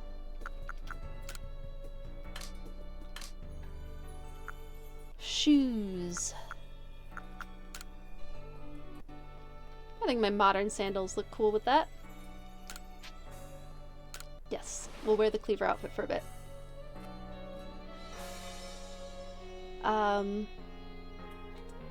Oh, you're so sweet. Oh my goodness, that's so late.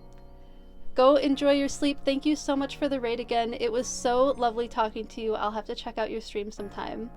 And I hope to see you in chat again. It was wonderful talking to you. Oh, have a great rest of your evening. And sleep well, because yeah, that's late. I don't like staying up past 11 myself. So enjoy your sleep. Thanks so much for chatting. Don't believe the full arts from the pocket share any with the physical cards. Oh, they made all new art for those cards? That's really cool. That's awesome.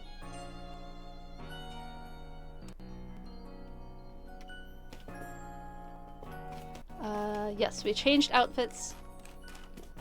I do want to see if there's a Lilligant one. I don't think I have the money for. I should save the money because I really should buy some moves. But I like buying the clothes. And I finally have good clothes in a game again.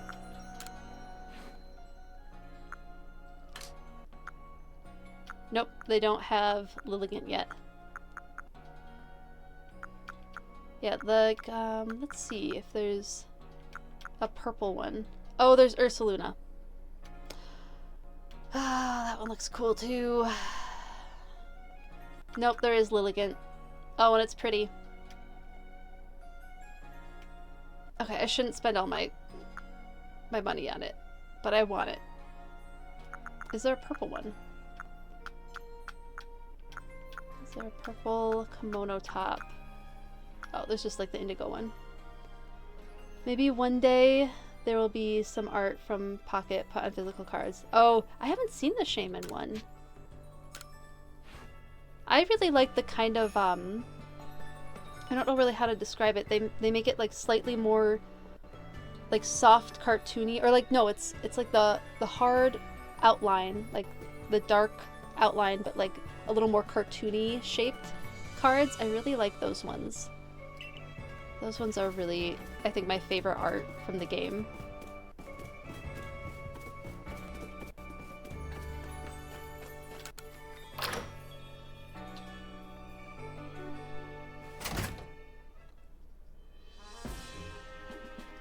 Do you have a favorite physical card art?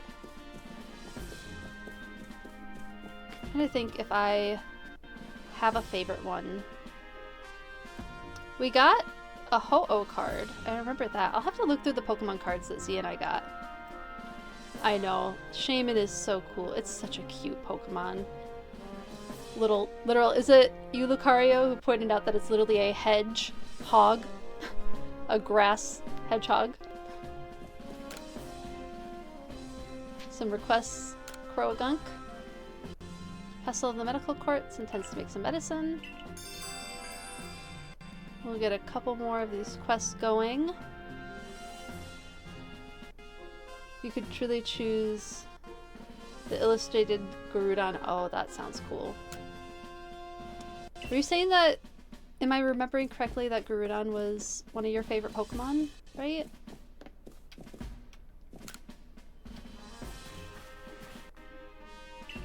Yes. Diluting Croagunk's poison. Ooh, relieve pain in the lower back. That sounds nice. On Croagunk poison. Oh, I might have already caught a Croagunk. Yeah, we can give Picel a Croagunk. I'm certainly not going to use it. Give the lower level one. Yep, and Gengar, that's right. You could use some Croagunk poison. I certainly can too sometimes. Luckily this chair, my sister's a chiropractor and recommended this chair, and it's been a good chair for not...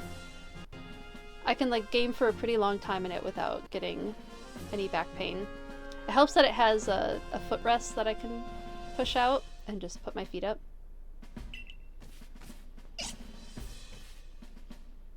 In Pokemon Snap, they give Croagunk a lot of like chorus frog-like behaviors, which I think is neat. I wish we could see that more in this game, where they blow out their little cheeks and make chorus frog type sounds.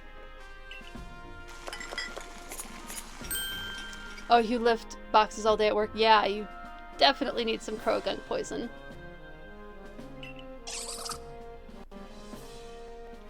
Pokemon come to our aid in surprising ways sometimes, don't they? I bet we'd be able to help an even greater range of people in Pokemon if we could set up some kind of aid facility where Pokemon work side by side with us. Oh yes? Lady who looks slightly like Nurse Joy? Is that something that you would like to set up? I think that'd be a great idea. Frogs are your favorite animal? Oh, cool! Do you have a particular frog that is your favorite frog? Of course, we'll need to learn much more about Pokemon if that's ever to happen. I'm starting to think the Survey Corps work will help us out in ways people aren't even aware of. One moment. I'm gonna go take that medicine over to him. Sweet. Ooh, a full heal. That's nice. Oh boy, do I have news for you! I come from the future! Yeah, exactly. Exactly. There's all sorts of great things in the future. Like exactly your idea. The aroma of that herb. I wonder if the herbs from my home region can be found here in Hisui as well. You're part of the Survey Corps. I'm looking for an herb that looks like a bluish vine. I've heard it clings to a specific Pokemon. Please let me know if you manage to catch a Pokemon that have herbs that look like blue vines hanging off of it. I bet it's Tangela. Poison dart frogs are really beautiful, yeah.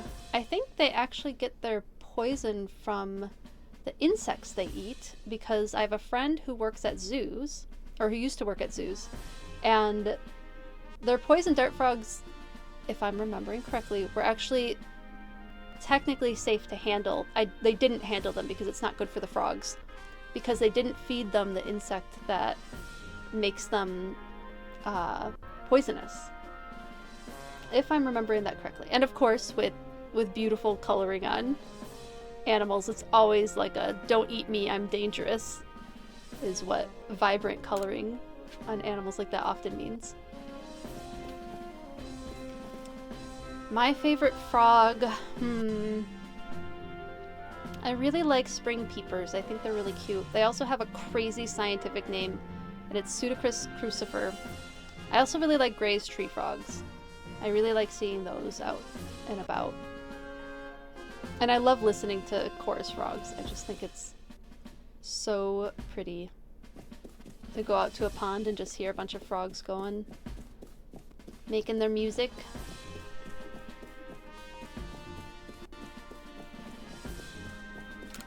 Do you have a frog that's local to you that you really like?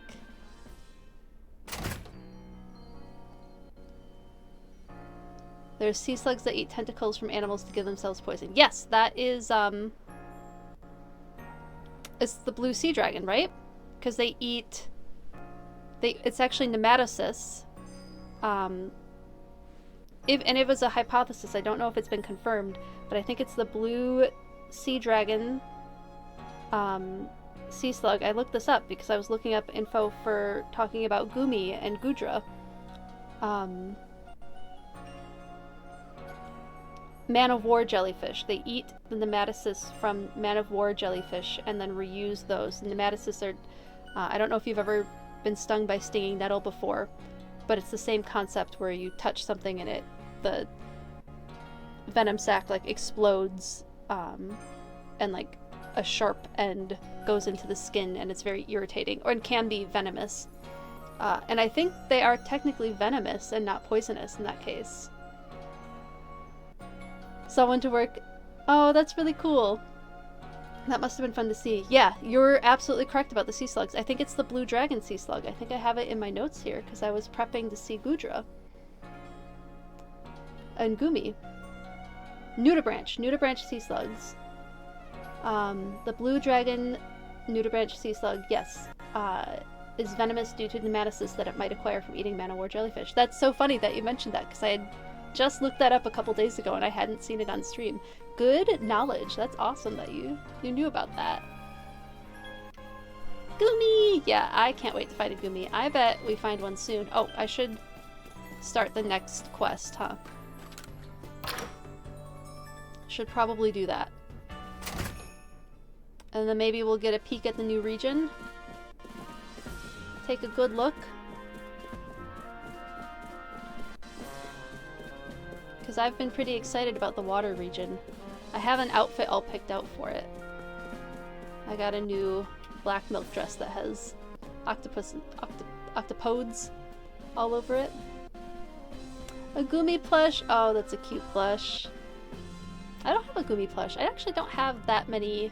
We have a decent amount of Pokemon plushies, but we don't have like a wide range of them. We have a lot of Yamper plushies. Surprise, surprise, with having a Corgi, we have a ton of Yamper plushies. I commend you on your successful research of the Pokemon living in the Crimson Mirelands. Your next orders are to begin the survey of the Cobalt Coastlands. I will let you know in advance there are no Pokemon nobles in the Cobalt Coastlands. Oh, you have the Poliwag sitting cute. Oh, that's so cool! I bet it's super soft. Poliwag's a cute Pokemon too. I will let you know in advance there are no Pokemon nobles in the Cobalt Crosslands. I bet you like Politoed, which doesn't look like a toad at all. It looks like a frog. Allow me to explain. We did have a lord in the coastlands until a few years ago. A tragedy took him from us. Now we've had reports of people seeing strange shadowy figures on the island the lord used to call his home. We also have received word from both the Security Corps and the Supply Corps. It seems some of their members were attacked by a ghost while gathering materials around Firespit Island. These are serious concerns, and moreover, my clan just can't tolerate this desecration of our late lord's seat. Normally, I'd entrust this to our warden in the coastlands, but her situation is complicated. I trust my intentions are clear by now. I hereby order you to... Oh, I trust my intentions are clear by now. I hereby order you to investigate these reports. Some frogs are so derpy. The Froakie line. Yep. The Froakie line is really cute. Or it starts cute, and then it goes like full ninja. Full froggy ninja. At least that one, they're like, it's a frog, and we're gonna call it a frog. Instead of Politoed, which doesn't look like a toad. It very much looks like a green frog, really, or like, yeah, green frog. I would say green frog. Maybe even like the green color variant of Gray's tree frog kind of look like that too. But I'm sure there's a different type of frog species that's particularly based on. Have you seen rain frogs? If you haven't looked up rain frog doing its call, I highly recommend it, because it's the most ridiculous thing you will ever hear. Yes, you have! Oh good! Oh good! I'm glad you've heard that one. I'll meet you in the Cobalt Coastlands. I do love it there. It's a beautiful area. Oh, and I know this must be a bewildering situation to be dropped into. I'm sorry, Dewfeathers. Think nothing of it. Dewfeathers is a talented and hardworking member of the Galaxy team. I'm sure oh my goodness. I'm sure she will sort things out. Indeed, Dewfeathers quelled the Lord of the Woods. I've seen both her strength and her kindness firsthand.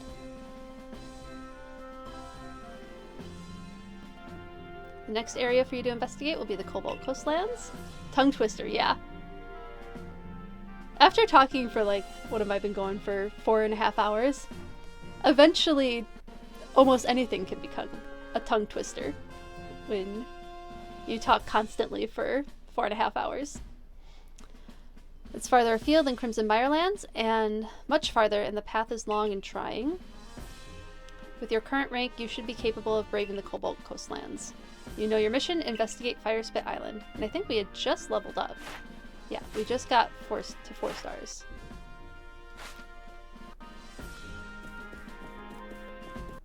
And we just got all of those quests. Let's go see the Cobalt Coastlands.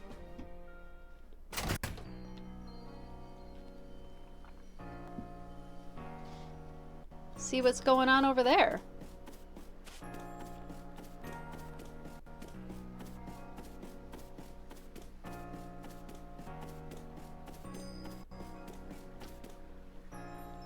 Yeah. Oh, we have a cutscene. Ah, if it isn't Dewfeathers. Oh, it's Leon. Though I suppose it's to be expected that I'd run into you in the village. Where are you going to study Pokemon next? The Cobalt Coastlands. Oh, the Cobalt Coastlands. Polina is certainly in a bit of a situation over there. She's a warden, and yet she has no noble to see to. There are even some people in the Pearl clan that speak ill of her, though not to her face. Oh, but do forgive me. Perhaps I shouldn't be airing dirty laundry. A piece of advice, then, as an apology for wasting your time. Some Pokemon are strongly affected by certain stones, which hold mysterious power. With the right stone, you can even evolve some Pokemon. You need look no further than Cleaver for proof of that. What I'm trying to say is basically this. If you and the Survey Corps want to learn all there is to know about Pokemon of this region, then the stones you find throughout Hisui will be very important. There's even a tale of a stone that contains the power of creation, the very same power Almighty Sinnoh used to create the universe. I'll trust you'll take my advice to heart and not underestimate how important stones can be. To help grind this fact into you here, I give you some rather handy stone and things I found. Oh, that's nice one. I like how there's items in the game that let you evolve without trading. Yeah, that is nice. 2 Grit Pebbles. A Mysterious Pebble that can raise the effort level for one of a Pokemon's stats. Oh. And 3 stacks of Grit Gravel. We have a lot of Grit stuff now. And you should want some stones that can help Pokemon evolve. I believe the Ginkgo Guild has them from time to time. Nice. Now I think I need to clear out my pack again. Oh, I can probably do that once we're at the Fieldlands. Oh, full heal is real nice. Probably won't use it for a little while yet, but... I like that boulder. It's a nice boulder. I love that quote. Shrek was such a good... I feel like it still holds up as a good movie. Although I think some of the jokes are a little too time specific for the time it was made, but I don't know, maybe they still hold up. Yes, to Beachside Camp. We get to see Spheels, I think?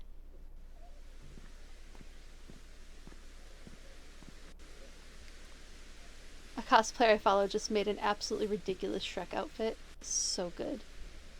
The round boys! Spheels are so cute. I really like Spheels.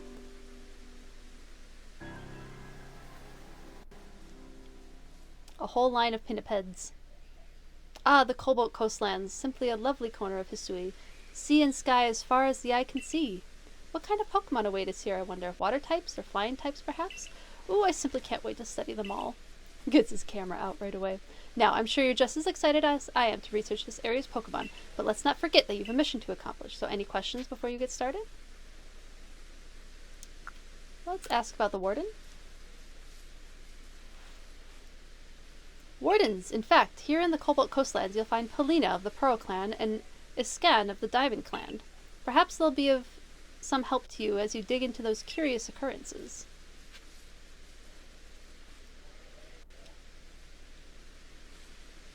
Love their little cries when you hit them with a Pokeball.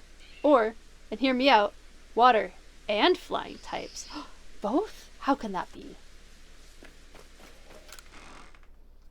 Can't have both at the same time. That's preposterous. 2 types on a Pokemon. We don't have any Pokemon like that. Has like a whole party of it. Not quite, actually. I don't think we quite have a full party of dual type Pokemon. I think that's good. Let's see if we can craft some stuff to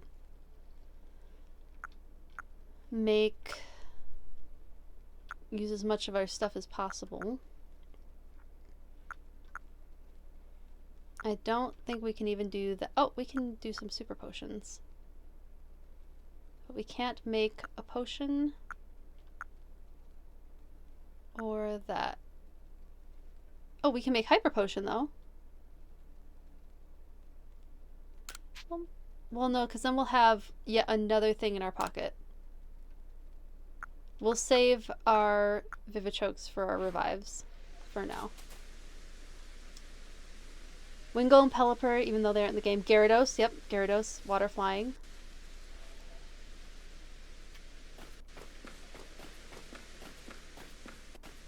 Oh. Right away. We see the leader of the Pearl Clan. just love how her outfit looks. Look, she's even got Pokeball shoes. Pokeballs barely exist.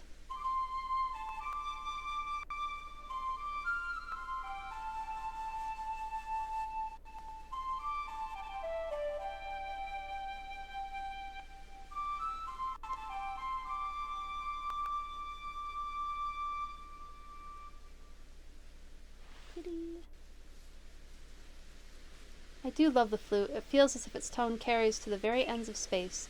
But I am here, and so are you. So now I'm going to focus everything I have on battling you. Alright, let's do it. You who have seen the vast space beyond the rift, here I come. Ooh, do you have a chocolate shake? That sounds very good.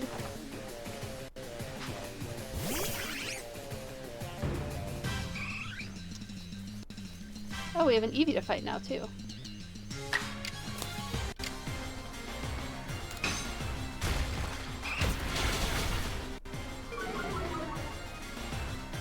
Oh, nice. That sounds super good.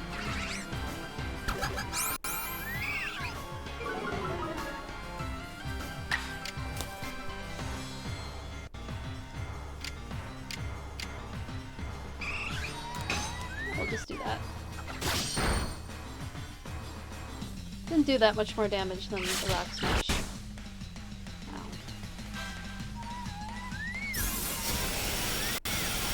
That might hurt. Oh.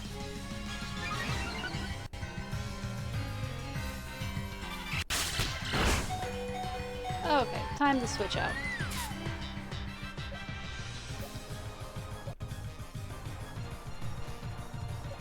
Yeah. Hopefully they don't have any water moves. That's always the concern with Glaceon. Hippo potato. Yeah, we have one on our team now. Ow. Oh my goodness.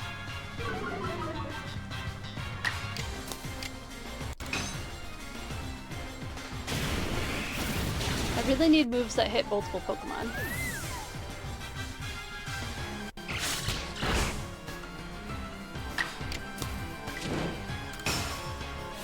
This should take it out in one hit, hopefully. Oh, none of the moves do in this game? Ah, that's a bummer. Another quick attack out. Oh my goodness, another quick attack. Jeez. Well, at least the burn did its job.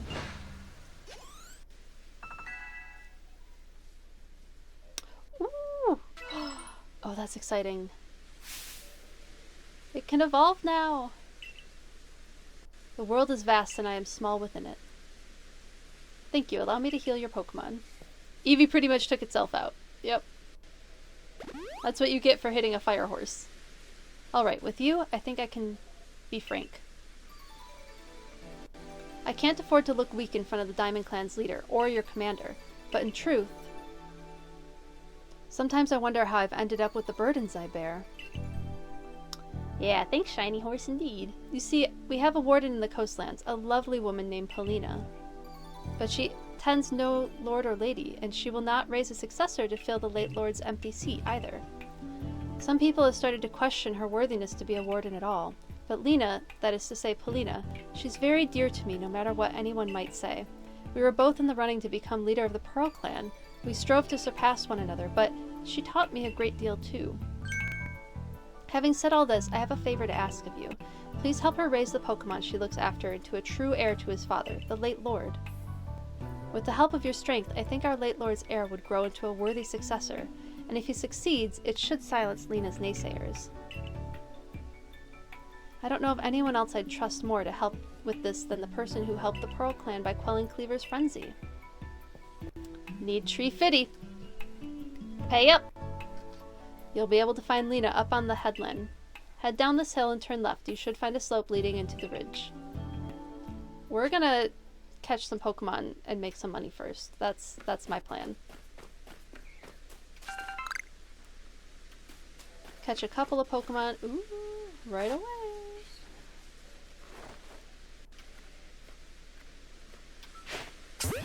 Ah, darn it, it saw us. Got a Glammeow. Glamorous little lady. Or sir. Could be either.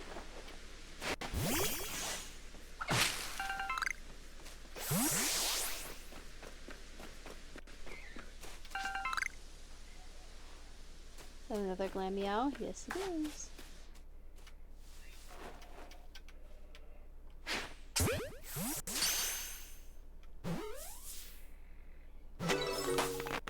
Caught it. It does give very feminine vibes.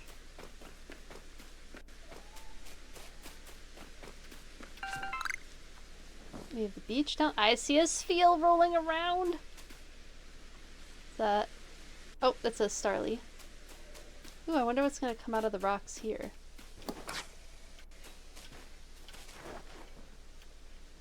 Will it be the same? Or will it be something different? Oh, same. That's another Geodude.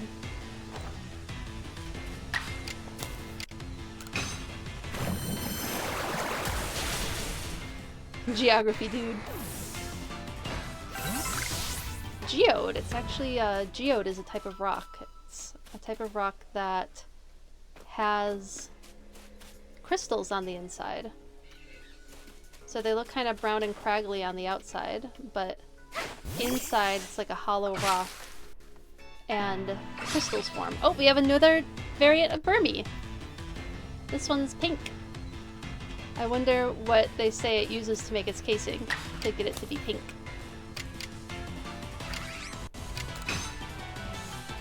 This being a smart aleck. Haha. Trash cloak. That's pretty much what Burmese wears, is a trash cloak. There's Starly. Yeah, meows over there. What are you? Plump beans? A new item? Are they gonna come after me? No, they're gonna... There's a Whalewren! Look at that! Based on a walrus. I'm pretty sure it's the angry one, right? It's the alpha. Yeah, it's the alpha one. We don't want to get too close. I want it to face us so I can see the... There it is. Those walrus tusks. So scary. Big pinniped. Let's go for the little guy. The one that's a little more our speed.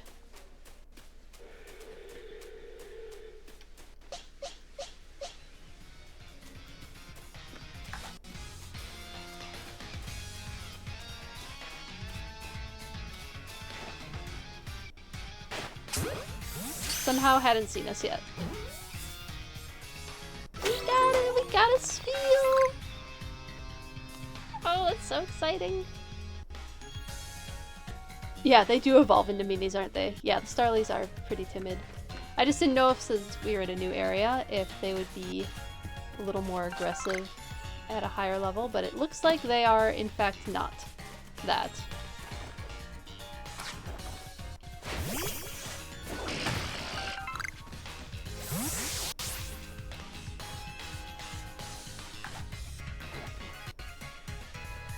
Get another little roly-poly. I wish I could work it into like roly pinniped, but it doesn't quite work. All Pokemon keep their characteristics no matter the area. Good to know, thank you. Oh, I see another bean. There's another bean on the ground.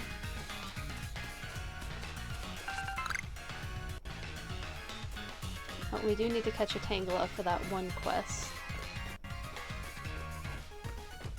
Ooh. Oh. I ran off right when I was gonna throw a Pokeball at it. Or there's Squirreluppies over here? I didn't see it. Did I miss a Squirreluppy?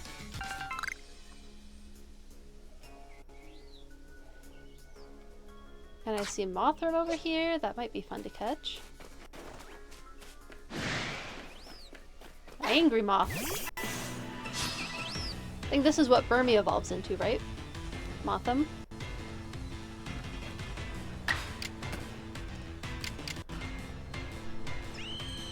See if we can not do lethal damage, we probably still will.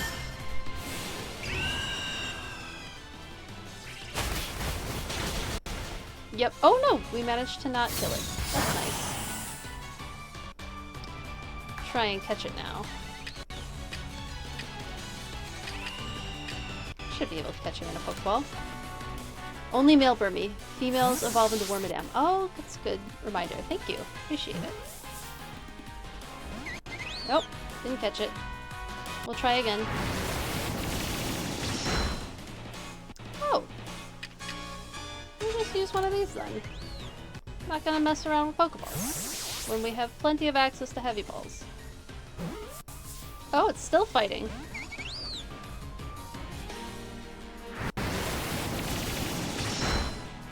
Well, ow. That hurt.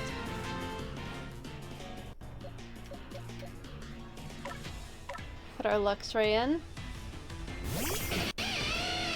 You got a shiny Alpha Maltham? That's nice.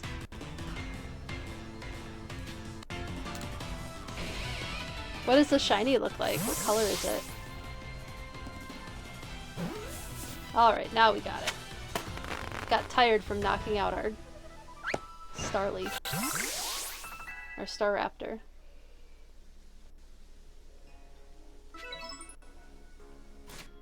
Okay, let's revive.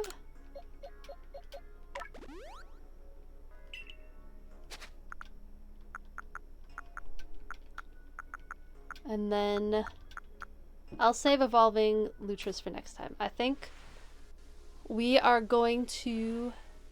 The orange on it turns blue. Oh, that sounds so good. Okay, we're gonna head back to camp.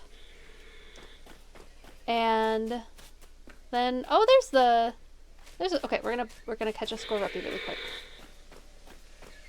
And then we're gonna head back to camp. I can definitely get it. Without upsetting the big guy. Got it. Okay. Back we go to camp.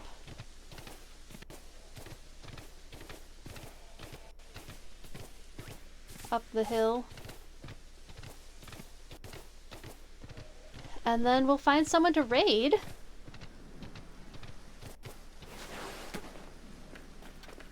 First we'll save our game. And we'll start the next game in this region. Oh, we have to update our picture. We have to figure out how to do that. We don't look like that anymore. Okay, we just saved, right? I literally just did it. Okay.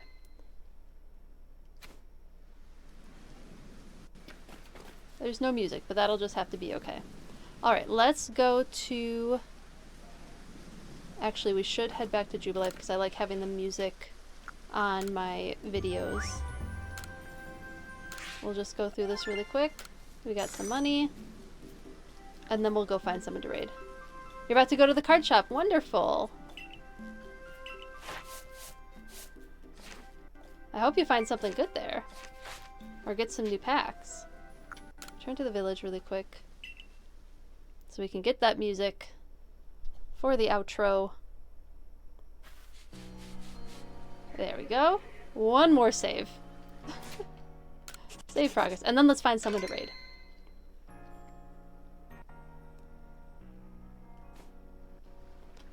Go to just chatting. Where'd my mouse go? There it is. Alright. That was such a fun playthrough today. We got to talk about so many animals. And I had a lot of fun conversations. I really appreciate you all being here again in chat and talking Pokemon and animals with me. It's my absolute favorite thing. It truly, truly is, and I really appreciate that you all enjoy spending time with me too. So thanks so much for being here. But with that, thanks so much again for watching. I hope you all have a lovely weekend. I'm gonna have fun cosplaying this weekend, and well, I'll set a goal. I'll set a goal for what number I want to reach before I cosplay on stream. But maybe I'll wear the purple kimono anyway. Just for funsies, just because we reached 120 followers today, which is crazy, it's wild. we'll see you around. Thanks so much, everyone. Bye!